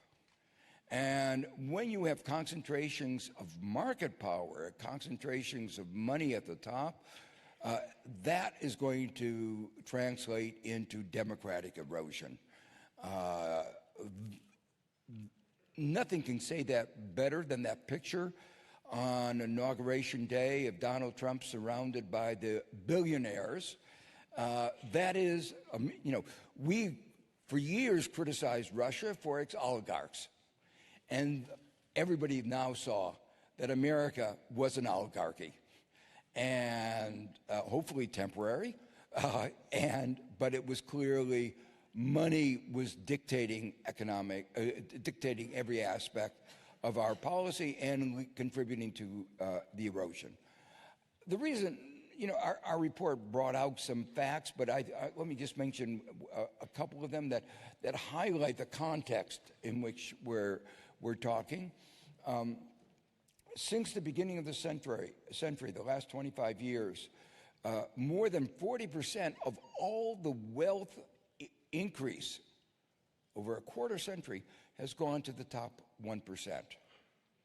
And the bottom 50% has got 1% of the increase of wealth.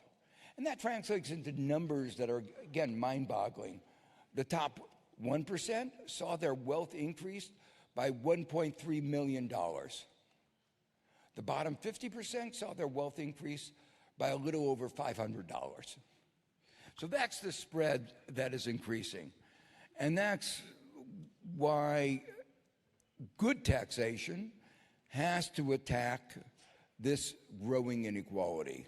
That's why many of us support some form of a wealth tax on the super rich. It's been a big battle in Europe.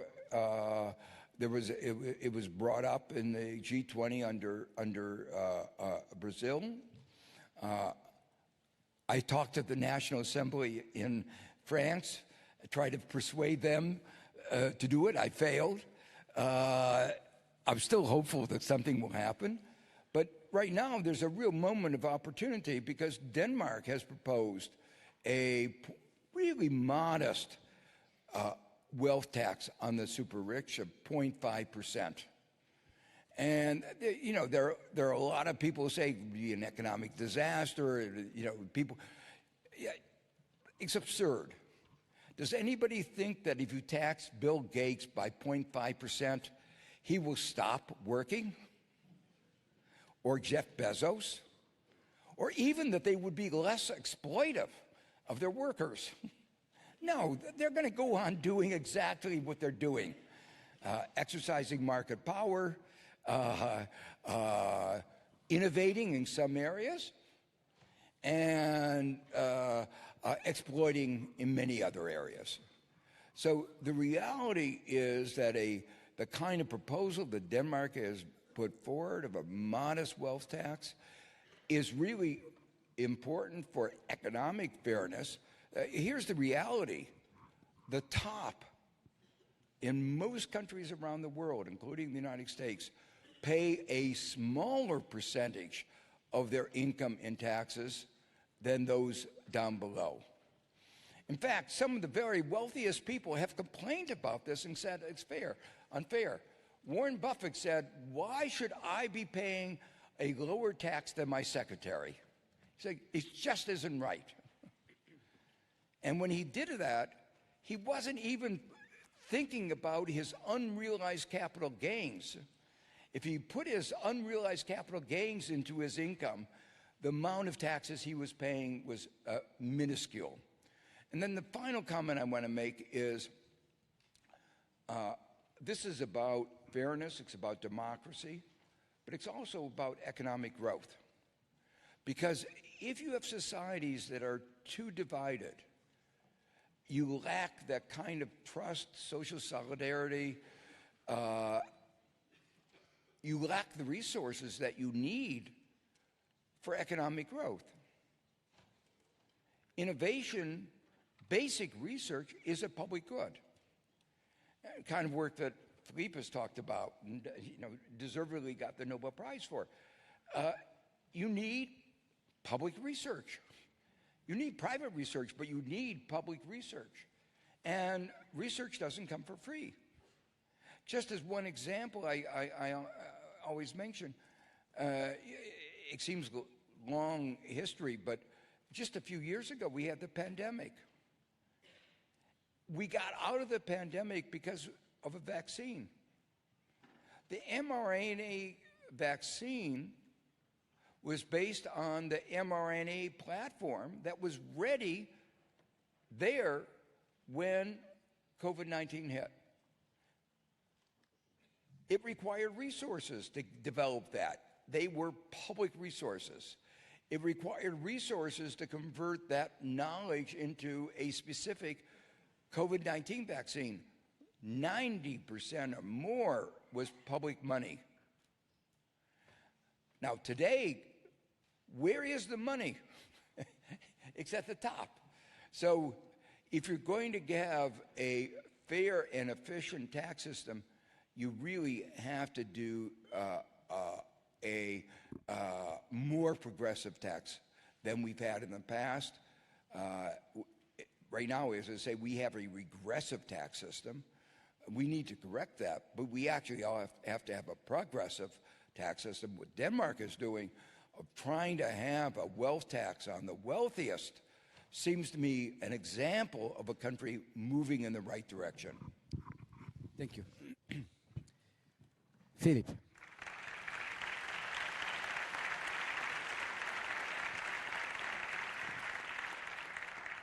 Thank you, Joseph. Now, Philip, I leave as well to you some consideration for the international situation, for what is happening, for which consequence this may have as well on economic systems, and in particular, if we can do something to cope with the situation for family, for workers, for citizens, for firms facing high energy costs and so on. But beside that, in order to give you more time to explain it, to make your consideration, I would like to focus with you on a specific question concerning transformation of the economy and digitalization. Digitalization and artificial intelligence are transforming productivity and labor markets. Do you believe our tax system should adapt to this transformation, for example, through new form of taxation on digital activity, capital, or even automation, or would such measure risk slowing down innovation? In your books, in your readings, often you advocate for competition as an important factor driver of innovation, and warn at the same time that monopolistic position may reduce innovation. So how can you explain the fact, for instance, that we do have giant in economy today, which actually, in fact, are very innovative, but then we believe, or at least theoretically, we may believe that this monopolistic company can curb innovation? Thank you. So thanks so much. So first, I want to say it's a great honor for me to be with you and with Joe. I learned so much from Joe over all my years. I mean, I was shaped by Joe's work, and be it, market breakdown, efficiency wage, land owning, credit rationing, how to measure welfare. I mean, my whole research agenda has been so much shaped by Joe's research and work. So it's a fantastic honor for me to be with you. On the question you ask, I mean, I would like to be a bit in the European context. A bit, we are European Parliament. We have a problem with Europe and US and China, and I would like to start by that. Between 1945 and 1985, Europe was catching up with the US. If you look at per capita GDP or other measures of innovation or whatever, we were somehow catching up. We rebuilt our capital stock. We were catching up because we had good education system. We could catch up with the technological revolution that took place in the US in the 1930s. And we got up to the mid-late 80s. And since the 1980s, Europe is declining vis-à-vis the US and vis-à-vis China. If you look at the most innovative companies in Europe, the 5 most innovative companies in Europe nowadays, they are the same as 25 years ago. If you look in the US, they are not the same. And you had the IT revolution that we did not harness sufficiently in Europe. US moved to, high-tech breakthrough innovation. China is also going there. And with Joel, we advocated a lot. We want to become like a Chinese car, but there were a lot of virtues of the economic model. And Europe, we got stuck in mid-tech incremental innovation. We have a big problem. But we do some innovation, but not enough. And we need to become again innovative, because if we don't become innovative, Europe will decline. And Europe, you were mentioning a number of values, Joe, which are very important. Europe, you see, for example, social model. We have a better social model, I believe, than in the US, okay? It's not quite perfect. We can improve it a lot. But we have some kind of, we aim at a social model.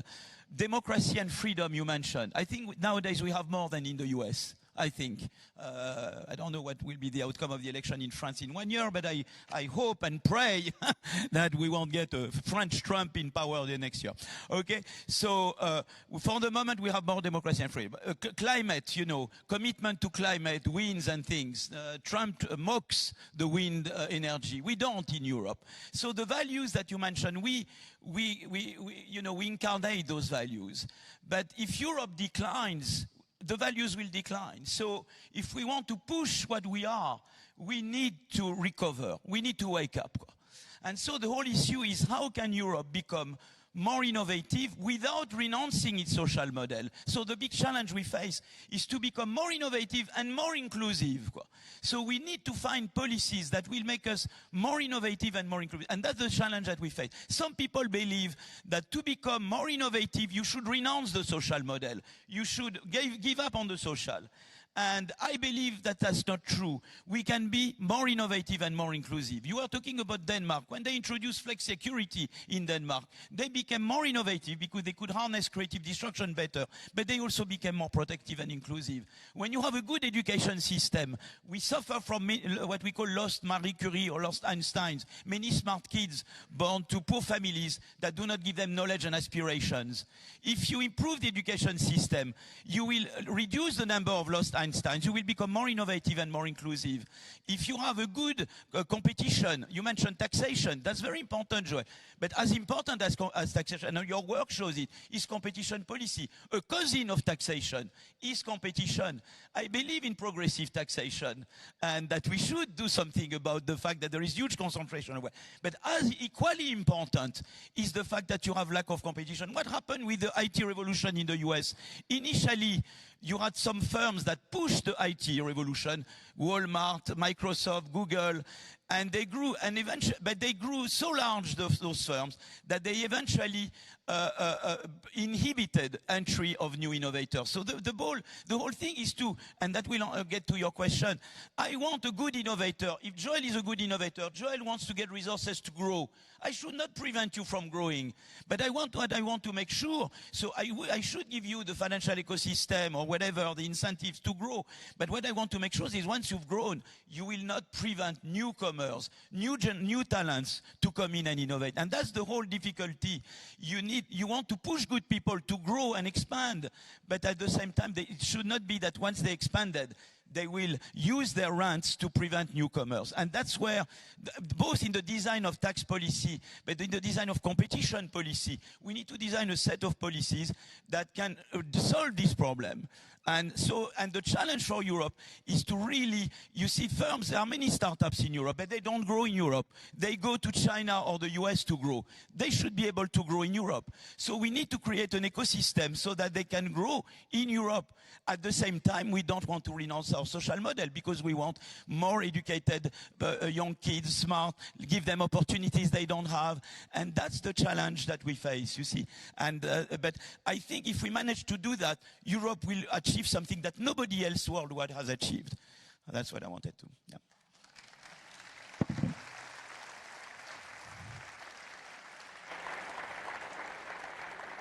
Thank you, Philip, as well for your passion, and you gave us actually a very interesting perspective on the way we could cope with tech giant in order for them not to prevent the entering of other firms to make innovation. Yeah, thank you. I would like to move now with you, Joe, to another issue. The fragmentation of taxation. We do have this issue both at European level, but as well at international level. Both of you have worked extensively on international taxation. In Europe, fragmented tax system undermining its single market, and how does this compare to federal state like the US, where varying state taxes coexist within a national framework? With citizens increasingly feeling that large corporations and very wealthy individuals can avoid taxation more easily than ordinary workers. What reform would most effectively restore trust in a fair and enforceable system. You are aware as well of the discussion that we have done at OECD level and as well at United Nations level concerning Pillar 1 and Pillar 2. For Pillar 2, we have reached in the past an agreement on the global minimum taxation. On Pillar 1, meaning on the digital service tax, we didn't so far. How would you, what do you think about that? How do you assess this and what should be done again? Thank you. Great question. There are many aspects of globalization. You mentioned my earlier book on it. One of the not so good aspects of globalization was that it opened up enormous new opportunities for tax avoidance, and in some cases tax evasion. And our corporations seized these opportunities. And this is an issue, again, like some of the things I talked about a minute ago, both of fairness and efficiency. You know, economists talk about the benefits of international trade, but the benefits of international trade arise when the basis of international trade is comparative advantage, real comparative advantage. But that's not what's driving trade today. A very large fraction of trade today is driven by tax avoidance. So the one industry that sort of is sort of the poster child of this is pharmaceuticals. And their decision to where to locate, both where to produce and where to pretend their profits originate, is all based on tax.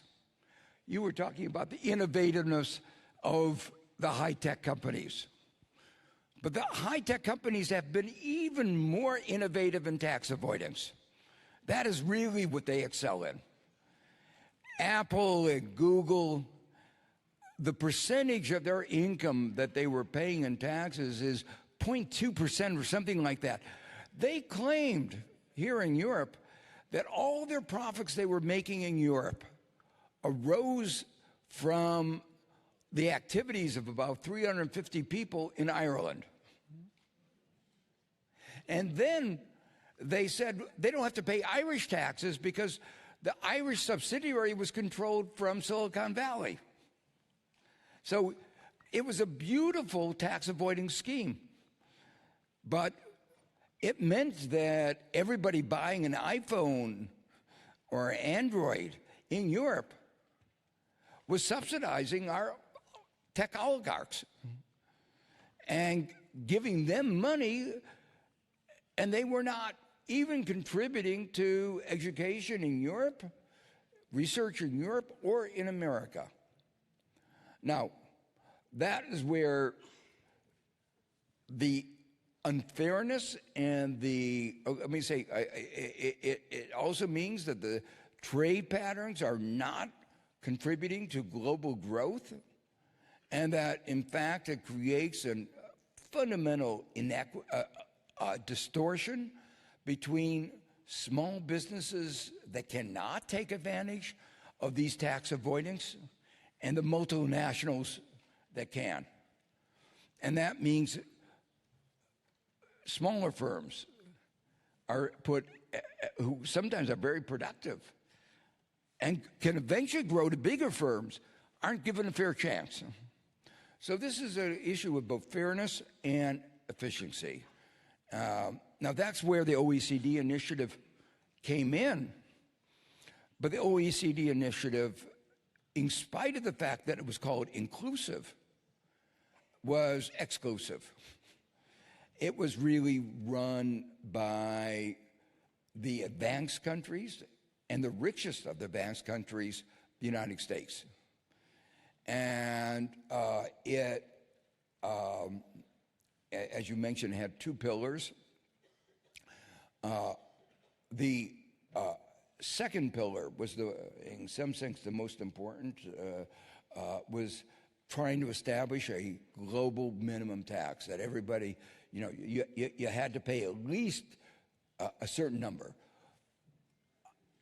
I co-chair a group called the International Commission for Reform in the International Capital Tax System, ICRIC. Terrible name, but the ambition is a good one. And we said it should at least be 25%. Countries in Latin America are levying corporate income taxes of 28% or 30%. So a minimum tax ought to be at least 25%. What did OECD do? Officially 15%, but then they had carve-outs that meant it was 12 or 13%. And so many of us worried that it would be setting a lower bound. People would be pushing that rather an initiative that was supposed to increase tax would go with the opposite. But what happened then? Trump arrived on the scene, and just like Europe capitulated on the trade agreement, on trade, Europe capitulated on the minimum tax. And so they have this new arrangement where Europe and the United States have their own systems. They call it a minimum tax for both, but they're not. And basically, American corporations are advantaged over European corporations. There is no principle on which you can defend Europe's capitulation other than power and the Ukraine war. And we should Europe should recognize that it has given up in trade and in this area its European sovereignty.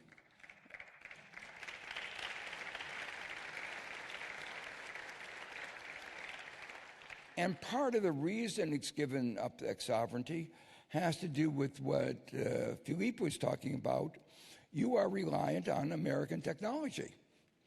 And you use Starlinks, and so you need to have your technology capacity. You need industrial policies to bring those capacities. You also need defense capacities. Pillar 1 was concerned with the allocation of tax rights. And it was supposed to be on the idea that taxation rights should be related to where the economic activity actually occurred. So if you manufactured something in a particular country, they should have the right to the value added of the manufacturing that occurred in that country. But what Pillar 1 did was address the issue only in the largest firms. And then they made up some concepts that had no economic basis, called excess profits. And by the time they finished all of that, essentially, it made almost no difference. And particularly, the developing countries where where production was occurring got essentially nothing. But they had to give up. They had to give up the right to digital taxation. So they had to give up something that is going to be more and more important in the future, the taxation of digital trade. So, and probably had to give up a lot of cross-border service taxation as well. So if you looked at it over the long term, what developing countries were asked to do was make themselves worse off. So a system that was supposed to make the global tax system fairer was actually making it worse. So you might say the good news is that after the United States watered down these Pillar 1 and Pillar 2, the United States said, we're not going to sign. And so we are now in a new regime. The African Union went to the UN, which is the appropriate place for discussing multinational agreements and said, let's have an international convention on trade, on taxation. And the good news is the United States is not participating. So I say it's good news because it means that there can be actually meaningful discussions. And those discussions are going on now. And hopefully in the future, U.S. will have a government that reflects a more, a better attitude towards social justice and will sign on to whatever agreements that are made in this UN Tax Convention. So I think it's a moment of hope. You know, Trump has been totally destructive to the international rule of law in every area: trade, taxation, war. I think in many of these areas, Europe has to recognize there has to be a coalition of the rest of the world, what I sometimes call the G-1. That is the only way forward. And then hopefully U.S. democracy will survive and we will get a government that will be able to join the rest of the world.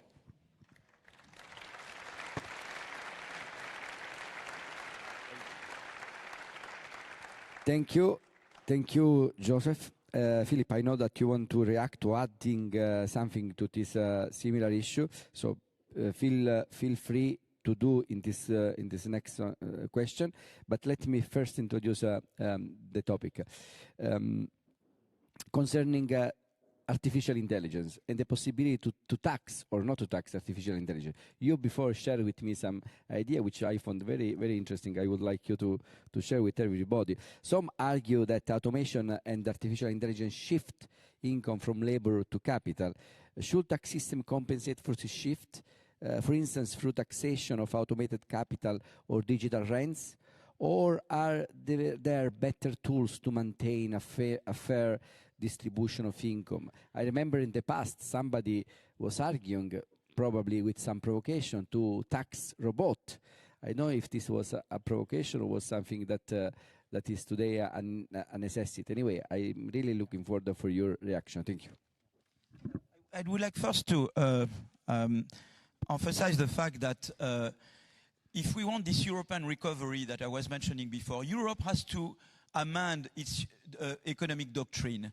For example, the Maastricht Treaty, we used to say, you know, deficit should not be more than 3% of GDP, putting all kinds of spending in the same basket.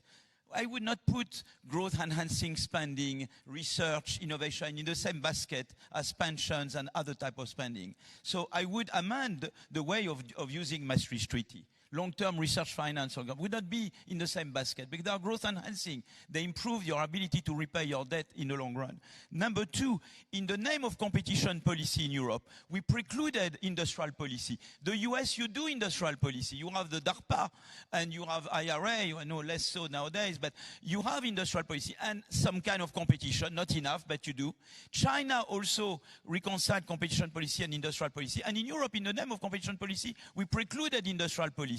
We need to change that. And we are a regulatory giant and a budgetary dwarf in Europe, okay? We need to change that. We need to allow for Euro bonds or the equivalent to finance, you know, our industrial project. I think that's really something we need in Europe to rethink our economic doctrine. Alors now you mentioned AI. AI, there is a lot of hope on AI. Why? AI has growth potential. Why is it that AI has growth potential? Because AI helps automate tasks not only in the production of goods and services, but in the production of ideas. It's easier to have new ideas with AI. It's a fantastic research tool. You can recombine old ideas into new ideas much more easily with AI than you used to. There is enormous growth potential with AI. I know I had some people disagreed with me, but we believe that you could get at least an extra percentage point of growth per year during 10-year period with AI. It has that potential. Lack of competition is a problem. If a few firms monopolize everything, then this growth potential of AI will be inhibited. So I am optimistic on the technology. I am less optimistic on the institutions. It's incumbent on us to reform our competition policy, to harness the growth potential of AI. And the answer to your question, I don't want AI to be monopolized by a few that will end up concentrating all the wealth and preventing newcomers. And their tax policy is important. You have to think, and I will go back to the tax policy, and you need competition policy. On employment, AI has the potential to create new jobs. Why? Because when you adopt AI, you become more productive, more competitive, and therefore the world demand for your product increases, and that's a channel whereby you can increase employment. I also told you that AI will produce many new ideas. That will mean new jobs, but it will also destroy jobs. So with AI, more than ever, you need the kind of flex security system that they have in Denmark, because you will need to smooth out the transition from old jobs to new jobs. In Denmark, when you lose your job, for 2 years you get 90% of your salary, up to a certain level of salary. The state retrains you and helps you find a new job. More than ever with AI, you will need this kind of system. So if we put the right institutions in place, good flex security, good education, good competition policy, we will harness the growth and employment creation potential of AI. And then AI can give us a lot. But there is this issue of taxing, of the tax. It's true that if there is excessive concentration of wealth, you need to do something about it. But the difficulty there, Joe, is the following. And that's why I have my small argument with Gabriel, whom I like very much, Gabriel Zuckman.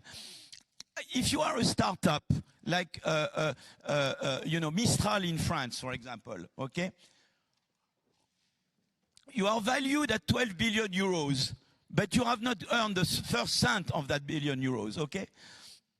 If I put right away a tax on the 12 billion euros, you will need to borrow or to bring the state as a shareholder to just pay the tax on the 12 billion euros rather than expand. So I would like those who have accumulated wealth to pay for that, okay? I would also want people to restrict the possibility to use non-realized wealth and make realized wealth appear like non-realized wealth. I agree with that. But beware, make sure that what you do will not discourage the new startups like Mistral, like Yann Lequin. You know, the great news we had in Davos, we only had bad news. One of the good news is that Yann LeCun left Mistral to come back to France and England to start the next revolution within the AI revolution. Do I want to stab Yann Lequin by saying, you know, if you're valued at 10 billion euros, you should borrow and to just pay the tax on the 12? No, I want to help this flower bloom. You know, I want to help Lequin make that revolution in Europe. Imagine if this revolution, the post-LLM, he wants to develop the post-LLM revolution. I want this to happen in Europe. I will not do anything that could prevent Lequin or Mistral or the equivalent in other European countries from doing that. So the difficulty of the exercise is to make sure that those who have a lot of wealth, they contribute, but without discouraging those who try in Europe. You know, we barely try in Europe to do something. I love cheese. In France, we love cheese. I mean, it's great. But I don't want France to only produce cheese. I want France to also produce AI. I mean, we have good mathematicians, good scientists. So I want to make sure that they can find an environment where they can blossom. And that's the difficulty of the exercise. That's why it's not totally trivial. And I share your concerns, Joe.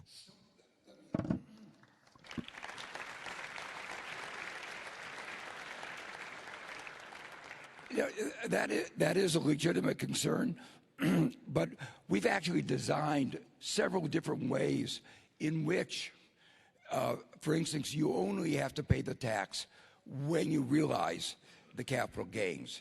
So there are ways that this is a problem that can be solved. And just for those of you who haven't followed the details, there are some differences in the different forms. I happen to be a fan of the proposal that Zuckman has proposed in France, which is a minimum tax, which says that those with wealth should pay at least 2% of their wealth, including the income that they get from that wealth. But they can defer. But include the unrealized wealth. I have huge discussion with Gabriel. Anyway, I debated with him. So that part, I think, actually one question was about what do you think about Zuckman tax? I had read here. Well, there are different versions of that, but there's one aspect. There's one aspect of AI that I do want to emphasize, which is that, and it's related to taxes. AI, like social media, is incorporating knowledge that is being produced by others without paying. If I wanted to be crude about it, I'd say they're stealing intellectual property massively. And we know the consequences of that. It will mean, in certain key areas, incentives to produce relevant information in a timely way by, say, legacy media will be innovated. And that means a technology that has the ability to process and disseminate information better will lead to an information ecosystem that is worse and will undermine economic efficiency. So there are several ways of dealing with this. One way that I think really is probably the simplest, and it follows a model that's been used in some places, is a tax on AI, part of which is used to create a robust media landscape and a competitive and diverse media landscape. And that's really related to one of the three crises that I talked about before, the democratic crisis. And if we don't have a robust media landscape, we won't have a robust democracy. Thank you. Thank you, Joe. So, as I said, one of the questions was exactly about the discussion that we had in Europe, and as well in the Parliament, as well in the committee, on ultra-high net worth individual. And the typical argument, well, of course, the Parliament here is very divided. They are concerned. Proponent, of course, they claim and they think that inequality has been polarizing too much society, and there is a risk as well on democracy, a threat on democracy. And therefore, a Zuckman tax which would apply only to top-up, as a top-up, meaning for the part of income which is not already, for the part of tax which is not already paid by individuals, in order to reach a 2% or 3%, and this will generate an income flow in Europe of 121 billion euro. Which, as you know, for the new priority of Europe, this would be fundamental for the green transition, for the digital transition, for the defense priority, and so on and so forth. So, yeah, I would like to ask you about that and about the possibility of flight capital, whether this is an argument or not. What do you think about that, Philip? For you. Still, to be very unequal then distribution of microphones. I don't want to contribute. First, I would like to say something about inequality in general. One big problem that we face in France, for example, is that social mobility has gone down. I mean, there are various measures of inequality. I worry a lot about inequality at the top, but we have other measures of inequality. The Gini, for example, is how far globally you are from perfect equality. That's another measure of inequality. Another measure is dynamic inequality, the extent to which your income is correlated with your parents' income. I think we need to look at inequality globally. My concern, I will tell you something, my obsession is the poverty, is the poor. You know, there is a well-known story, I don't know if that story ever took place. It's Otello de Carvalho visiting Olof Palme. I don't know if this ever took place. And Olof Palme asked Otello de Carvalho, how is Portugal doing? Very good, we have less rich people. How is Sweden going? And Olof Palme would have said, great, we have less poor people. Well, my own obsession is poverty. To be honest with you, I can't stand poverty. I mean, poverty traps. Those who are in poverty trap cannot grow, have no prospects of, you know, because they come from poor background. That's my main obsession. My main obsession is social mobility and poverty. That's the main thing. And a big concern that we have now in France and maybe other countries is that social mobility has gone down. The school system is not playing the role of social ladder that it used to play. For me, this is as important, at least, as the issues that we were discussing. I mean, I think the taxation is very important, but in France it has become a totem, and then you ignore all other aspects of social mobility and inequality. In particular, is school.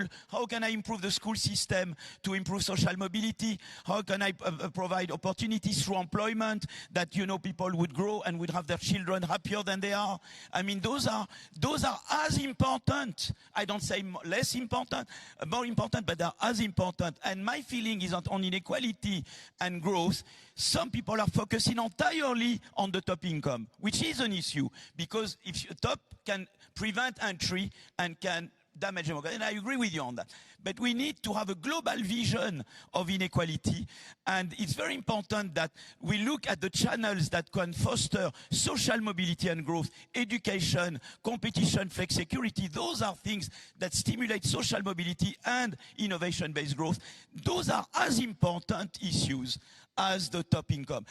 I don't want to downplay the top income, but I think we should not just concentrate on that at the expense. You see, in France, for example, you have some people, they only talk about that, and nothing is said about the schooling system. And I think this is, I would like just to point that out, because you need to have a global view on inequality. There is not only one measure of inequality, there are several. All of them need to be dealt with, and when in relation to prosperity. I think that's something I think we should, and that should be, because I think at the end of the day, we want to reduce poverty. What do we want? Growth and prosperity. To reduce poverty, if you look worldwide, you mentioned increase in inequality. It's true that in our countries inequality went up a lot, but globally it's not clear that they went up so much. There is what we call the elephant curve that Milanovic and others have pointed out. And thanks to the fact that China and India and other countries grew fast, that has contributed enormously to the reduction of global inequality and to reduction of global poverty. Those guys should also be brought into the picture. I don't say at the expense of the other things, but I think they should also be brought into the picture. Thank you. Yeah. Joseph, this is... then we will give the floor to the public. Is your last reaction to this? So, to this issue? I agree with Philippe. There are many dimensions of inequality. In the United States, we're also very aware of inequalities of health, that life expectancy is going down, disparities between health of the rich and the poor are going up. That's because we don't have the European social model. We don't recognize the access to health care as a basic human right. But if we're going to provide education that is going to be important for social mobility, if we're going to provide the active labor market policies that are going to enable people who are displaced from the jobs to get new jobs, we need public revenue.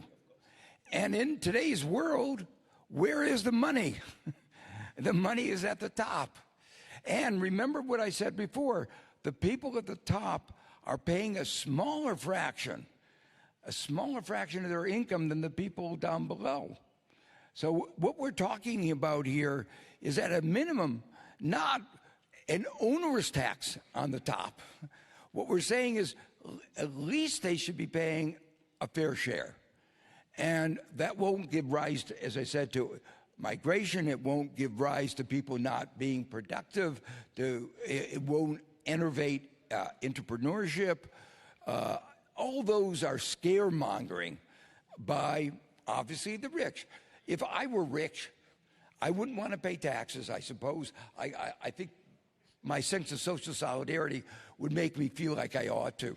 But I understand people now saying, I don't want to pay a tax, and using every mechanism, including scaremongering techniques. The evidence is they don't migrate, and they continue to be just as, do whatever it was, whether it's exploitation or innovation, unaffected by these really low taxes that can generate so much revenue because they have so much wealth. But I want to add to what you said, Joe. I agree with you. But what I want to make sure for France, for example, if we get AI out of France, I will, that will inhibit growth in France and therefore our ability to finance our social model. I want France to become, and other European countries to become more innovative because it will improve our capacity to finance our social model in the long run. And that's what the thing. I agree with you, but I don't want to do anything that would discourage Yann Lequin and Mistral from staying in France to create wealth in France that I could use to finance the social model of France. Thank you, thank you. We really, I think, have chosen the good argument. You see how the discussion was lively. You see how the argument was solid and robust. So thank you to both of you for this inspiring, yeah, and there is one thing.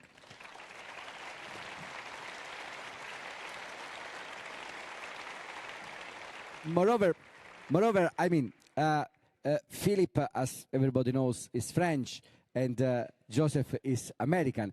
And in a way, they are crossing each other, meaning that they change the jacket when they speak about Joseph, social model, and Philip about innovation. So he probably referring to the fact that he inspired Philip to the innovative firm that in America actually they do have, and while Joseph is probably inspired more by the European social model, which create more equity condition. Anyway, I stop here because I will, even these words that I just said would open the debate.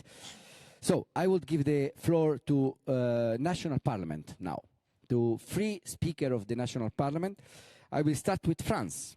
From France Senate, the seat number 105th, Florence Blatrix-Contat. Please, the floor is yours. Merci. Thank you. Thank you very much to the speakers. Mr. Tridico explained these ideas from the point of view of endogenous growth, where the state needs to intervene on the basis of human capital to bring about growth with then state financing. Then Mr. Stiglitz obviously has outlined the needs that we have for the environmental transition and to fight inequality. Our countries do have these resources. In the Senate, we've shown that there are 13,000 millionaires who are not paying any tax. And we've also seen that the 500 largest fortunes in France represent 46% of GDP, when it was 6% just a few decades ago. That's why we need to have the Zuckman tax. That should be properly studied rather than just being an option. We here have heard that this would bring about own resources of 121 billion. They are essential for financing the future. This really is just a pretext to stop then research and innovation, but that shouldn't stop us moving forward on these subjects. Thank you. Criticize the French. I mean, that's always that's very French. Thank you. So I will collect some question. The second one will come from Greece, from the Hellenic Parliament. So, Mr. Paraskevas Koukolopoulos, member of the Greek Parliament, please. Thank you, Chairman. climate change, inequalities, democratic crisis, Mr. Stiglitz. I am from the PASOK, the Socialist Party in Greece. You are a friend of us. I welcome you to Europe. I have a critical question referring to Mr. Agion as well, who spoke about competitiveness. Europe on the energy field, which is a key for innovation and for competitiveness and for Europe's welfare, has taken an option, the carbon tax, which is a just tax because it funds the transition to renewable sources, has been used to lose domestic taxes in Europe and it helps, on the contrary, our dependence on the Russian natural gas and now on the American LNG. Is this a reasonable choice, or should we have moved and move from our own resources to gradually to renewable sources and storage by also supporting innovation, as Mr. Agion said? Thank you. Thank you. Thank you. I will take another question now from an academician, from Michel De Wolf, professor at the University of Catholic de Louvain, so not far from here. Seat 299.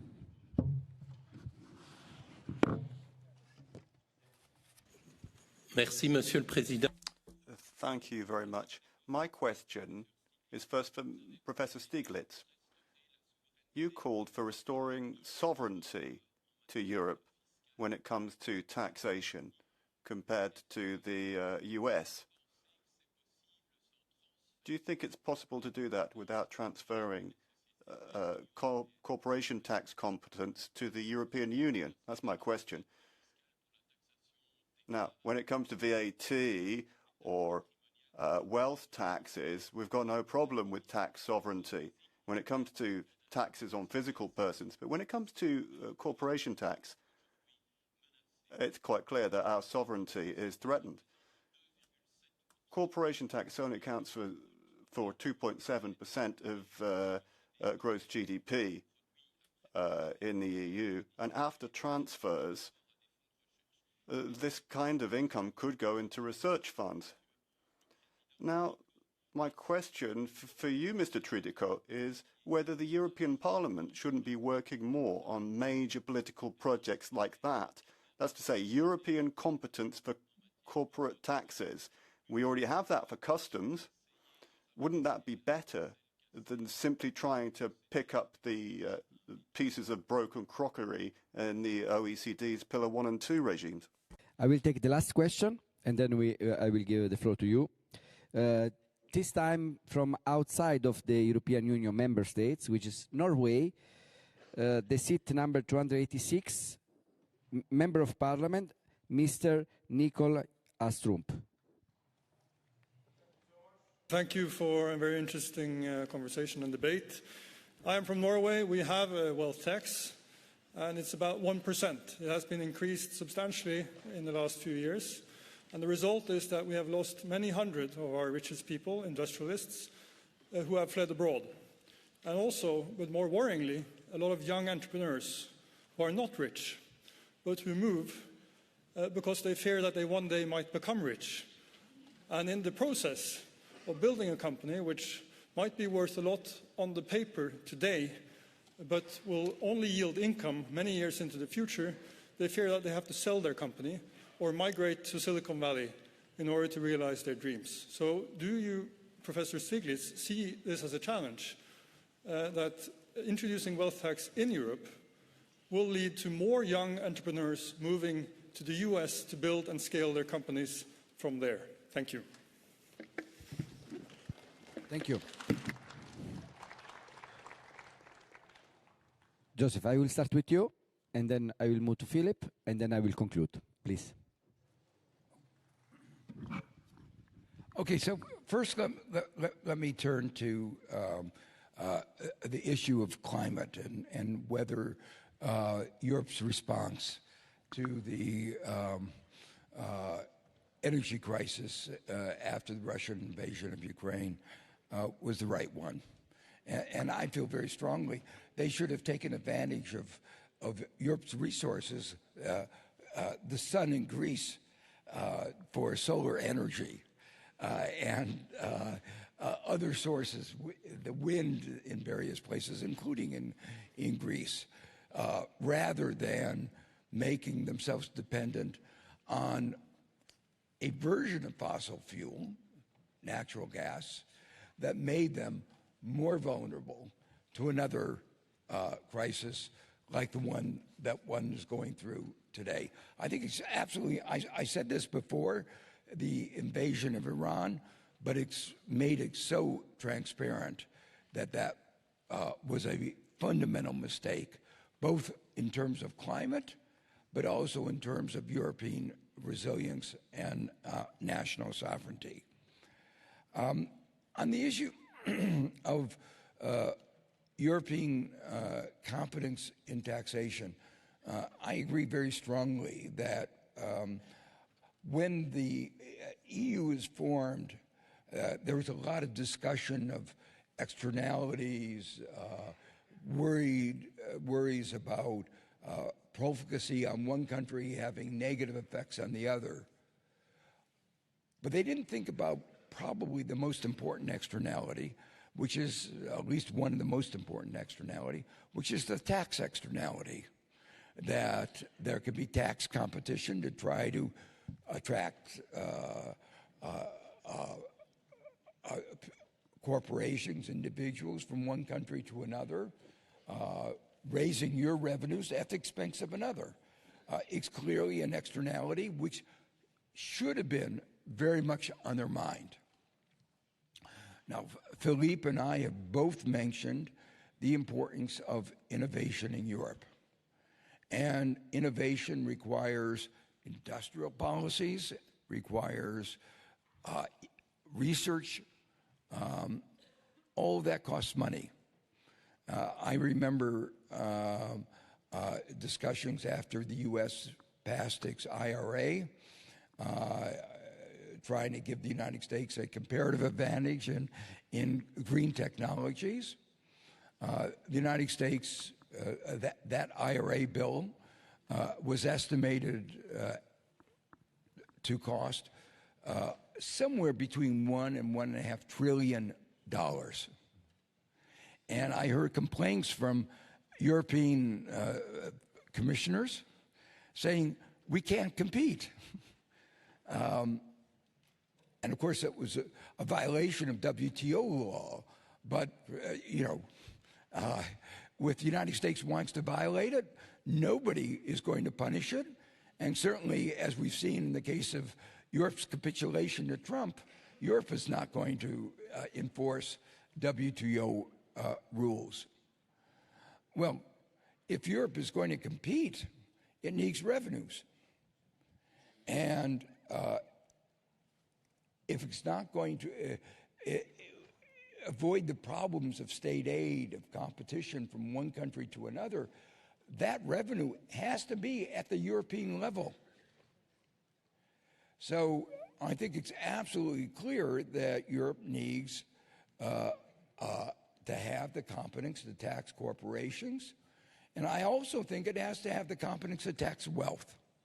Because one of the important sources of these externalities is different European countries competing for the wealthy. People move from France to Belgium, and Belgium as a place on the way to Monaco, because they can't move directly from France to Monaco because of an agreement. But these are the wealthiest people in France not wanting to pay their fair share of taxes. That shouldn't be allowed. They make money by taking advantage of the education system, the infrastructure, the legal system, but they don't want to contribute. And that just doesn't make any sense. So I am very strongly in favor of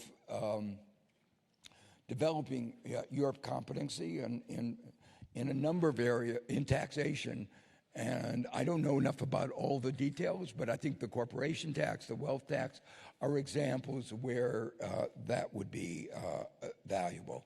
And I did like the remark about rather than trying to fix a broken OECD initiative, doing something substantial both at the UN and in terms of increasing this tax confidence in Europe. Now, on the question of the wealth tax and it having this effect on inducing out-migration and enervating innovation, I think, as I said before, I think it's been exaggerated. I don't think it should be ignored. I mean, I agree with Philippe. It is something that one has to worry about. But the reason that, this is good news for Europe. One of the reasons that U.S. was so successful in innovation is not our tax system. The reason is we had the best universities in the world, and they attracted the most talented people from around the world. Trump has had a concerted attack against science and against our best universities. So it's a real opportunity for Europe. American science really benefited from World War II. That it was at that time where people like Einstein migrated from Europe to the United States. And it was at that time, before that, we did not have strong science. The strong science was in Europe. But Europe shot itself in the foot, and we benefited. And now America is shooting itself in the foot, and Europe really should take this opportunity to benefit from our really big mistake.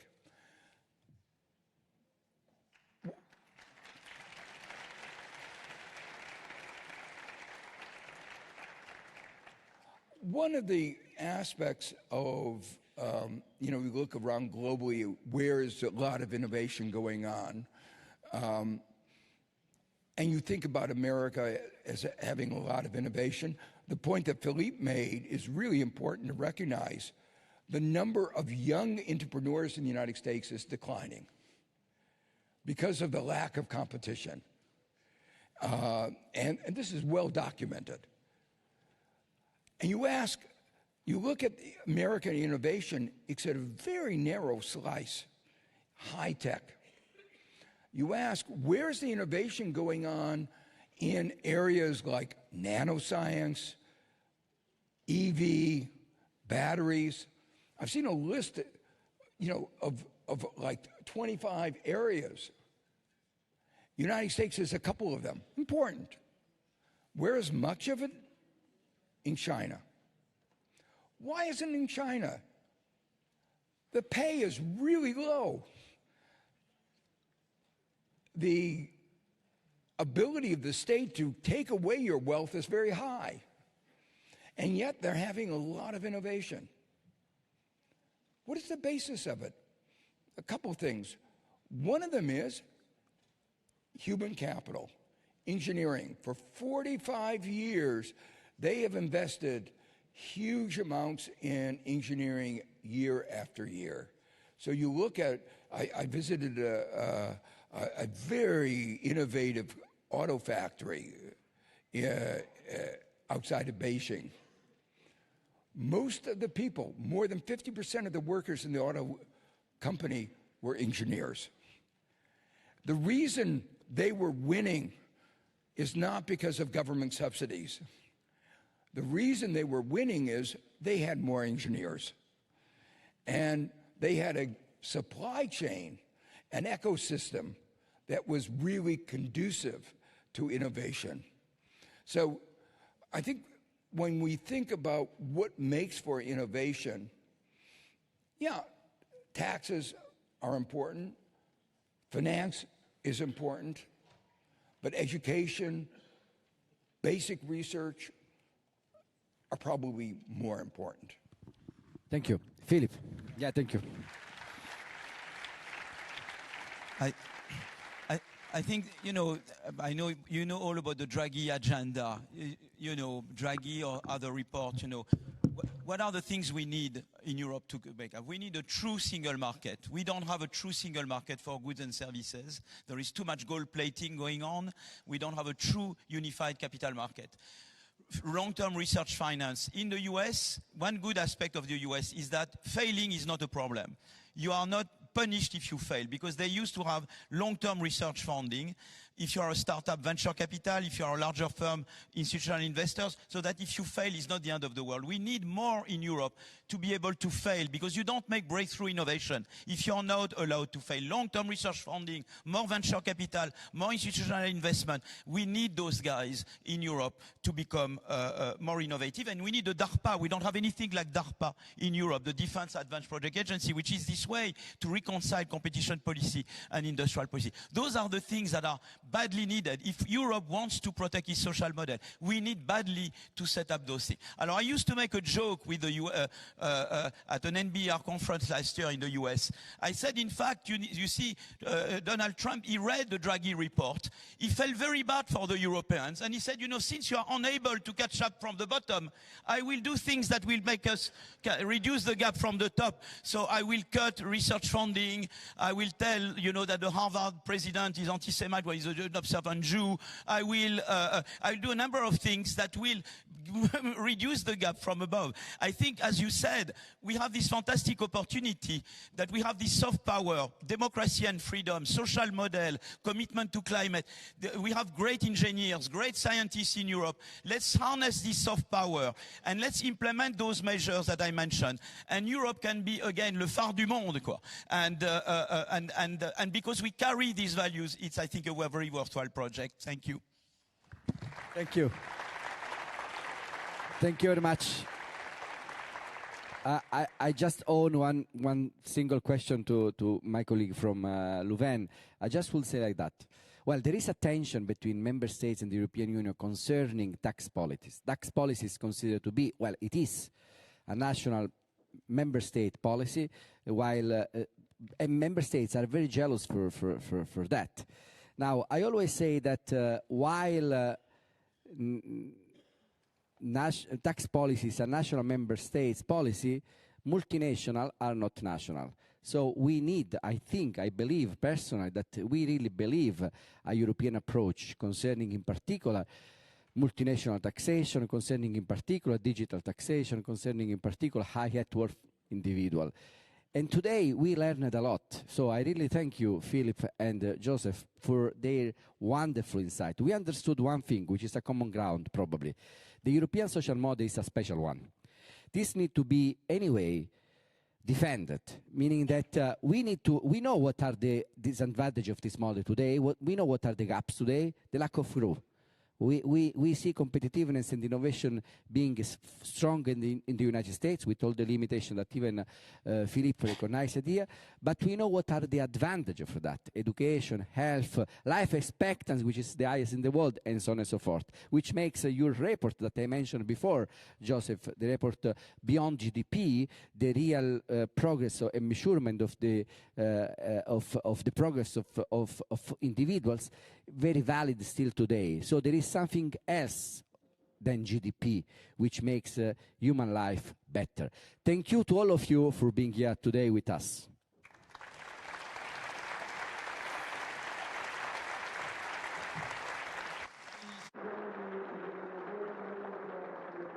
Today, and for this very interesting cherry on the cake that you just heard. It was wonderful, truly. And at the most difficult time in a conference, right after lunch, well, people usually take a nap. And the hardest panel to keep them alive and kicking, but they did remarkably well. A photo opportunity.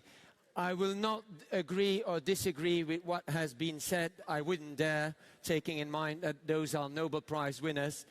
What I'm taking with me is the fact that Philippe reassured us he loves cheeses, because at some point in time I was worried that he's a cheese lover as well. So you reassured all of us we are going to keep the French cheeses. Okay, I also noticed that he was worried about the equality in mics, which is quite remarkable for a Nobel Prize winner, and talking about equality, even to keep the mic aspect into account.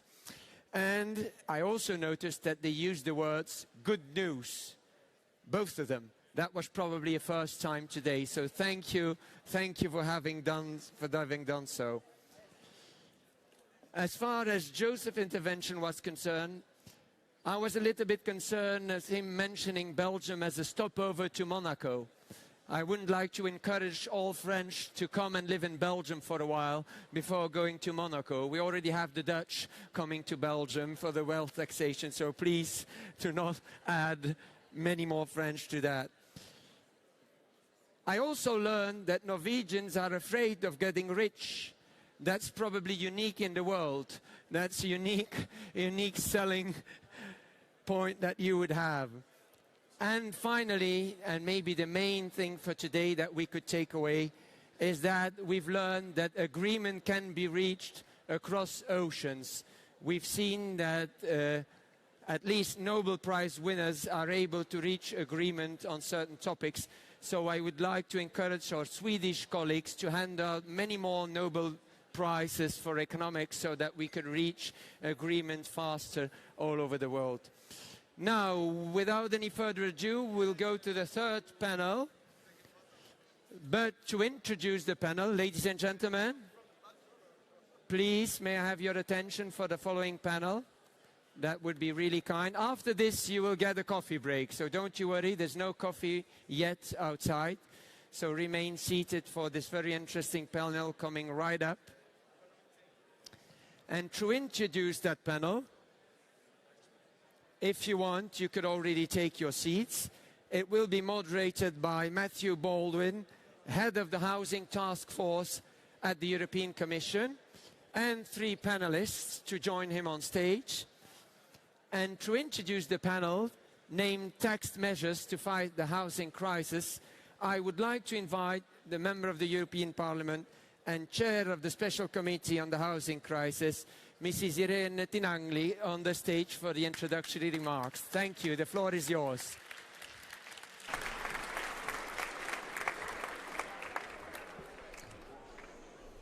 This is probably the most difficult time to talk in this afternoon. But I hope to get a little bit of your attention to discuss the next topic, to introduce the next topic, which is indeed something very, very concrete, not abstract, that affects European citizens every single day, which is housing affordability.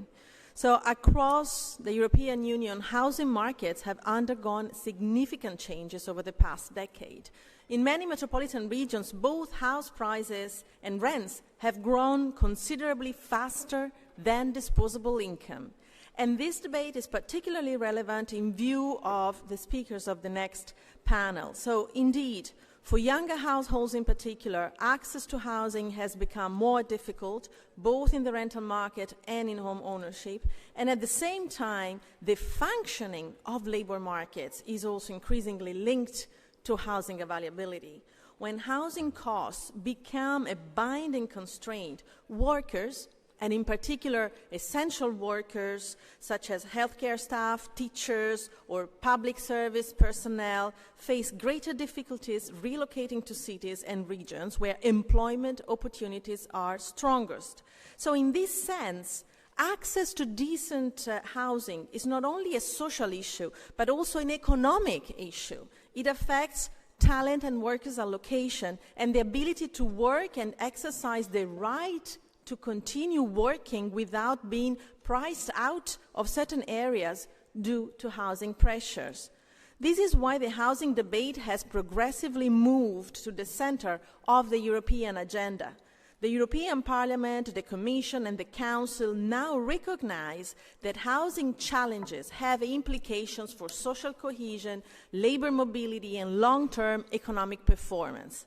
Indeed, housing decisions are shaped by a combination of factors: demand and supply dynamics, regulations, financialization, construction costs, demographic trends, and financial conditions. They all play a role. Public policy, including taxation, interacts with these factors and influences how housing markets evolve over time. So next panel will address the role of taxation as a key element for this discussion, because tax systems shape incentives in housing markets and influence how households and investors behave. So therefore, it's useful to look at the broader structure of housing taxation in our economies. Across many European countries, housing represents the largest component of household wealth. Residential property typically accounts for around half of household assets, and for low and middle income households, the share is often even higher. This means that developments in housing markets have a direct impact on wealth accumulation, financial stability, intergenerational economic outcomes. At the same time, housing taxation represents a relatively modest share of total tax revenues. Recurrent taxes on immovable property account on average for roughly 6% of total tax revenues across the OECD.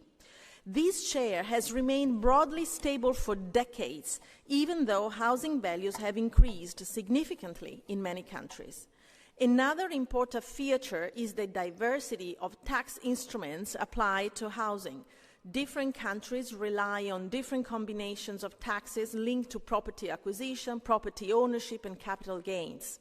In some cases, taxes on property transactions represent a substantial source of revenues for regional or local governments, but in others, recurrent property taxation plays a more prominent role, just to give an example.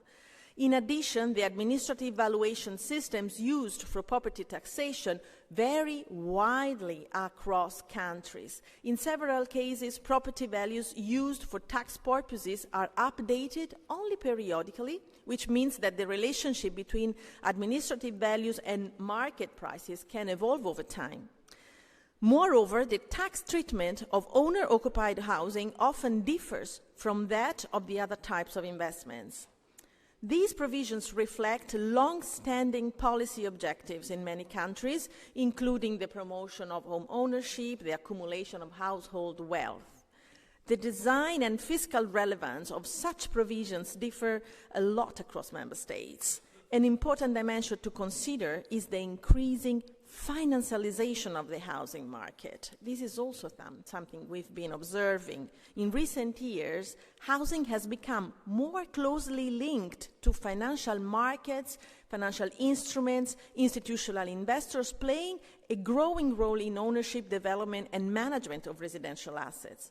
But at the same time, access to credit and various financial instruments have enabled different actors to allocate resources in ways that can influence both investment patterns and housing availability. This process is closely intertwined with fiscal policy. Different tax treatments, such as deductibility of interest, incentives for rental investments, or preferential capital gains taxation, they shape the decisions of households and investors alike.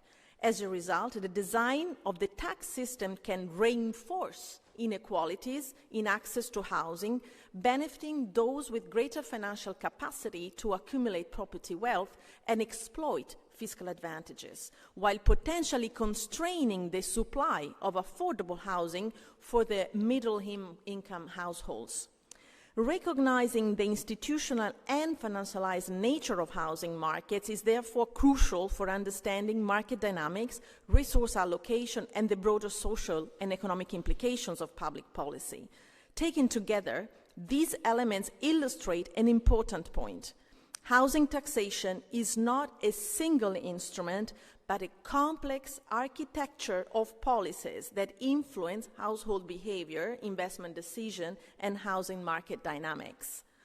Understanding this architecture is essential when discussing housing affordability.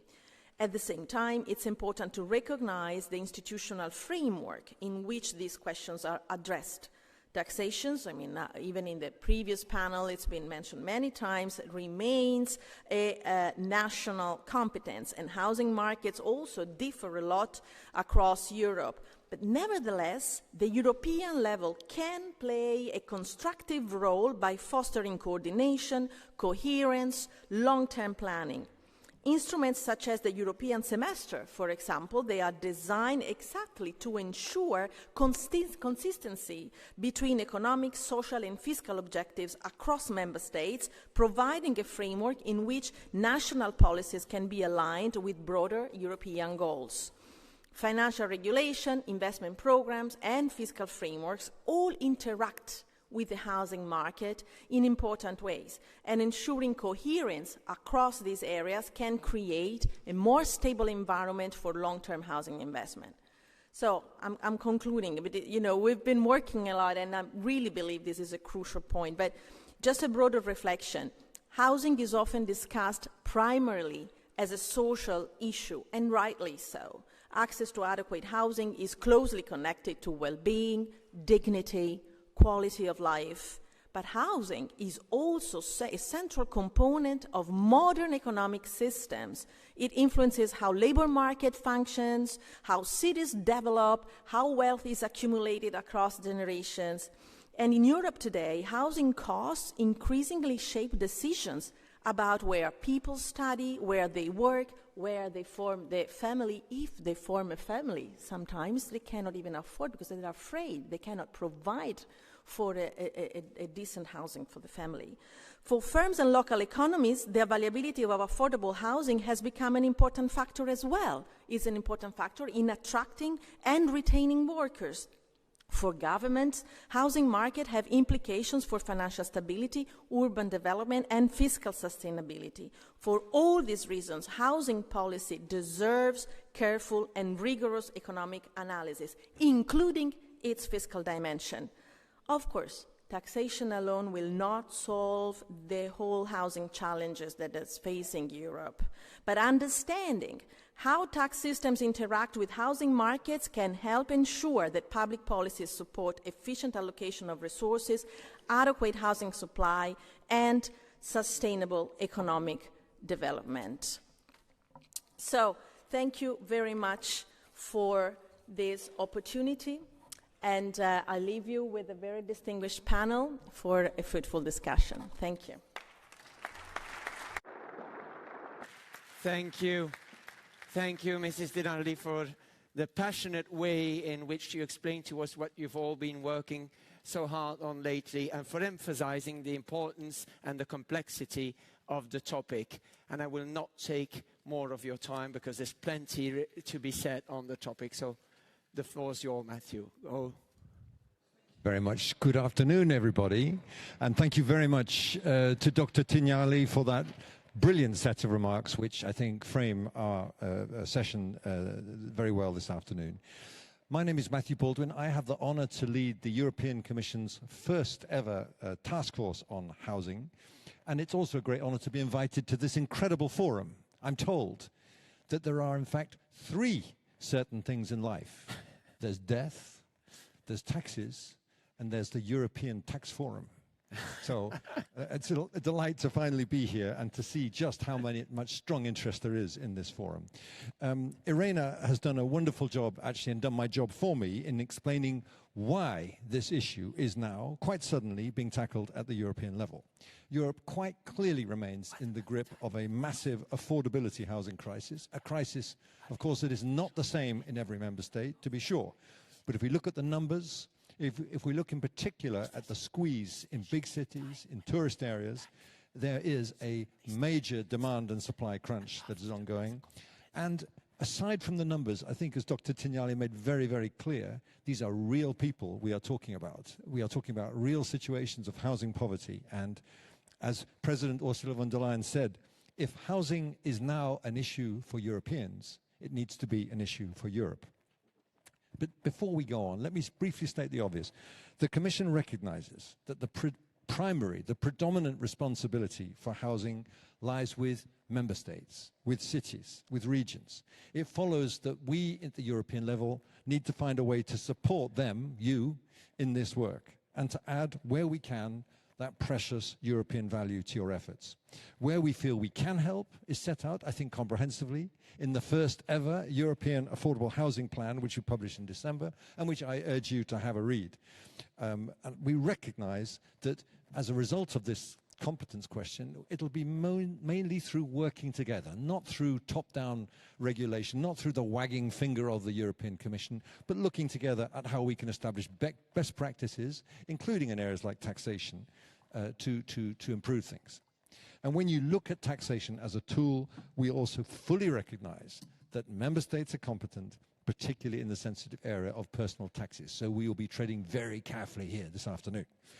Now, nonetheless, if we in the EU, and not just we in the Commission, we globally, want to address the housing crisis, we do need to look at tax policy, and fiscal incentives has to be a part of this as well.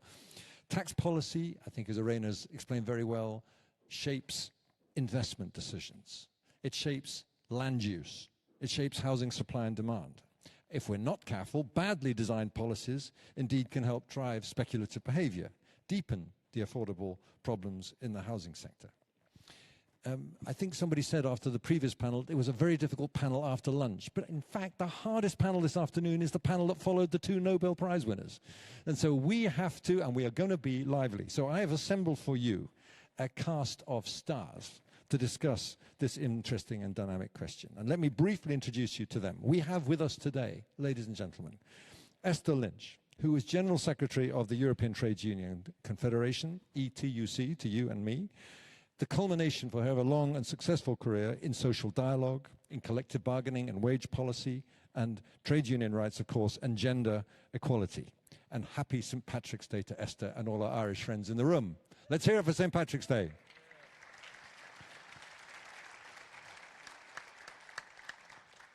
That was brave coming from a Brit, wasn't it? We also have with us Makis Keravnos. Welcome to you, sir. A member of this European Parliament from the EPP group.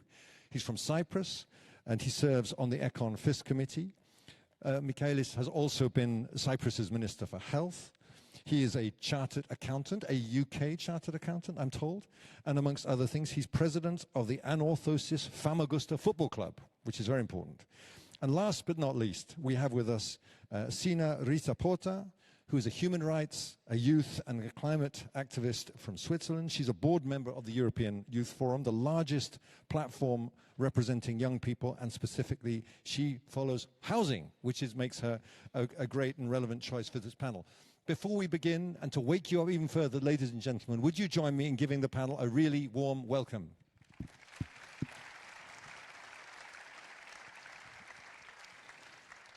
Right, this is the first question, and it's the easiest one, so get used to it getting a little bit tougher. The question, and starting with you, Esther, if I may, and I'd ask all of you to address this, is to what extent and where, in your view, can housing taxation improve or impede housing affordability?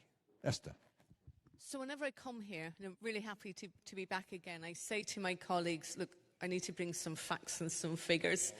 So I'm just going to start with a couple. And I think one of the most worrying facts that we have is that in 16 member states, if you earn minimum wage, you can't afford a one-bedroom flat even with all of your minimum wage. So it's over 100% of your minimum wage. And in some member states, it's as much as 160 or 185%. So even if you had 2 jobs, you couldn't afford a one-bedroom flat. So for absolutely certain, this is a major, major issue. So we very much welcome the work of the Commission. Tax is certainly part of the story, because what's driving part of the affordability crisis, not just for renting, but in particular for those who want to buy their home, which is an ambition that a lot of working people have, and it can sometimes be a meter stick by which they measure their own success, and the value of their wage is whether they can afford to buy their own home. They're competing with hedge funds who have access to much cheaper capital and who have much more favourable taxation treatment. So at the moment, tax systems aren't neutral in this discussion. They're very specifically enabling and encouraging the development of an approach where it's no longer thought of as a home, but it's more and more thought of as an asset.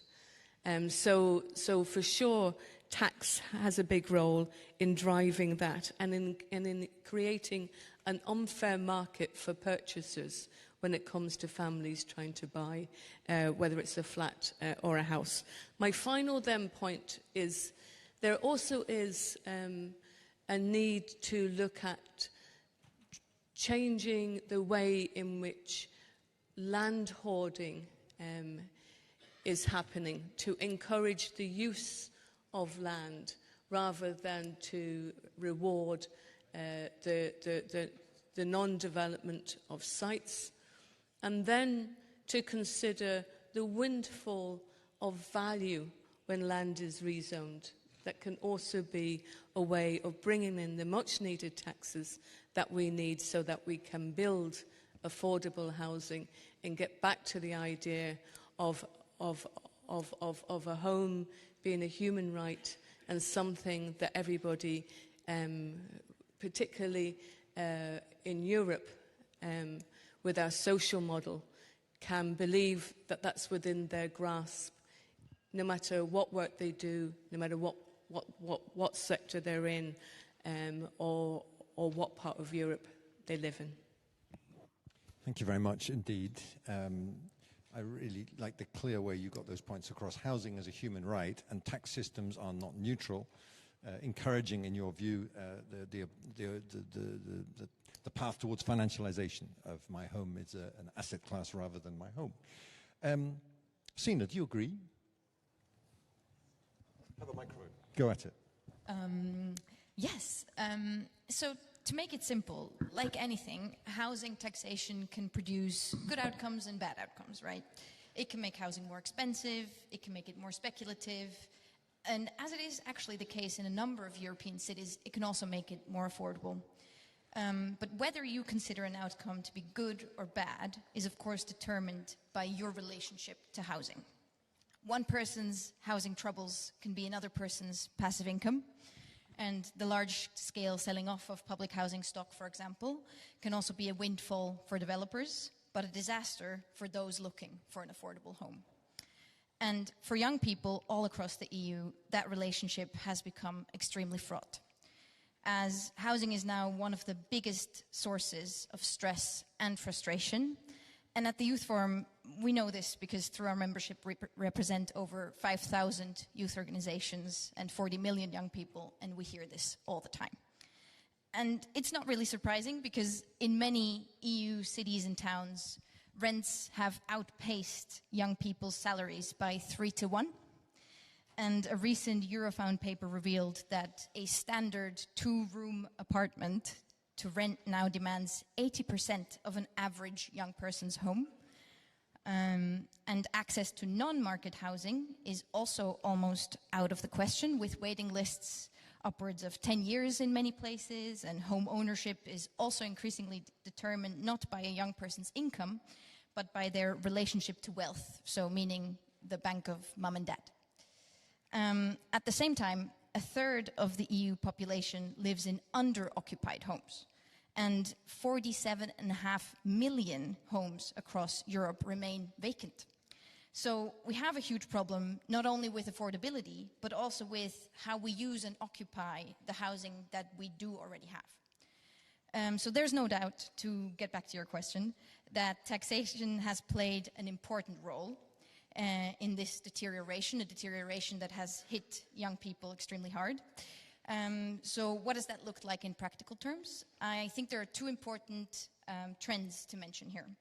So over the past 20 years, governments have, for the most part, shifted spending from building social and affordable housing to demand-side subsidies, such as housing allowances or tax reliefs for homeowners.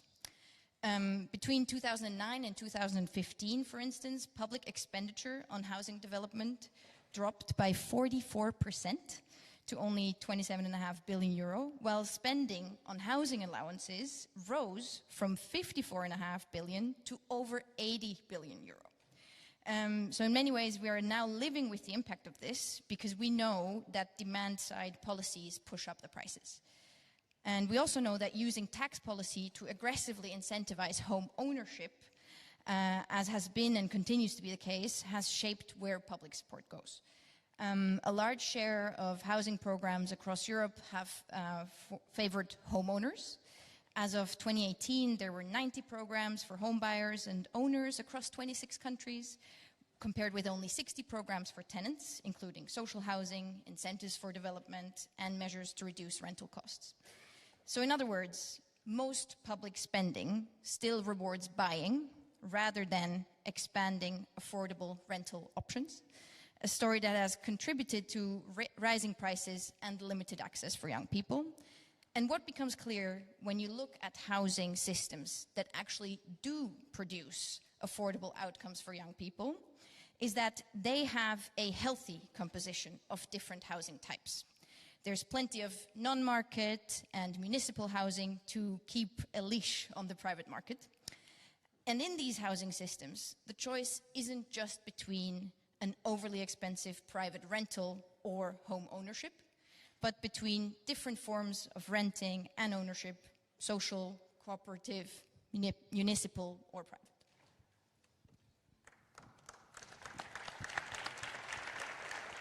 Thank you very much. Very interesting points. Thank you. So coming, of course, from the perspective of youth, that in this market, where there are winners and losers, you've made very clear the frustrations of youth, the extent of the income cost gap in terms of average young people, particularly those living in cities and towns, who are often struggling even to get access to housing. So two very clear points coming from the perspective of people on minimum wage and young people. Mr. Haji Pantela, what's your view about the extent to which housing taxation can improve or impede housing affordability? Okay, thank you. I would like to welcome all of you here in the European Parliament. Before I give my assessment, it's good to, when you have a problem, it's good to identify the reason of the problem. Why we have a housing crisis? We have a housing crisis because we don't have a lot of supply. One of the reasons. Second reason, housing is expensive. Why is it expensive? It's expensive because we have managed recently with the help of the European Union to increase prices of raw materials. And I'm saying with the help of the European Union because we had a huge investment plan in a few years where we had to build a lot of infrastructure that gave a sign that raw materials will increase, and we managed to increase the prices. The second reason is why it's expensive to build now. We have managed in the European Union to over-regulate. We have to build a house, so much regulation. We don't use technology. We don't use artificial intelligence to make things easier. So this makes prices very high. Another reason for this is the fact that there is a lot of demand for housing. With the introduction of Airbnb, a lot of people, they prefer to use their houses with Airbnb. I'm sure in a lot of European Union cities this is not regulated, so they don't pay taxes, they avoid taxes. And they give incentive to house owners, instead of renting the property, to have it under Airbnb. So we limit the supply as well. So how we tackle this problem? On the supply side, I'm in favor of giving incentives. We have to give incentives. We have to give incentives to increase the supply, to increase building a lot of houses. When we build, we should give incentives as well, where possible, to increase the percentage of the built-in permit, to build as many as possible floors. So with this way, we can By increasing the floors, we can have an available floors for vulnerable, for poor people, for first-time owners. We have to give incentives, tax incentives, when first-time buyers, they buy a house, to be able to claim tax credits. Developers that they provide the market with housing which help to increase the supply of housing, we can give them additional tax credits. And on the other hand, in order to reduce the prices, we have to regulate for sure the Airbnb market. We have to give incentive to landlords to aim for long-term rentals, because if we have long-term rentals, this tends the rent to go down instead of having short-term rentals. And as well, the main task of the European Parliament is we have to simplify the process of having permits. We have to simplify the way we build houses. I think all of us, nowadays, we know how to build a house. So we have to find the simplified way, and with this way to try to reduce the prices of the houses in order to reduce the price. So with this way, we'll be having affordable houses for all the European Union citizens. Thank you very much. Thank you very much indeed, Mr. Hadjipantelou. Very interesting, the contrasting responses you're stressing here, the role of supply, and we need therefore to look for incentives to increase that supply, the cost of housing, the cost of raw materials, the fact that you believe we've over-regulated and we're not using technology wisely enough, and you've also put your finger on the short-term rental issue. And a number of these issues are covered, of course, not just in our European Affordable Housing Plan, but also, of course, in the European Parliament House Committee report. Lots of reading material for those of you who are new to this topic. But thank you very much for all of those answers, which I think open up our question very, very well. Perhaps, Mr. Hadjipantelou, for the next round, I could begin with you.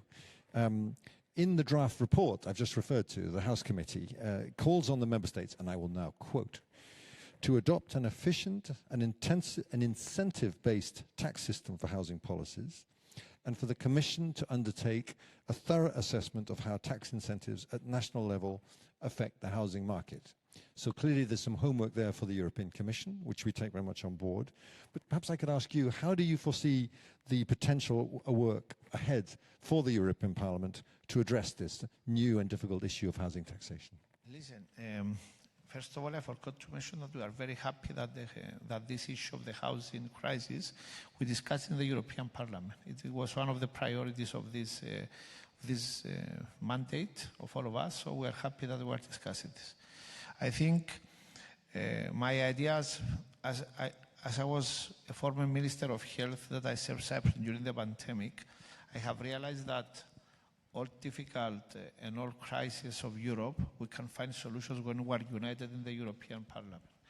So I think the reason of this report, I think it's easier to tackle a crisis, like it's the title of our panel today, housing crisis, when we act united, and especially when we have the resources of the European Union, of the European Commission. I forgot to mention that there is a lot of ways of financing of housing of the European Union through other instruments, the European Investment Bank, where they can give very cheap loans and cheap capital to member states or individuals to build housing.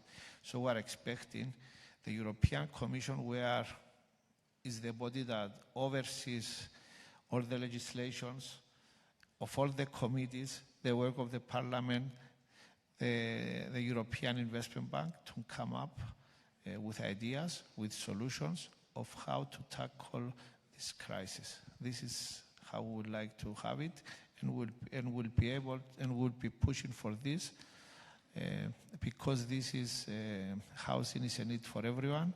Housing, it's something that all the European Union citizens should have available at very low prices. Thank you very much indeed. And you've also put your finger on an essential topic, namely housing finance. Anecdotally, I went to visit the mayor of Rome early on, and he said, I'm happy to talk to you. If you've brought me €1 billion, I can invest into social and affordable housing. And I had to tell him I didn't bring my wallet. It is a serious question, looking for finance, and how we can draw in the type of responsible private finance, the patient capital, is of course one of the key questions. We'll be looking at that in what we call the Pan-European Investment Platform, this new vehicle we're setting up with the European Investment Bank, with the national promotional and regional banks. And just to show you just how much financial firepower is out there, they've indicated to us that they're willing to spend around €375 billion over the next 4 or 5 years to support social and affordable housing. So we can draw in this money, and now we've got to make sure it's channeled, as Irina Teniali would say, to the right sort of housing to address this financial crisis. Thank you very much indeed for that answer. And by the way, as you're from Cyprus, a brief piece of advertisement for the Cyprus presidency, who are looking at housing in a serious way.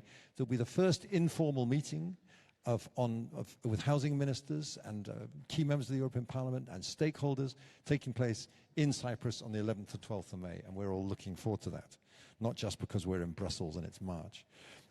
Turning, if I may, to Esther, you mentioned in your first answer the issues around financialization, and we heard from Mr. Hadjipantella the issues short-term rentals and also a lot of talk about the need to address speculative behavior in the housing market and how taxation could be a key tool to address these things.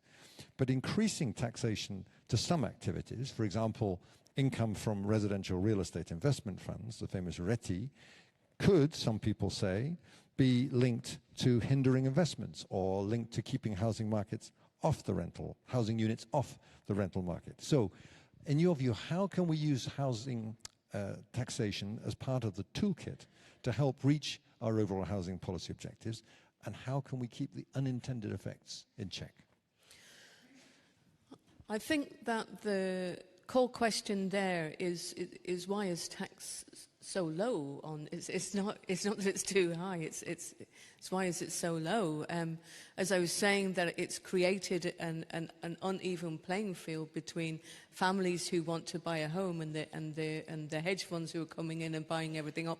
I know that. I mean, in Ireland, it's a big issue that when families go to try and compete, the tax policy is actually hitting and providing a significant and unfair advantage to those, we say, hedge funds. But I think that what was particularly interested in from Cyprus was the idea of really tackling the supply and this other, and I don't think when the mayor said to you, I need money, that wasn't real. I think that's real. And I think that and the reason for that is that the fiscal rules put such a constraint on member states that it doesn't allow them to allocate the necessary spending to housing. And that is counterproductive for a number of policies, whether it's making sure that we have workers close to the jobs that we're trying to create, or whether it's about making sure that we're competitive. To be competitive, we need homes for people to live in. Those homes need to be close to schools, they need to be close to transport, they need to be close to the jobs, and they need to be affordable. So we need to start thinking more about the productive investment that member states would be making when they were building homes, for affordable homes, social homes, the mix that the colleague here from the Youth Forum was talking about. That shouldn't be seen as a cost, that should be seen as a productive investment and recognised as that, and recognised as contributing towards competitiveness, not a drag and a cost. But when we do that, we have an extra demand, because we need to have a win-win-win.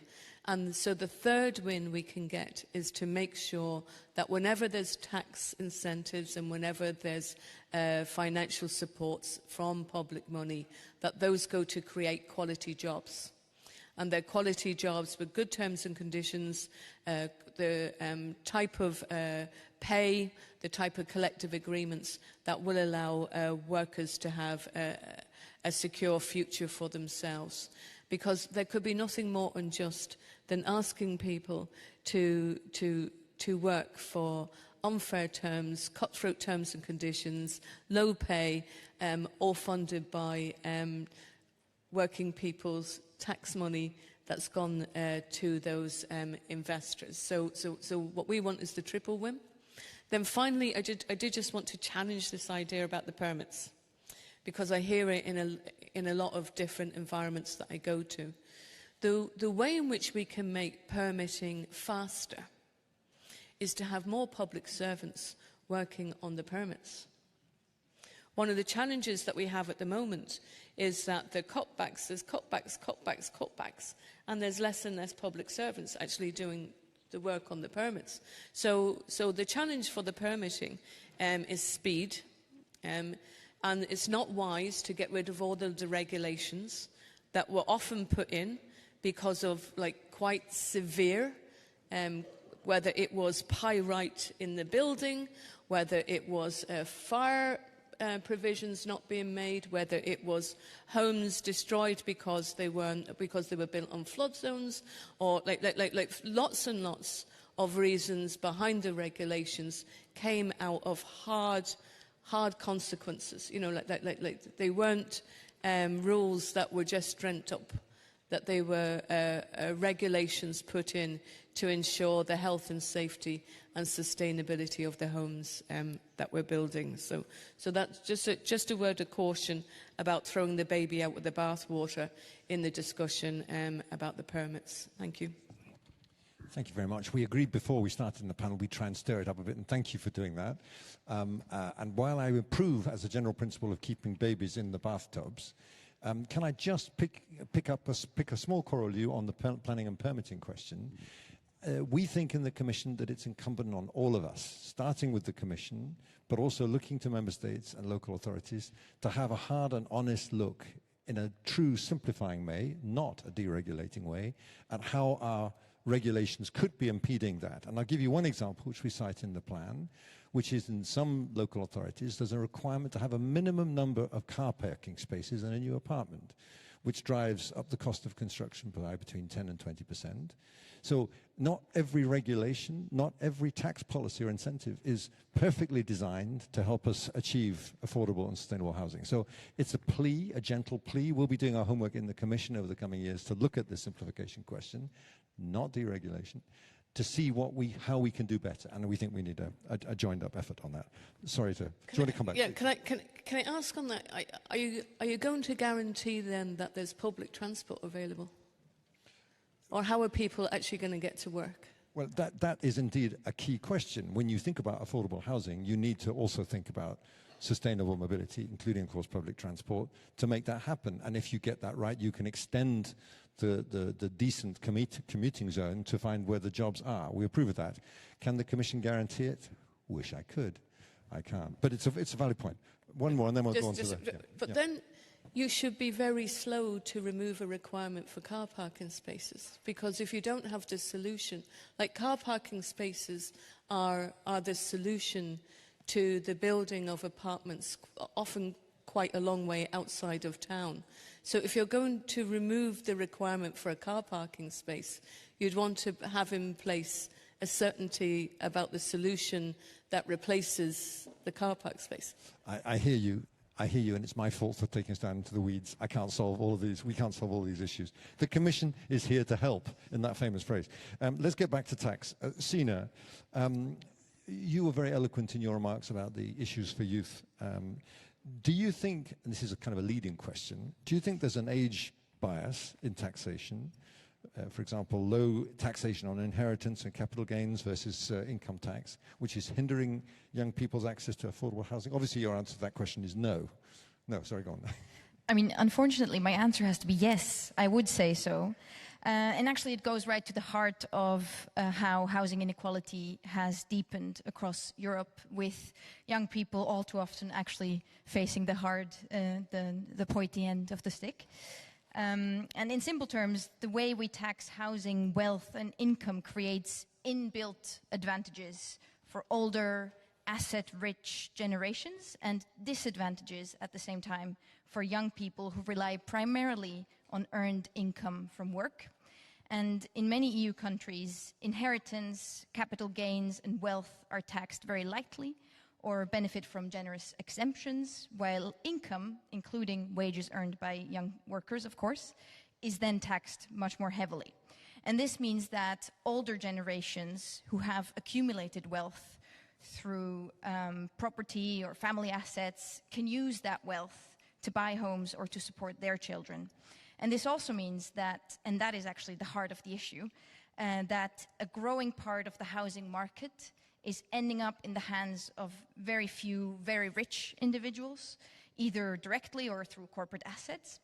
And in our market economy, there is really no other realistic option than wealth taxation to bring wealth concentration back to a socially acceptable and, frankly, economically viable level.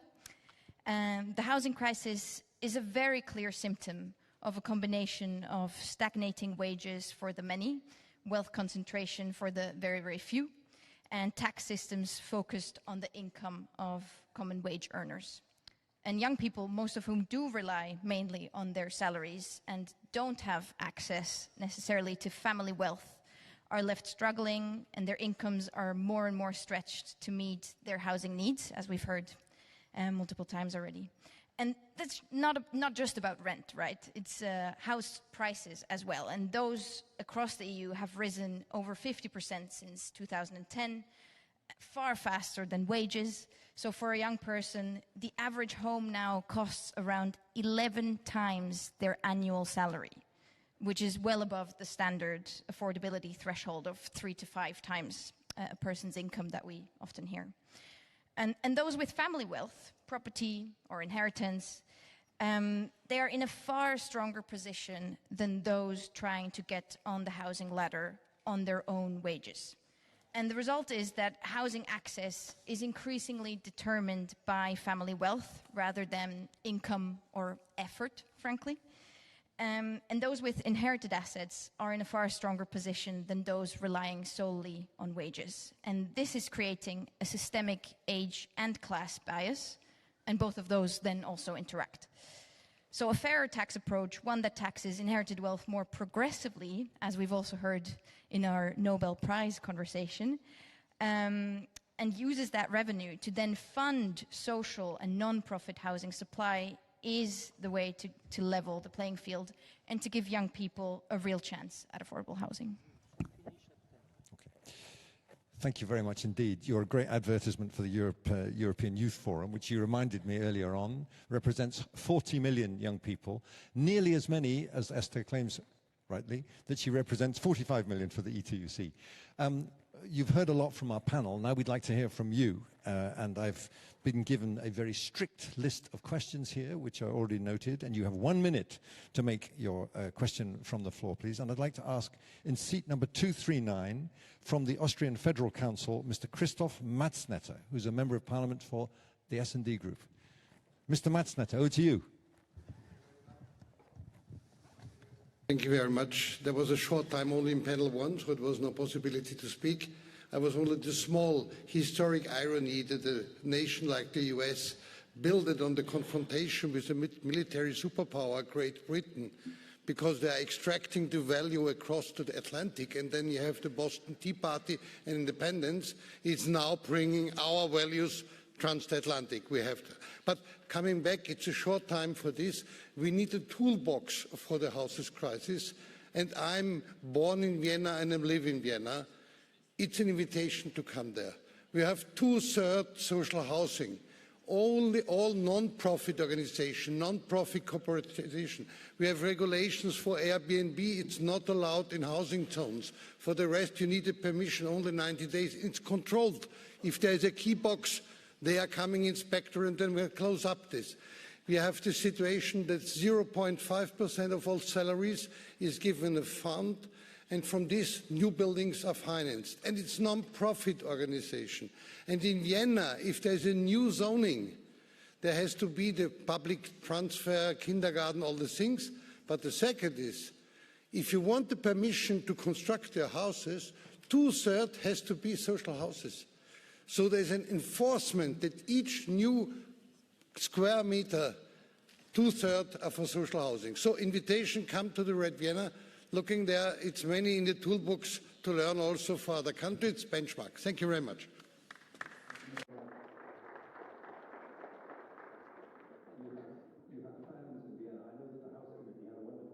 Vienna to learn the unique situation that you have there, and I'm very jealous. I haven't had the chance to go, but I will take up your invitation. The House of Vienna here in Brussels more than makes up for that with their advocacy for what you're trying to achieve.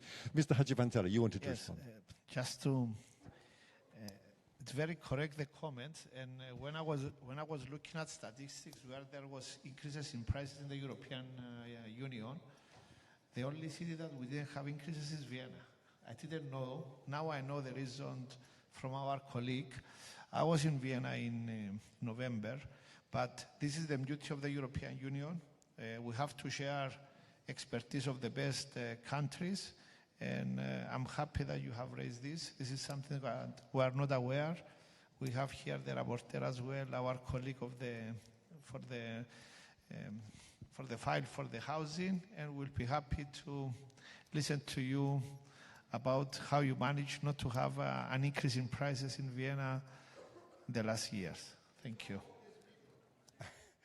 And no homeless people, said the speaker on the floor. Noted. And many more people want to come visit. Anybody else want to comment? Should we go to the next question? From Italia, in seat 199, from the Senate, Massimo Garavaglia, who's president of the Finance Committee. Mr. Garavaglia, over to you.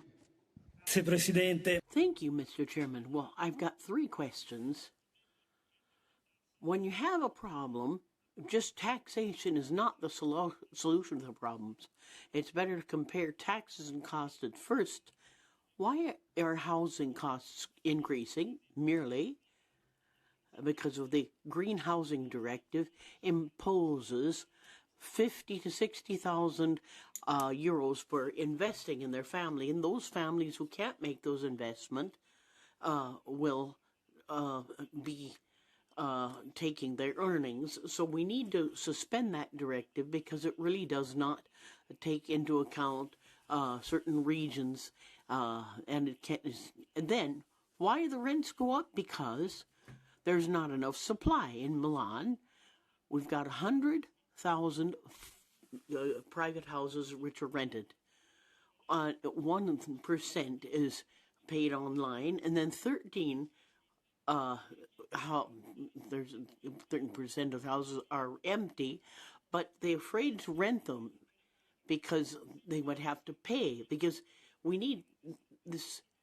If we suspended this directive, it would really help the housing situation.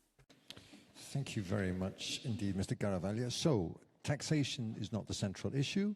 We should end our regulation of greenhouse gases, and rents are going up because there isn't enough supply. Who wants to tackle that one? Yeah, Sina, please.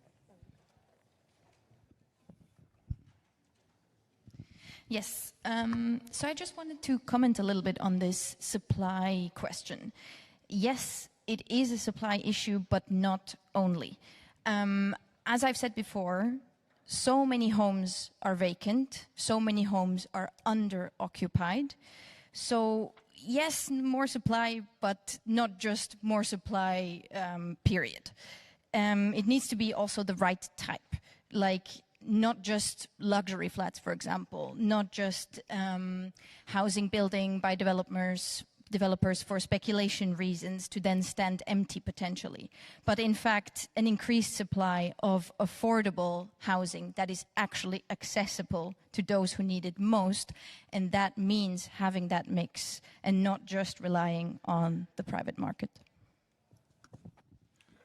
Thank you very much. I think we've got time for one or maybe two more, depending how crisp your answers and your questions and your answers are. So let's go to Greece, to seat number 111, and from the Hellenic Parliament, Xenophen Baraliokos. It was my best shot. And you're a member of the Committee on Economic Affairs. Over to you, sir. Μικρόφωνο, παρακαλώ. Thank you, Mr. Chairman, distinguished members of the panel, ladies and gentlemen, colleagues. The housing crisis is one of the most important challenges faced by Europe today.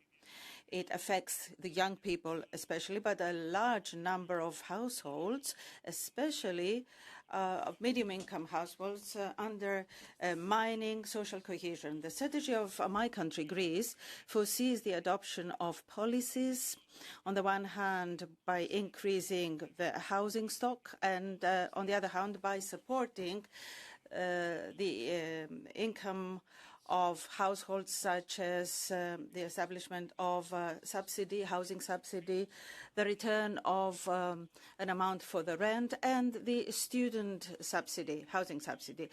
On the tax level, we have deductions and reliefs to upgrade the buildings, to provide closed houses on the market, and returning on the long-term lease market. At the European level, we welcome the first plan for the affordable housing, and we consider that the rules of grants should be simplified in order to achieve these investments. At any rate, to tackle the housing crisis, we need coordinated European and national action. And as you said earlier, all of you, house is not just an economic good. It is first and foremost a fundamental social right. Thank you. Thank you very much for reminding us of that and for your kind words about the European Affordable Housing Plan. Esther, please. I think this might be the last time I get the floor, so I realise I didn't say anything good about the Yeah, no, exactly. So I should have done that, because I think that it's so important that the Commission is taking a lead in driving the discussion forward. And I think by putting the issues on the table, exactly as we're doing today, that's how we can move forward. And I have every confidence that there will be concrete measures coming out of the discussion. I think this idea of the subsidies is a very interesting one. I think it's one that deserves almost a discussion on its own, because the last thing we want is subsidies that just start driving the prices up. You know, like you have to avoid that. But I think that there are different examples we can look at, particularly the Red Vienna examples, where you can look at non-profit, approaches which do deliver great quality, a great mix, exactly the type of homes that people can aspire to, that want to live in, that they see themselves and their families succeeding when they live in those homes. But for the moment, what's crucially important is to tackle for people on minimum wages that very clear crunch issue, that even if you work a whole week, you can't afford the rent. If you work 2 jobs, you still can't afford the rent, or you can just about afford the rent, but you can't afford anything else. So there needs to be very targeted solutions for that group, and to recognise that some people might be just a tiny bit above the minimum wage, which a lot of workers are. Essential workers, nurses, care workers, people that we need to keep our cities going, that we need to keep our community going, often public servants. So we need to make sure that people can afford a home, no matter what job that they're doing, and subsidies can definitely be a part of that. Thank you very much indeed for your kind words, and also for reminding us of this question. Then it's about people who are struggling all across Europe, young people in cities, to, as the Americans would say, make rent. You've got to make rent. And that's what people are struggling to do. And let's remind ourselves, we haven't had time to talk about it today, about the consequences if you don't make rent. It's homelessness or overcrowding and degradation. And I'm very pleased and proud that the Commission, together with its partners in the Parliament, is taking this on. The work continues. The anti-poverty strategy is coming out in April, and watch this space for recommendations on how we can address housing exclusion and homelessness. Now, I'm getting signals from the organisers like this and stop. So just before we do, your balding, aging moderator has been transformed into a fairy godmother. And I'm going to invite all of you to tell me in a couple of sentences, please, if you could, I grant you one wish which will come true in relation to the housing crisis, and preferably on taxation. Perhaps you could share that with the audience briefly, starting with you, Mr. Haji Pantel, please. Tax incentives to increase the supply and simplification. I said so. Simplification of built-in houses. Clear and crisp, and your fairy godmother will forgive you for asking for two things. Sina. I would say a tax system that taxes those who have a lot in wealth and not least also in houses in such a way that we have enough funds to ensure housing as a basic right for everyone. Thank you. Equally clear. Esther, you have the final word. Open up the fiscal rules, let member states build. Oh, there you go. Thank you very much. Listen, it's not easy following two Nobel Prize winners in the after-lunch slot. I think you can agree this panel's been absolutely marvelous, and not just keeping you awake, but keeping you stimulated. Thank you very much indeed. Big round of applause, please, to the audience.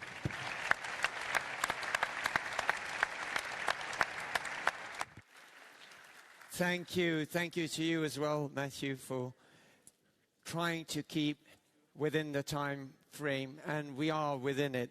I also learned that there's less than €1 billion in your wallet, which is data that the tax service could mine on, but still we need to determine how much less than €1 billion there is in your wallet left. And he's also a brave Brit indeed, because it's St. Patrick's Day today.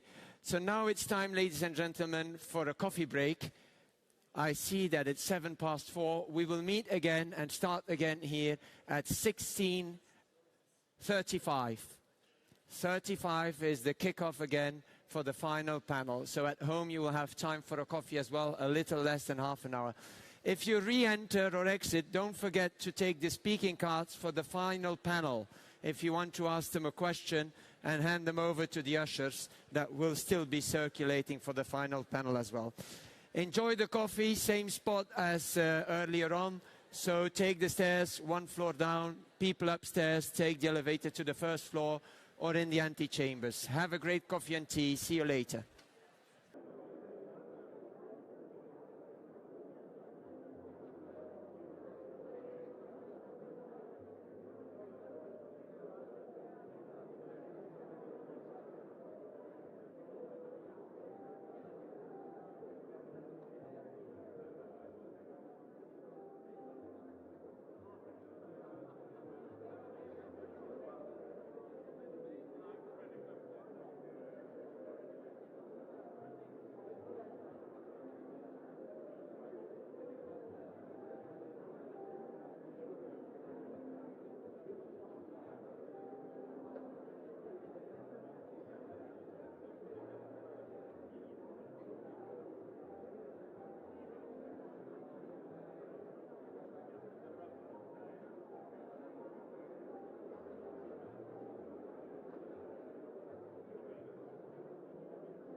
A very good afternoon, everyone. Thank you for being back at 16:35 as requested for the final panel with a very interesting subject on how can taxation boost the savings and investments union. So let me call to the stage. No, yeah, I can actually call them to the stage already because that way you can already take up your seats. Martin Bresson, Public Affairs Director of Invest Europe, and the three panelists, please join me on stage. And while you're taking a seat, for all of you, this is the final voting opportunity. So as you already learned this morning, every panel deserves a vote because we need to know what you're thinking. So we will launch a final question, fifth and final vote. And that final question is, you will see, because now you're fully aware of how the system works, the questions become longer and more complex, so that we need your full attention and focus before you say yes or no. Are tax incentives a cost-effective tool to motivate households to increase their participation in capital markets? Are tax incentives a cost-effective tool to motivate households to increase their participation in capital markets? The vote is open. Same system like you've done before. Yes, and I see that everyone's well aware of how the system works by now. Hands in, red button, green one or the white one to cast your vote. And I would say that the vote is closed. Please show us the results, the final results of today. 99 say yes, but 70 say no. So it's not that clear as with the other panels. So that means that there's a lot for you to debate on and maybe influence people's minds by the end of your panel discussion. The floor is yours, please, and to your panelists as well. Thank you very much for that. We're just about to kick off, and indeed it is the last panel of the day. I don't know if we saved the best for last. I'll leave that for you to judge. But we are in a tough spot to follow two Nobel laureates and a very lively debate. Hat tip to Matthew Baldwin and the panelists from the panel just before us. I'm just going to briefly tee us up. So we're talking about the Savings and Investment Union. And I think one of the key points here is that Europeans have no shortage of savings. Actually, European households are amongst the world's most diligent savers. But we struggle to challenge those savings into the kind of investments that will drive growth, innovation, and jobs. Too many of those money remain in low-risk, low-return products, while many businesses, especially smaller and more innovative ones, find it hard to assess long-term capital. That gap is at the very heart of the ambition to build a savings and investment union. And I know we've all mentioned Draghi a couple of times. I'm going to mention it again. This is inspired by the Draghi and the Letter reports. And the idea is simple but powerful. Make Europe's financial system work better for citizens and then for the economy, evidently. So, one of the key tools on the discussion is taxation and how taxation can, if at all, drive retail savers to invest more. Retail savers play a crucial role in financing the economy, mainly through deposit, but as I just mentioned, maybe those deposits are not the most effective way of driving growth forward. So, the tax system being a factor, but it is still highly fragmented. Different tax rules across member states for savings, for capital gains, investment products, makes it harder to invest cross-border. They limit choice, they reduce competition, and they hold back the development of a truly European capital market. So, credit to the European Commission. A number of steps have already been taken, and we look to more, I think, with a coming omnibus, and the recent faster initiative to be mentioned. But key questions to explore today and is exactly how far can the EU go in creating a more integrated investment landscape while respecting the national differences, and what role does taxation play in that? Those are the key questions. I'm not going to answer them. I am very, very fortunate to have help of a brilliant panel, and I'll just briefly introduce our panelists. Left to me is Mr. Florian Wimper. He's the head of European and International Affairs and the German Insurance Association. He leads GDV's advocacy and public affairs here and engaging with the policymakers on a number of issues, including now, Florian, also taxation. He holds a master's degree in economics from the University of Cologne and the Trinity College of Dublin. To the right of Florian, we have Professor of Economics at the University of London. Sorry, to the very right, is Daniela Gabor. She studies central bank shadow money and just transitions, which may be a key issue for this today. She's served as an expert advisor for the European Parliament, the G20 under the Brazil presidency, and the United Nations' fourth financing and development agenda. And she's teaching international finance, macroeconomics, and global economic policy analysis. And so we have Daniela.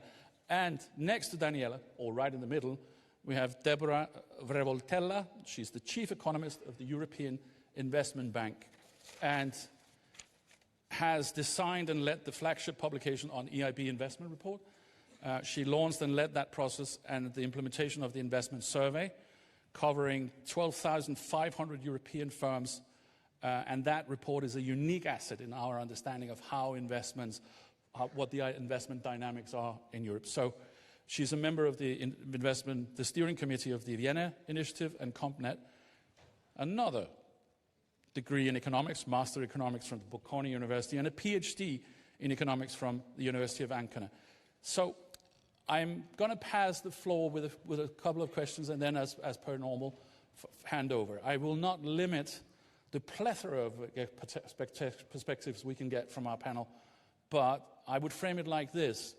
We have private investors, institutional investors, we have public institutional investors, and we have academia offering depth and insight. So I hope we can cover, if not all questions, then all issues that will bring us to a deeper level of insights on this issue. And on that happy note and introduction, I'll just throw one question out there. In your view, what are the key elements that needs to be in place to ensure the success of the Savings and Investment Union? Redirecting savings towards productive investments. And how can taxation contribute to this success? I'm going to start with you, Daniela. Thank you. Good afternoon, everybody, and congratulations for still being here. I want to take a step back and talk about the aims of the Savings and Investment Union, and to remind ourselves that the aims are to redirect savings, household savings, but also retirement savings towards productive investment, and to create a financing ecosystem organized around capital markets. And this will get us the 800 billion euros a year that Mario Draghi told us in his famous competitiveness report that we need in order to meet the existential challenges that Europe is facing. And I want to set the scene by being slightly controversial, because that's what academics are supposed to do, and to say that I find two fallacies at the core of these Savings and Investment Union plans. And I think it's important to understand these fallacies in order to have a clearer conversation about how do we move forward in terms of success. There is first a savings fallacy that I find here, which is, and we hear this very often, that Europe has a pool of savings trapped in bank deposits, and if we use taxation and non-taxation measures, we can redirect them towards capital markets, we can encourage households to take more risks, to invest more, like Americans, I heard a couple of times, and this will solve the shortage of investable capital that European companies are facing. And I think this is wrong. Just to be very clear, this is wrong. I want to cite a paper from the European Central Bank that shows that non-bank financial institutions or institutional capital is larger in terms of the financial assets that they hold compared to GDP than the US non-bank financial institutions. around 450% of GDP compared to 380% of GDP in the United States. So we do have a large market-based financial system in Europe. We do not have a shortage of investable capital, and creating pan-European savings vehicles via taxation or other measures will only add to this glut of institutional capital that is chasing profitable assets across borders. I think what we have is a shortage of investable projects in Europe, and that's a very different question.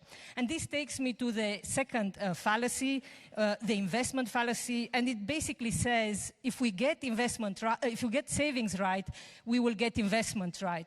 But if we look, for example, at open-ended equity funds in the euro area, a lot more is going into investing in the US equities, in big tech, basically, than it is in European equity. And what I want to suggest here is to solve this fallacy. What we need in Europe is capacity to steer credit into strategic activities, into strategic projects that the European Union need. And we can solve this steering problem or this credit capacity problem by, for example, adopting the kind of mandatory investment rules that the United Kingdom is adopting for pension funds, but also for other institutional investors, and also by reviving the European Central Bank's ability to do credit policy, which it did a couple of years ago under the decarbonization of monetary policy measures. I'm going to stop here to not run out of time, and we can come back. Thank you. Deborah, I'm not going to ask whether you agree, but I am going to ask back to the original question, maybe. I think, I'm not sure you are speaking about fallacies. I think there are a different way to say the same thing. And I agree with you that the problem in Europe is not the lack of savings. I think Europe has a lot of savings. We know that households save 15%. The saving ratio is 15% in Europe versus 5% in the US. Europe has cumulated gross financial asset of 35 trillion. The point is that they are in deposit and fixed income, and when they go to equity across the ocean. So that's the problem to me, the fact that there is the capacity to intermediate resources is somehow blocked, and when there is the transformation to the equity market, that's hardly going to equity and risk-taking at the European level. So what we think is that actually Europe has everything to succeed. Actually, Europe is very good in innovation in certain sectors. We heard before, yes, China is very good, true. US is very good in a very few important sectors, was Stiglitz saying. Europe still has a capacity to innovate quite a lot, has good university, has also a good startup ecosystem.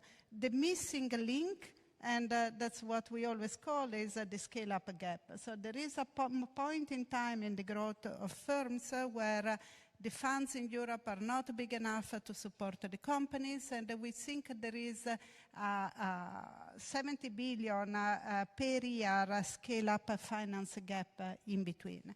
And that's the one that also institutionally we are trying to look at. We think that there is a bigger role for institutional investors, and I look at my right, pension funds and insurance. They normally are smaller, no, maybe not insurance. Pension funds are smaller than in the US. They tend to have lower equity investment, and when they have equity investment is a lot of either American or very strong on bias. So there is something also on institutional investors to, when they transform and go into equity, to have it more cross-border at the European level. And that's something that we are looking at. Actually, as an institution, we are very active in the Savings and Investment Union, try to do our part. We think that, and again, I come to what you were saying, we think like the 28 regime is super important because it's a part of how you change the system in order to make sure that the companies become investable wherever they are and easier for investing. And then we are looking bottom-up what kind of instruments we can play, and it's actually a bottom-up approach that we are taking. Just 1 second.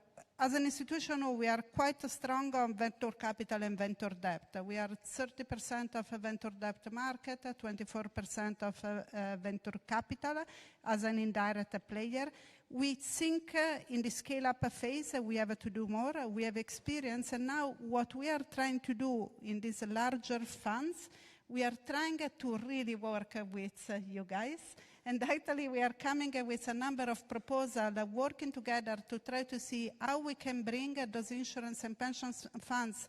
Some have excellent capacity to invest by themselves in scale-up. They are very good, but usually they have a home bias. And we are trying to see if there is something, a pan-European that we can do with, and I see that you want me to stop, so I leave it.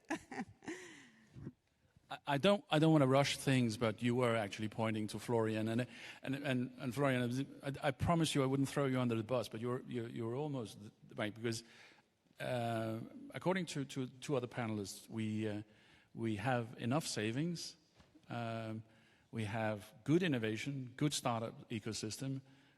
So the baseline problem must be allocation, and that kind of points to, well, your guys or my guys, right?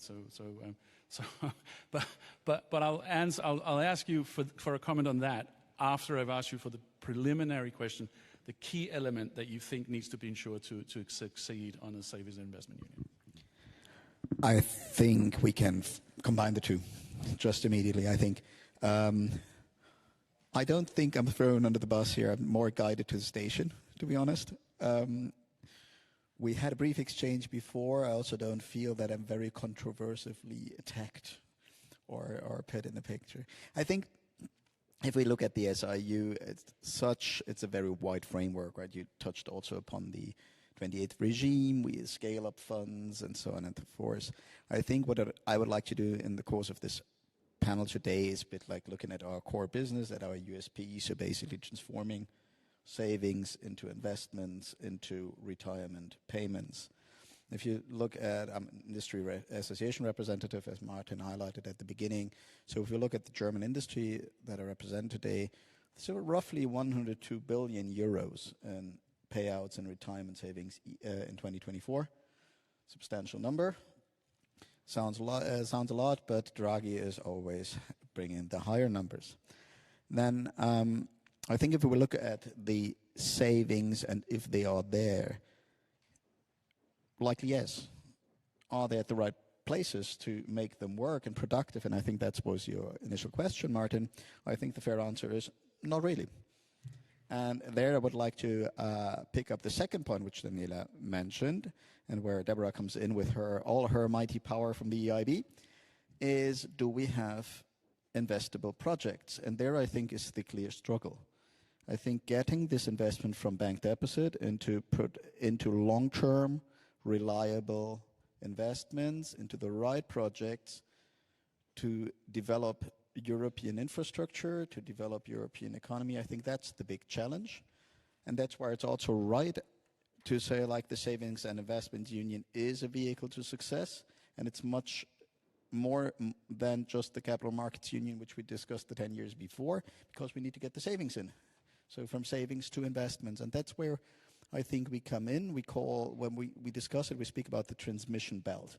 So basically meaning we or our members sell products, collect funds, and distribute them through safe assets long term. We basically can look at 3 different cohorts if we look into savings, because from the outset, there's said the younger the person is that is saving, the less money available. So we can look at job starters, so like starting to save, that's continuous cash flow for, let's say, 40 to 80 years, with 40 years of saving, 40 years of decumulation for a retirement product. Then we have a middle ground where people come with a bit of money and have a startup investment, and then we speak about, let's say, 40 to 6 years, and then we have, let's say, what usually comes a single premium into insurance, where we have higher investments at one stake. And then getting back to tax, can tax play a role? Yes, because it can direct where people put their money. And I'm over for already 3 seconds, so I close by saying, like, removing cross-border obstacles probably also helps us in taxation, but I leave it there and get back to on that on your next questions, I suppose. Thanks a lot, Fabian. So if the underlying problem, this is just a follow-up question, so if the underlying problem is not whether there's money enough, but it's the absence of the right projects, and fair enough, if we take the fallacy of tax won't move savings, but then I think the question is, what are the right projects? And secondly, isn't there tax incentives that could help those right projects emerge and get financing? So I'm coming back to you, Daniela, maybe on that point. So, well, I think. Yes, I think Deborah mentioned bottom-up approaches in identifying the right investable projects. And what worries me, studying European industrial policy for a while now, is that these bottom-up approaches always translate into providing more carrots for companies who are promising investable projects, or carrots for investors who are going to go to these companies and help them finance.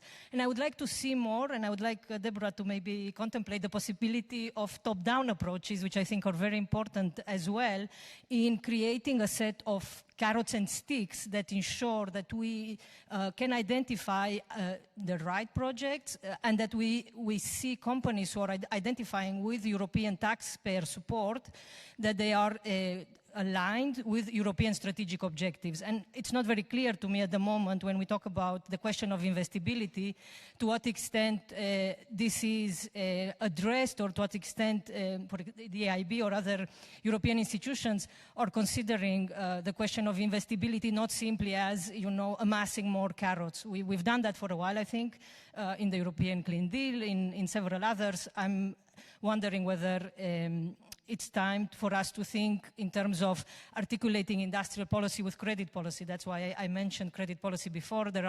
China has done very successful articulation of industrial and credit policy, and if we don't want to go the American way, and I have very many reflections on why choosing an American investment model for our European savers can create all sorts of possible downsides. I think, for example, would we want to expose our European households to being investments in illiquid, opaque, private credit markets that are now, we see in the United States, gating withdrawals? That's one worry that I have. The other worry that I have is the extent to which there are lobbies in the European Union which are trying to put together the savings and investment ambitions with a further privatization of our pension systems. If you read the Deutsche Börse report on what would make the SIU work, they are saying we have to reduce our PEGO systems, we have to go to funded pensions, we have to go from defined benefit to defined contribution pensions.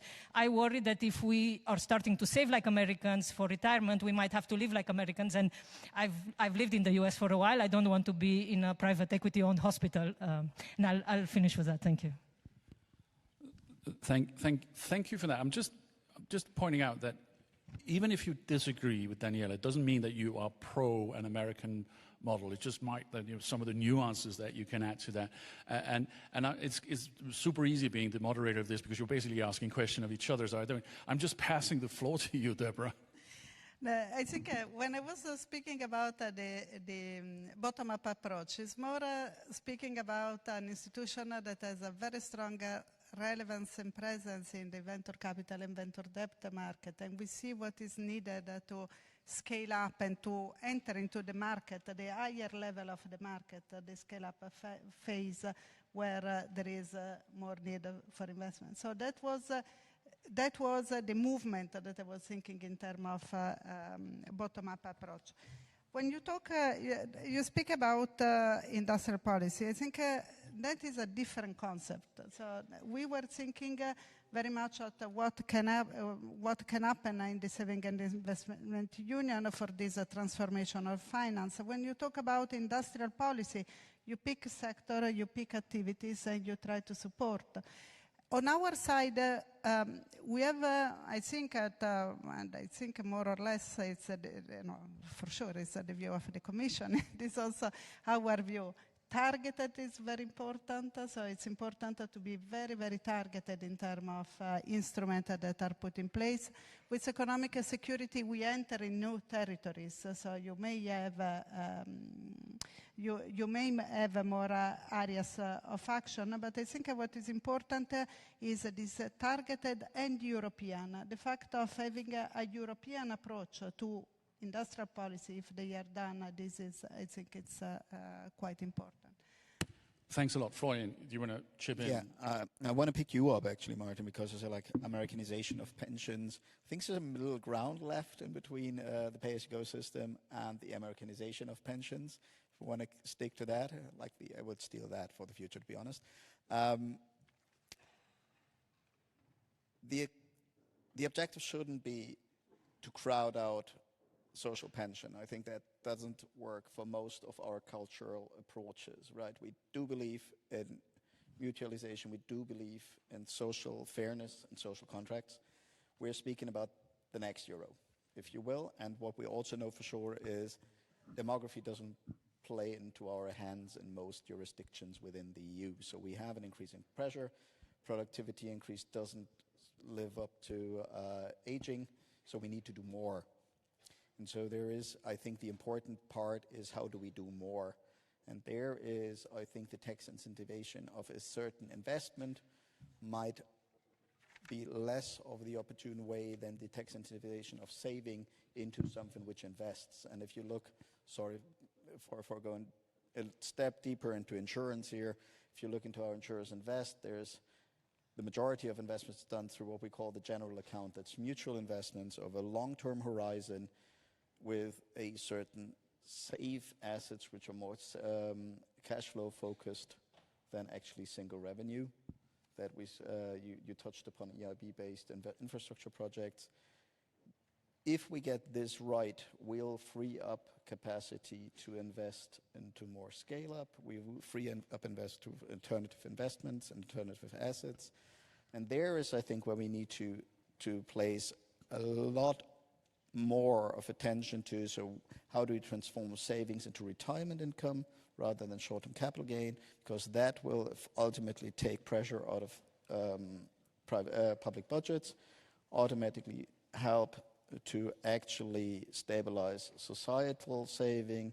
So that's where we find the hooks. And if you allow me to one very, very, very specific non-tax related policy area, we have a pan-European pension product proposal on the table where the mistake is already in the outset by providing that 95% of whatever this pension product can invest in is going into non-complex MiFID assets, which basically mean no alternative asset, no infrastructure projects, and not what we are trying for to create the infrastructure for a competitive Europe, which we need in the next 10, 15, 20, 30 years. And I think that's where we need to look into is how do we incentivize with the tax incentive, which we need to convince people to go into these areas, into getting the investments where we need them, rather than looking at the Americanization of buying MSCI World ETF and waiting for good to happen. And finally saying home BS, yes, but it's a currency BS, right? So it's 1.9 trillion euros are invested each year by insurance companies from Germany, 200 to 300 billion each year new investments, and 70% of that stay within the Eurozone. Sorry. It's all good. Thank you very much. I mean, we started off provocatively and then we almost get to a landing place. So to shake the hornet's nest again, we are opening the floor for questions for you, because I noted that on the question on whether tax incentives would drive or would be the right way of driving retail savings into investments, almost half of those who voted said no. So I'm opening the floor. Thank you very much for the questions. I'm opening for them now. Seat number 243 from Portugal, member of the Portugal Parliament, Mr. Mathos. The floor is yours. Thank you very much, Mr. Chair, and thanks as well for this discussion. And we've talked about how the Savings and Investment Union can be important for growth, but my main concern is how it can be useful for the little guy. Because you see, banks, they're earning a lot of free money by having their deposits at the ECB. You see that banks and capital markets firms are charging high fees and they're paying very low interest or very low income on our savings. Economic rents are absolutely everywhere. And then you're telling us that we have to subsidize through tax benefits private pensions. For some reason, there's all of these profits in the capital markets, but you can't seem to make private pensions profitable enough. You can't make them attractive enough for the little guy to make sense for them to invest their money in that. When there's not enough money for public pensions, there's not enough money for elderly care and for climate protection. Honestly, I want the Saving and Investment Union to work, but you need to make it make sense for the little guy, and it needs to make more sense than investing in public services and in the public good. Thanks a lot. Thank you. Florian, do you want to take the floor on this one first? Tough questions. Thank you very much for that first, and I try to address it as good as possible. I think you have a very fair point in saying, like, how do we actually use tax money efficiently? It's public budget. I think there is a certain element of how to incentivize long-term savings. I think that's a very fair one.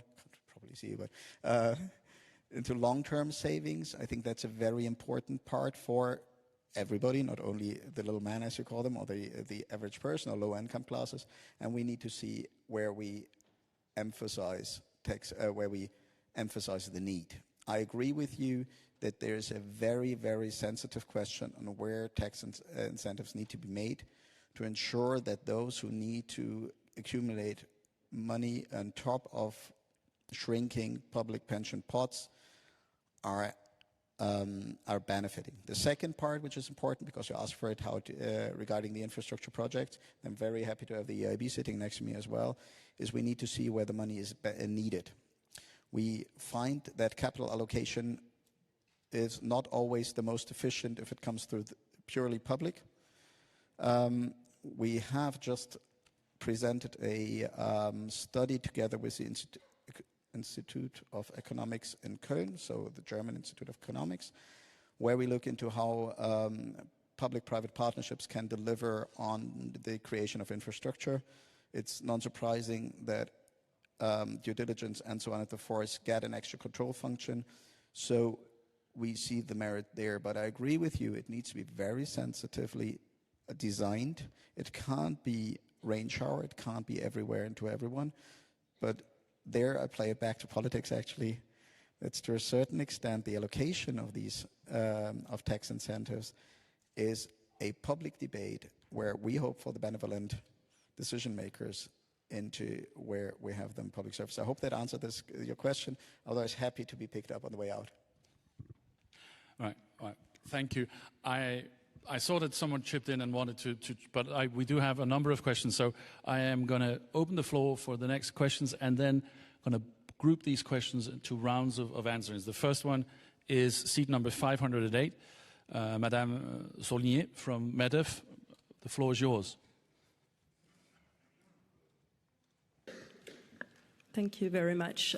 Tania Saulnier from MEDEF, French Business Association. I would like to ask a very simple question. The question of the panel is how can taxation boost the savings and investment union? I would like to ask another question, very simple. How can you build a credible and realistic SIU when you still have withholding taxes within the EU? This is a persistent problem, a persistent issue, and if you want to promote growth, if you want to support the development of EU champions, of EU companies, how can you do that with withholding taxes still in the way? I would like to mention that the situation is getting worse and worse in this area, also on intra-group flows, but that's another question. So, other conclusion question, could you put this in a tax omnibus? Could that be a measure that could be promoted at EU level? Thanks a lot. Thank you. I'm going to group this question with a number of others. So next speaker is Mr. Corriere, seat number 404 from IFAMA. Can you hear me? Yeah. Thank you, Martin. So, Antonio Coelho from EFAMA, European Fund and Asset Management Association. My question is I go with MEDEF, and withholding taxes is really a big problem. We know that some things that are being done is, you mentioned it at the beginning, Martin, on FASTER is a great initiative. It's something that reveals the pragmatism and realism where the Commission can propose and Member States can agree.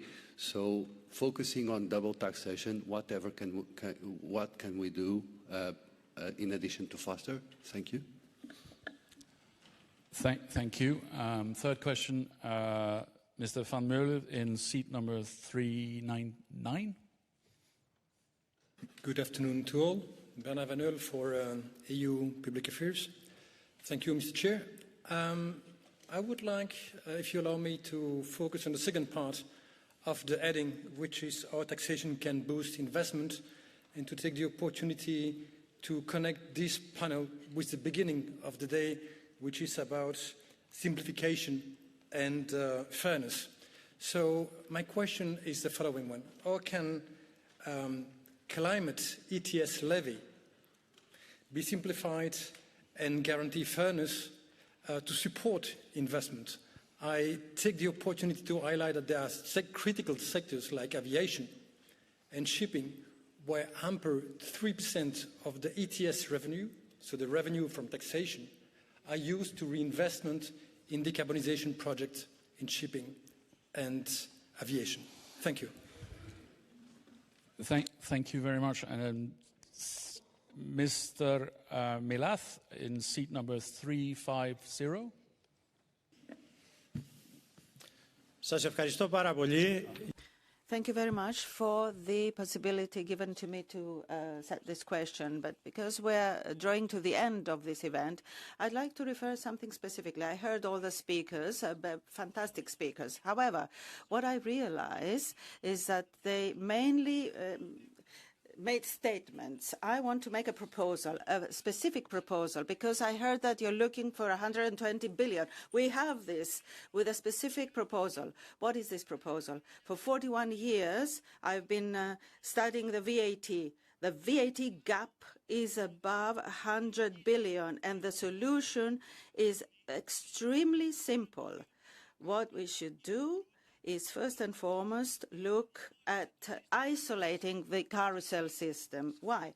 Because in this case, as the European prosecutor, Mrs. Koveci, said, there is more money that comes from fraud, from drugs, from arms trafficking, and from other types of trafficking. So, with my proposal, if we manage to draw from VAT all this money, we don't need to levy any more taxes. This money is enough. Recently, in a publication from Italy, 500 million were collected from the carousel system, were actually lost in the carousel system. So in many cases, we have collected the taxes and then we lose these taxes. I know that I've went beyond my time, but I would ask you to understand. And if speakers want to listen to this proposal, let them applaud me now. If they want to listen to this proposal.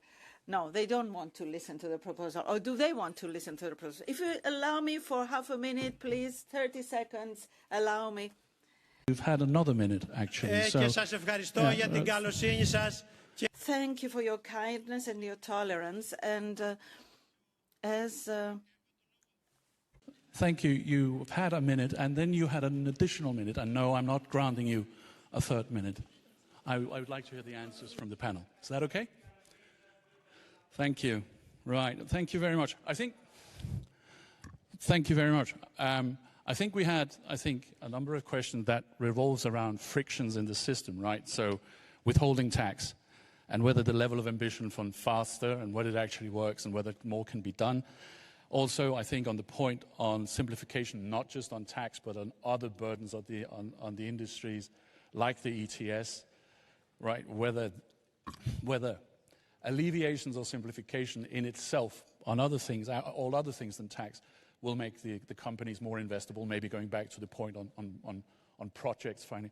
And then the last point made here was that there is, in the very setup of our systems, including the VAT system, there are significant holes that if we close that, I'm sorry if I'm paraphrasing, but if we close those holes, then in itself that would be a source of financing. That are maybe less a question than a statement, but I'm sure it forces some reactions anyway. On the points on friction, I don't know, Daniela, would you care to start? Sorry, say Deborah. Something on the simplification and fragmentation actually of the system. We actually, you were mentioned at the beginning of this survey that we do every year on a European firm. We are actually getting two messages from firms.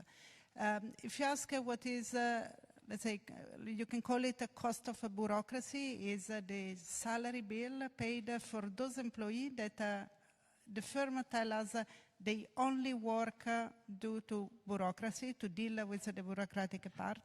For SME, this accounts for 2% of revenue. The energy bill for SME is 4%. So it's not little. It's a lot of cost of bureaucracy on a European firm. Another element, and actually when we talk about a saving and investment union, I always think the single market is also extremely important. And always in the survey, we ask a firm, if you export to another European country, do you experience frictions? Normally in our perfect single market should be 0% of firms, 60% tell us that they have a problem. So the integration of the single market is still something we should really work on. And we see that actually when we wanted to see business opportunity and investment activities, private sector respond to business opportunity. And single market simplification bring better business environment and business opportunity. And that's what we wanted to see. So I think the agenda that somehow sometimes is taken like, the simplification agenda is just omnibus or whatever. I think it's a super important one, and the single market agenda is the one that needs to be really on the table, not only of the Commission. The gold plating is at the national level. Thanks, and somewhere in there's also the answer that indeed simplification also on ETS schemes. And there was a very direct question on withholding tax. I don't think anyone on this panel can answer it as it is a task for the Commission. But I think, Florian, we can agree that there are issues on the friction in the European Union.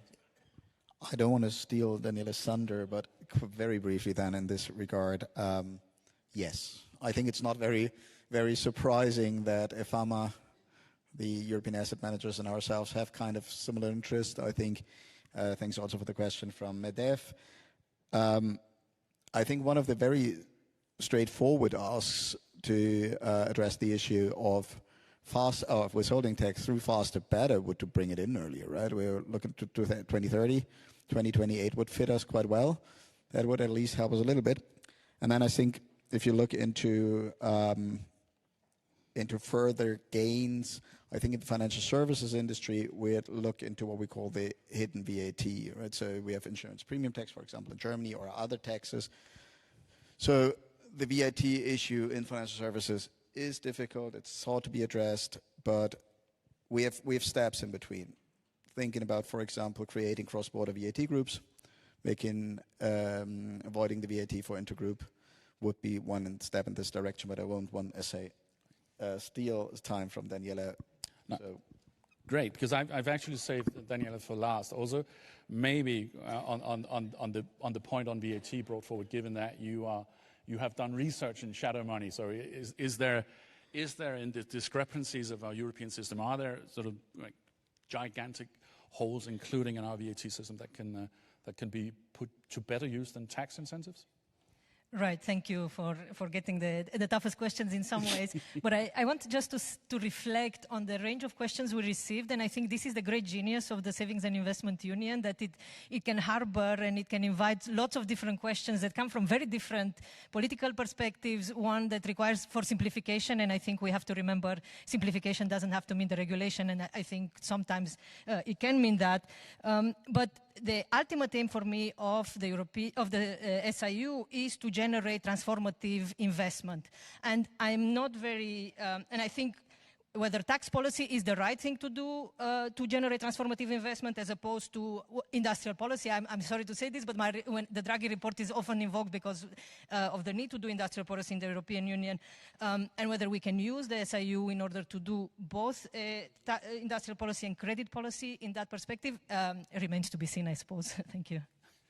Thank you, Daniel. I'm sure you can sense that the moment you sit on the stage, you get a little bit carried away, enthusiasm, and now the staff have told me, I think, in 8 different ways that I need to conclude. I think it's really difficult to wrap this up. I think that the comment that you made, Daniel, about the plethora and the width of questions that you have, even if you try to anchor discussions on SIU around taxation, is quite telling. And that also, for the task ahead of the Commission and everyone else in getting the SIU right, is quite a daunting task.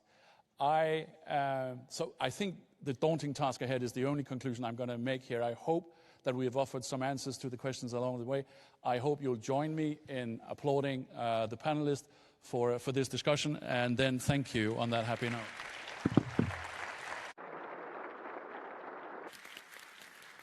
Thank you.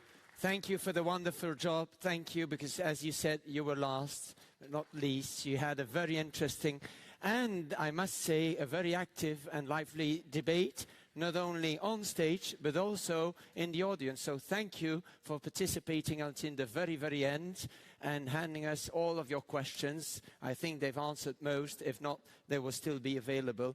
And I just wanted to add that if you're in lack of projects, infrastructure projects you want to invest in, I'm sure that everyone living in Brussels or coming regularly to Brussels can give you top of mind 5 infrastructure projects that definitely need money and lots of money quite soon. So talk to us and we'll give you a list of projects you can invest in. Ladies and gentlemen, as you've seen, they reinstalled the lectern. That means that we are finished with the panels for today. You're done with the voting. So the only remaining thing that is left for us is, of course, to have some conclusions. And whom better to invite to stage for these conclusions than the Commissioner himself. So, ladies and gentlemen, please welcome the Commissioner, Wopke Hoekstra, who is going to join us on stage to give his conclusion remarks. Commissioner, the floor is yours. Thank you.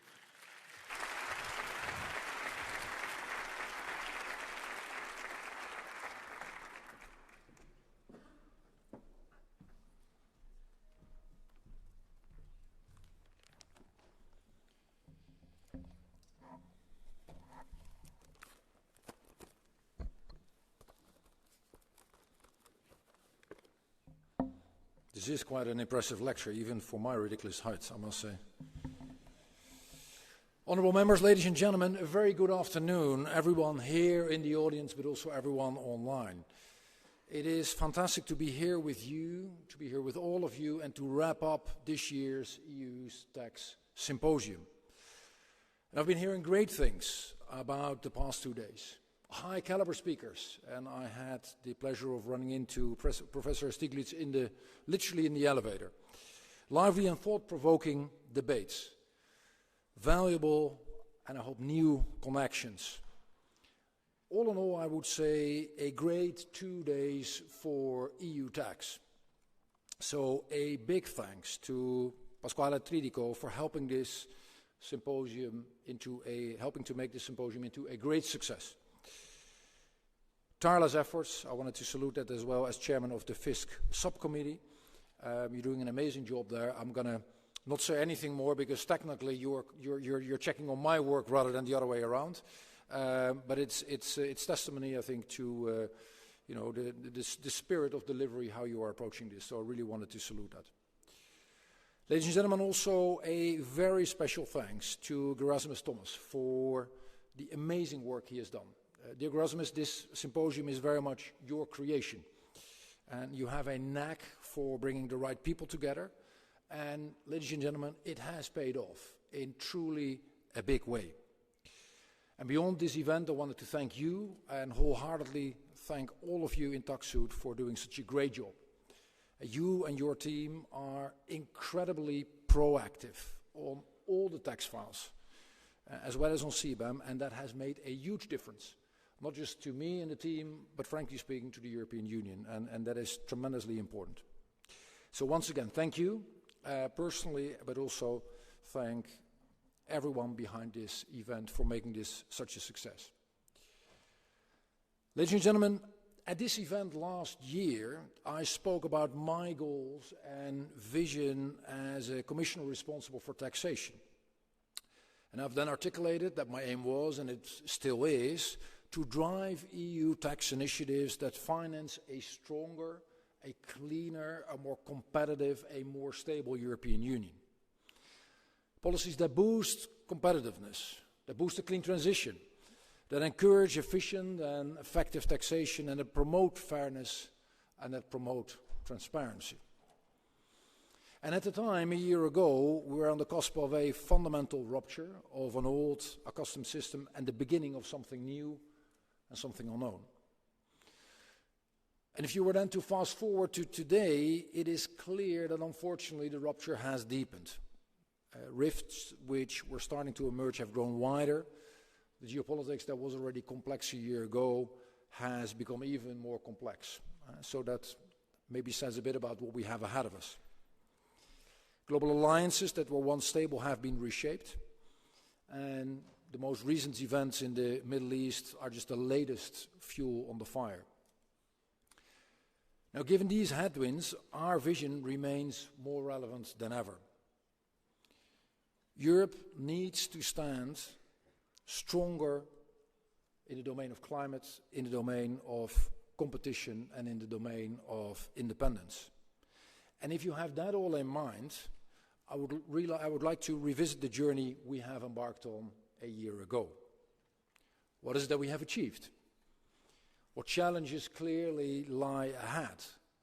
And maybe most importantly, how can we work together to further drive progress and impact? Our first major achievement last year was on CBAM simplification. And when we kicked off the process, we had an initial timeline. And it looked like we couldn't get this done before 2027, or somewhere well into 2027. But the reality was also that, of course, for businesses, that is not an acceptable answer. We needed to have a better solution. And thanks to the amazing work, again in TaxSud, but also in Council, in the European Parliament, we were able to simplify CBAM in record time before the definitive period started. So, ladies and gentlemen, it can be done.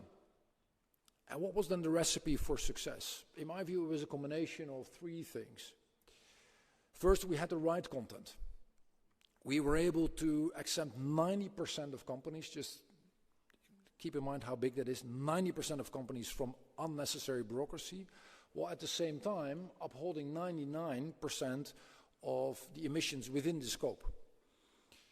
Secondly, there was appreciation in the real world for our objective. There was pull. It was not something we were trying to force onto a hesitant world. No, it was something that was very much anticipated and appreciated.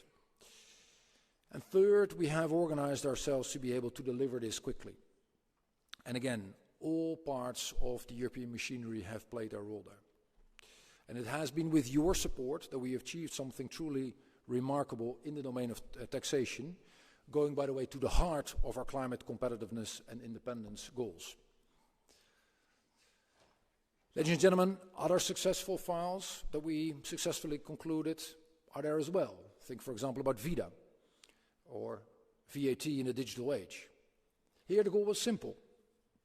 Make life easier for our businesses, fight fraud more effectively, more efficiently, and companies will only need one VAT number to operate in the single market. And that might sound trivial until you are yourself that company. Tax administrations will be receiving real-time data to make things more efficient. And if you then look at the impact of all of this, that truly is significant. We're talking about saving taxpayers 15 to 20 billion euros every single year. More broadly, boosting member states' finances, especially by reducing the tax gap, must remain a priority. We simply cannot afford to lose money on the table. We're cash constrained.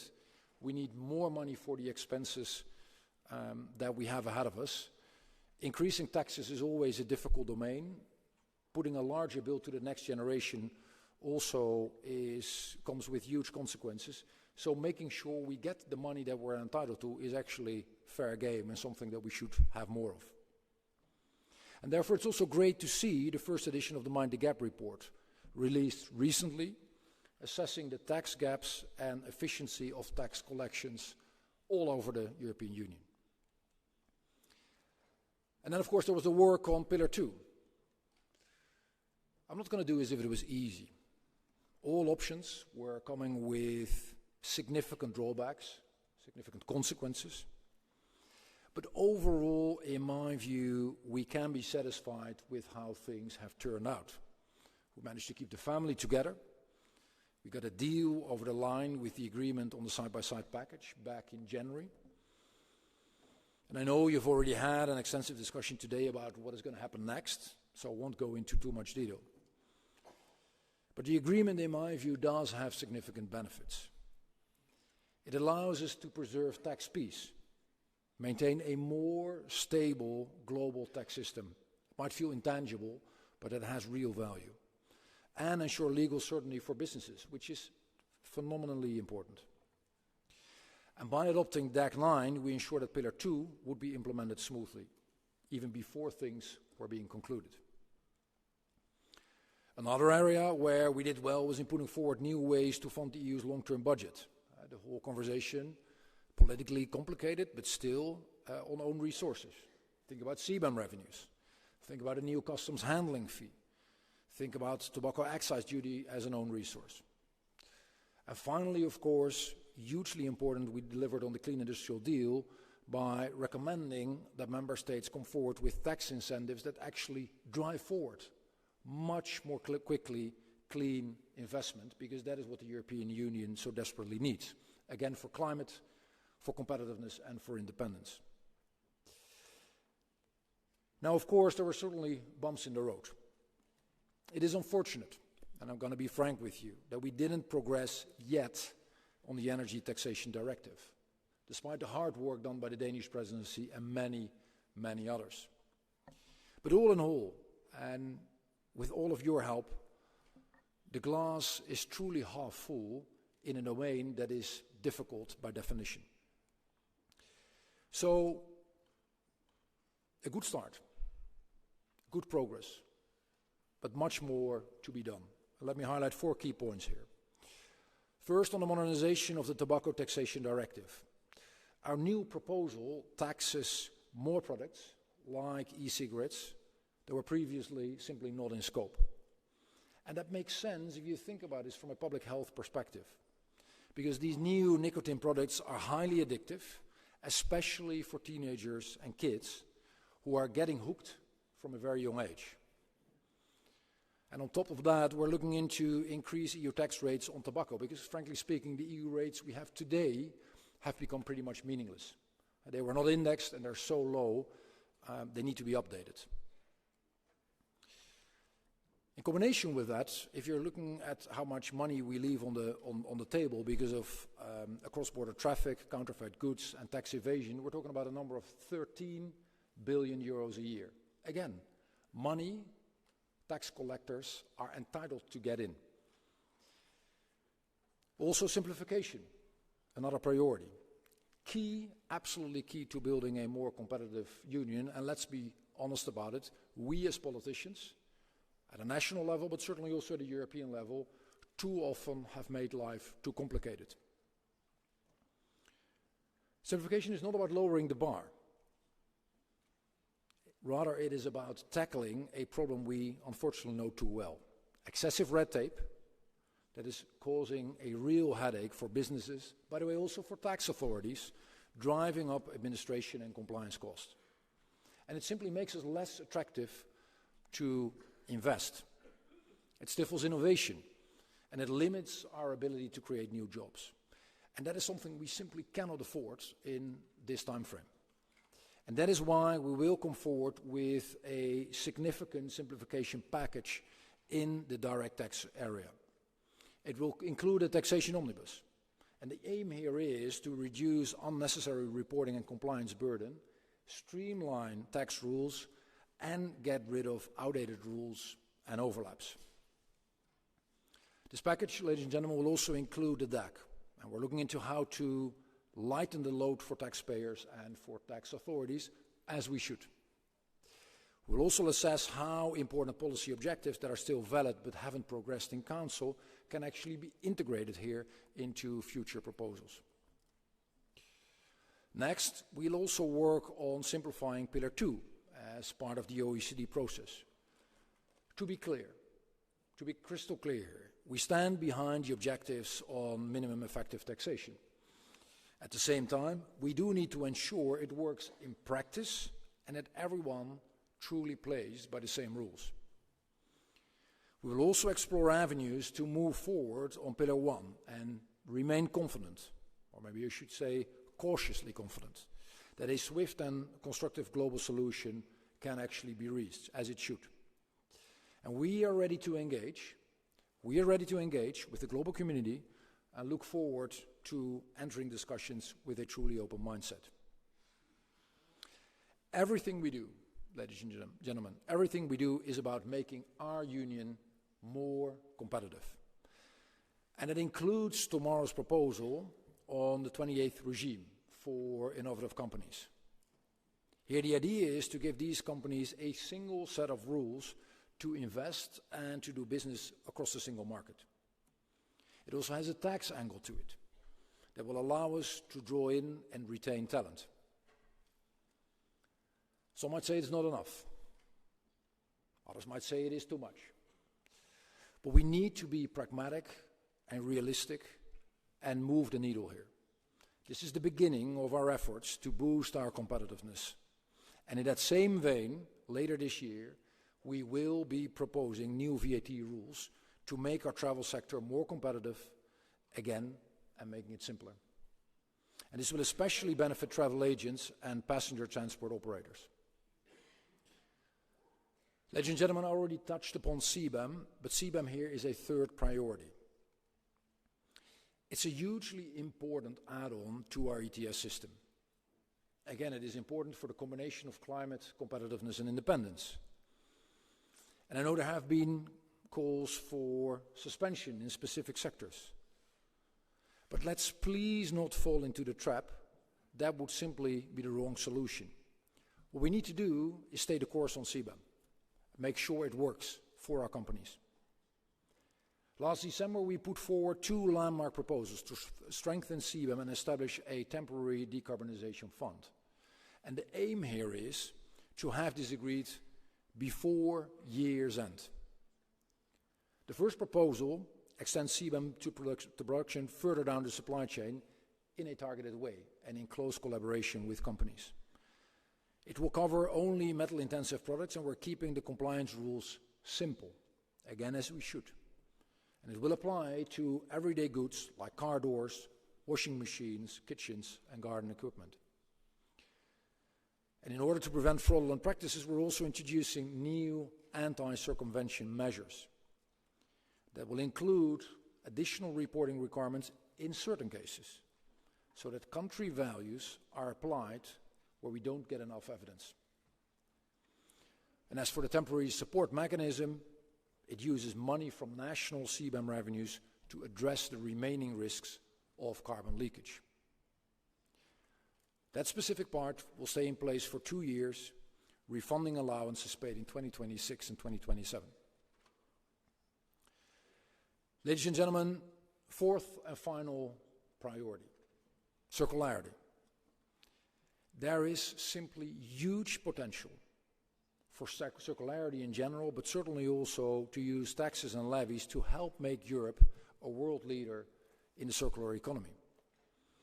Again, this goes right to the heart of the conversation of climate competitiveness and independence. We're talking about recycled plastics. We're talking about textiles. We're talking about batteries. Take textiles just as an example. With the rise of fast fashion, there are billions of products. Just think about that. Billions of products traveling by plane, also often impossible to recycle, landing in packages in all our homes. It's unsustainable, it's quite often wasteful, quite often costly. Circularity, on the other hand, maximizes our limited resources. What it would do is it would reduce dependencies, it would reduce waste, it would reduce production costs and emissions.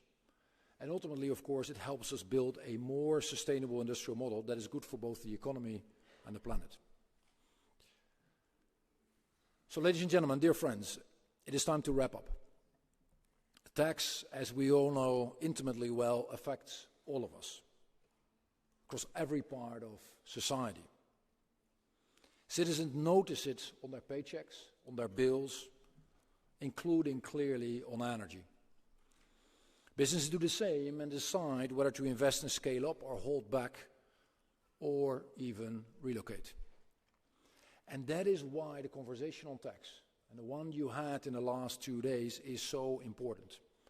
It is actually connecting the dots between the EU's efforts on simplification, on innovation and on competitiveness. It is a tool for social fairness and a field for high-stake international cooperation. Is success guaranteed? Clearly it isn't.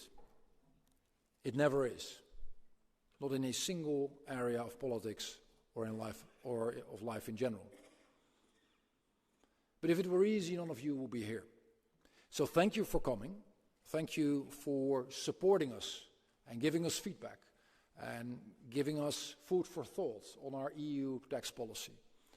I tremendously value the cooperation and the interaction. I want to thank you very much for your participation, and I'm very much looking forward to jointly building a more competitive and more resilient European Union. I thank you very much.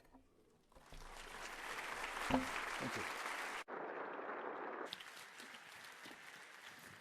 Thank you, Commissioner Hoekstra, for these very, very nice, I would say, but also very interesting conclusion remarks.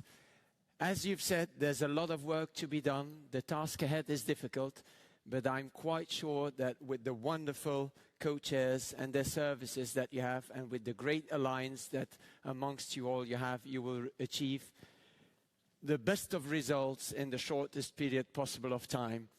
And then, ladies and gentlemen, finally, and for the last time for this symposium, some will say, oh, really, one more time? Others will say, oh, too bad, it's the last time. But anyhow, it is the last and final call for them as well.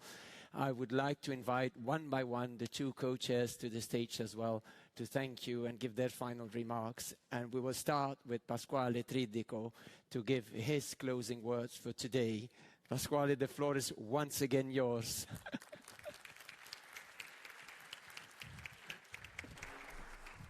Thank you very much. I will be very short because we had a very long day. But let me start first of all with the necessary thank you that I have to say. First of all, to the Secretariat, starting from Benoit, from the Parliament here, the Secretariat of the Subcommittee FISC, which helped us from the very beginning until the very end, and all the staff that with Benoit work. Alexander, Diogo, Anastasia, all the rest. I'm really sorry if I don't name all of you, but actually, behind the work, to have here more than 1,000 people from many, many different member states and countries, well, there is a lot of work. Even about only answering 1,000 people mail, so this is a lot of work. Moreover, there is an organization, there is a lot of work that has been done from a scientific point of view to put a consistent way, panelists, speaker, member of the parliament together. I say thank you to my friend and colleague Gerasimos Thomas, which has been an extraordinary, a very challenging and improving exercise from last year to this year. This year has been, I really enjoyed from different point of view. Scientific, organization point of view has been very, very exciting. And we will improve as well next year, by the way. So we are improving in terms of attendance. Last year we had more than 900 people attending. This year we have more than 1,000. And next year probably we will increase more. Benoit, you are worried. I have to say thank you as well to my staff. to my office, to my policy advisor, because again, behind my work, which is a huge work, there is a huge work from their side. And again, this is really a collective exercise which makes happy then everybody. Let me say a few final remarks in the content again, because I cannot avoid to speak as well in the content. Today it was a very interesting day from the very beginning. Our first panel highlighted that the European Union stands at crossroads, and it's not a rhetorical way that we stand at crossroads. Actually, we see the change that are happening. And you see as well in the words of the speaker, in the words of the commissioner, there is the digitalization of the economy, which represents really a huge structural change. And tax systems today are not suitable to face this new structure of the economy in the current way. So people claim that actually we wait and we expect a proposal from the Commission on the digital service tax, because for us it's not a matter of if we introduce a digital service tax, it's a matter of how we do it. And we learned as well from our speaker here that there is such a need. There is, even from the challenging speaking between Aghion and Stiglitz, you could see two different visions, but on most of the things they agreed.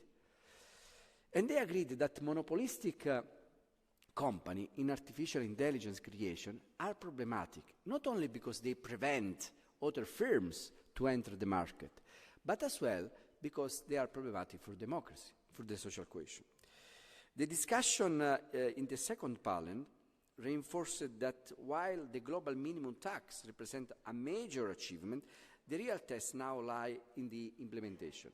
We really care about the global minimum tax which was reached within OECD, and we want that everybody stick at this rule. 15%, moreover, is not an high tax rate that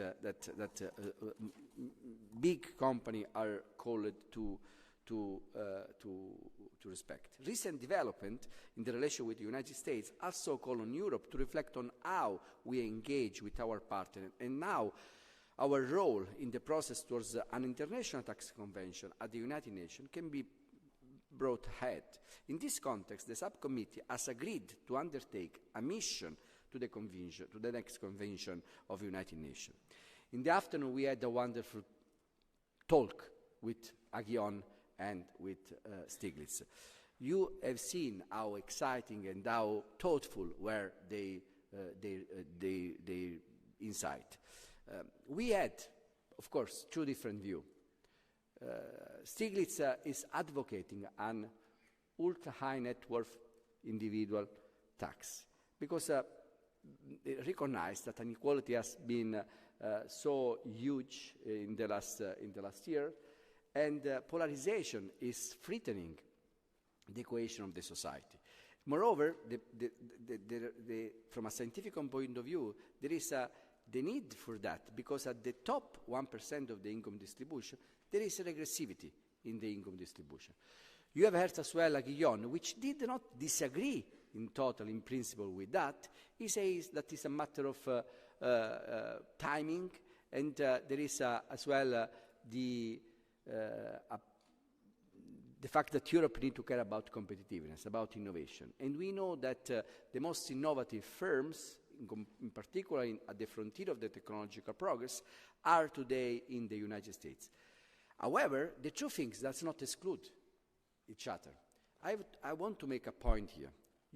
Most of you probably are Europeans, and we really care about our European social model. We managed to reach the best compromise possible, given our different sensitiveness on this issue, bringing ahead lower inequality, social cohesion, with development, sustainable development. These two things, for us, for all of us, are not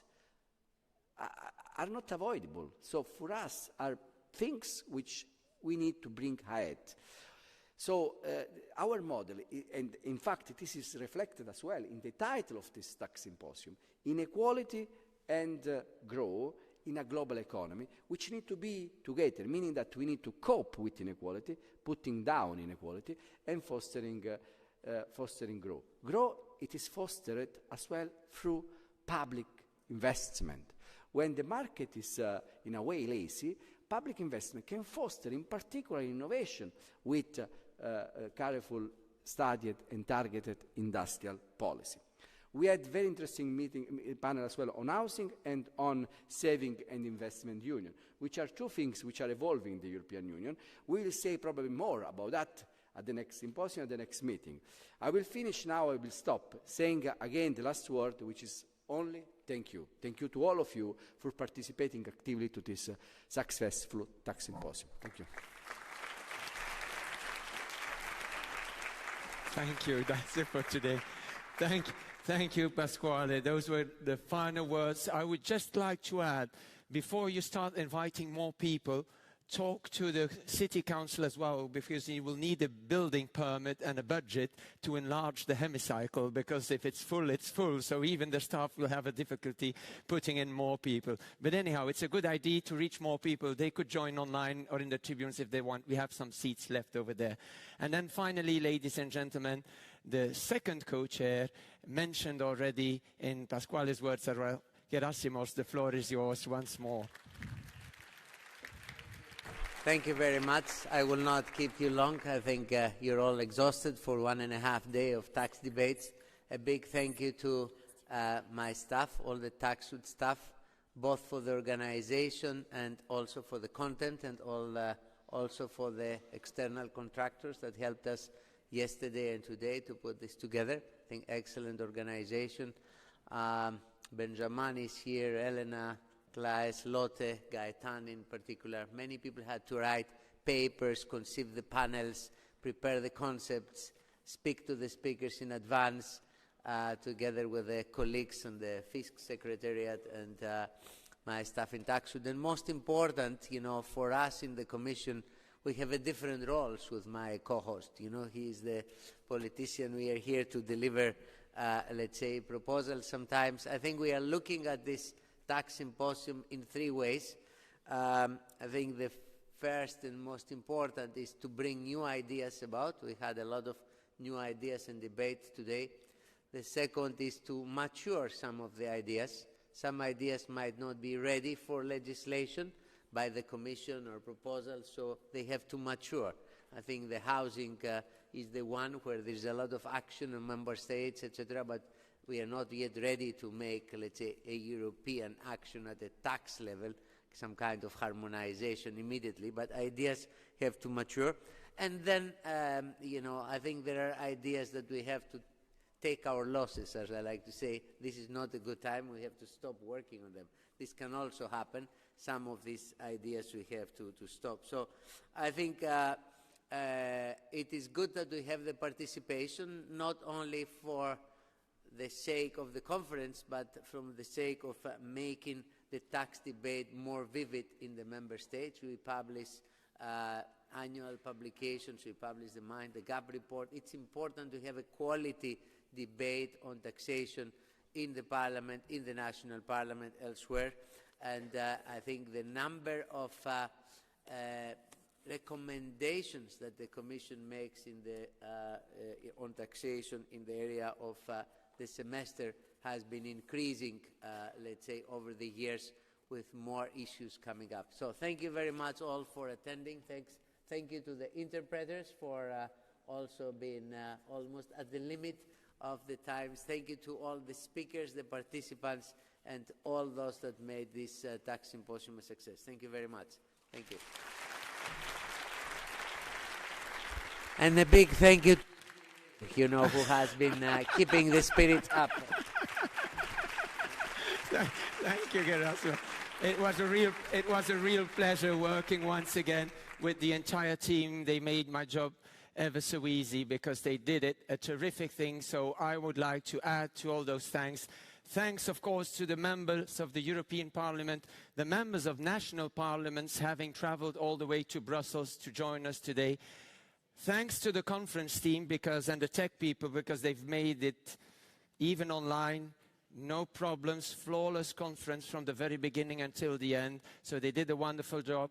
Thank you to the ushers, because you've been running up and down all day long trying to get people in, back out. I'm sure that by the end of the day you'll have more than 10,000 steps on your watches. Just verify. I'm quite sure you have 20 or 30,000 easily. Thank you to the catering team, because they did a wonderful job giving us all the food and the drinks, and they will do so even more. And finally, as Gerasimos already said, thank you to all of you up there for the interpretation all day long. You did a wonderful job. Thank you.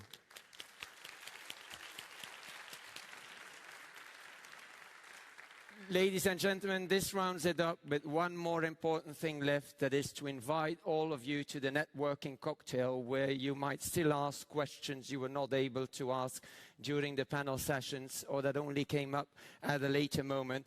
So we'll see each other, not in the venue where it was last year, so because you had to travel through the entire building, so do not go and wander off. You just go out and you go down 2 floors down. For the ones seated upstairs, that will be the elevators to the first floor. But for all of you here, just go 2 floors down and the networking cocktail will be there. So I would say enjoy whatever's left from food and drinks. Unlike yesterday in Otterworld, I'm not handing out flowers today or plants, so please do not take anything home. The chairs belong to the Parliament, the mics belong to the Parliament, the voting system belongs here, it has to remain here. See you all next year for the next round of Tax Symposium.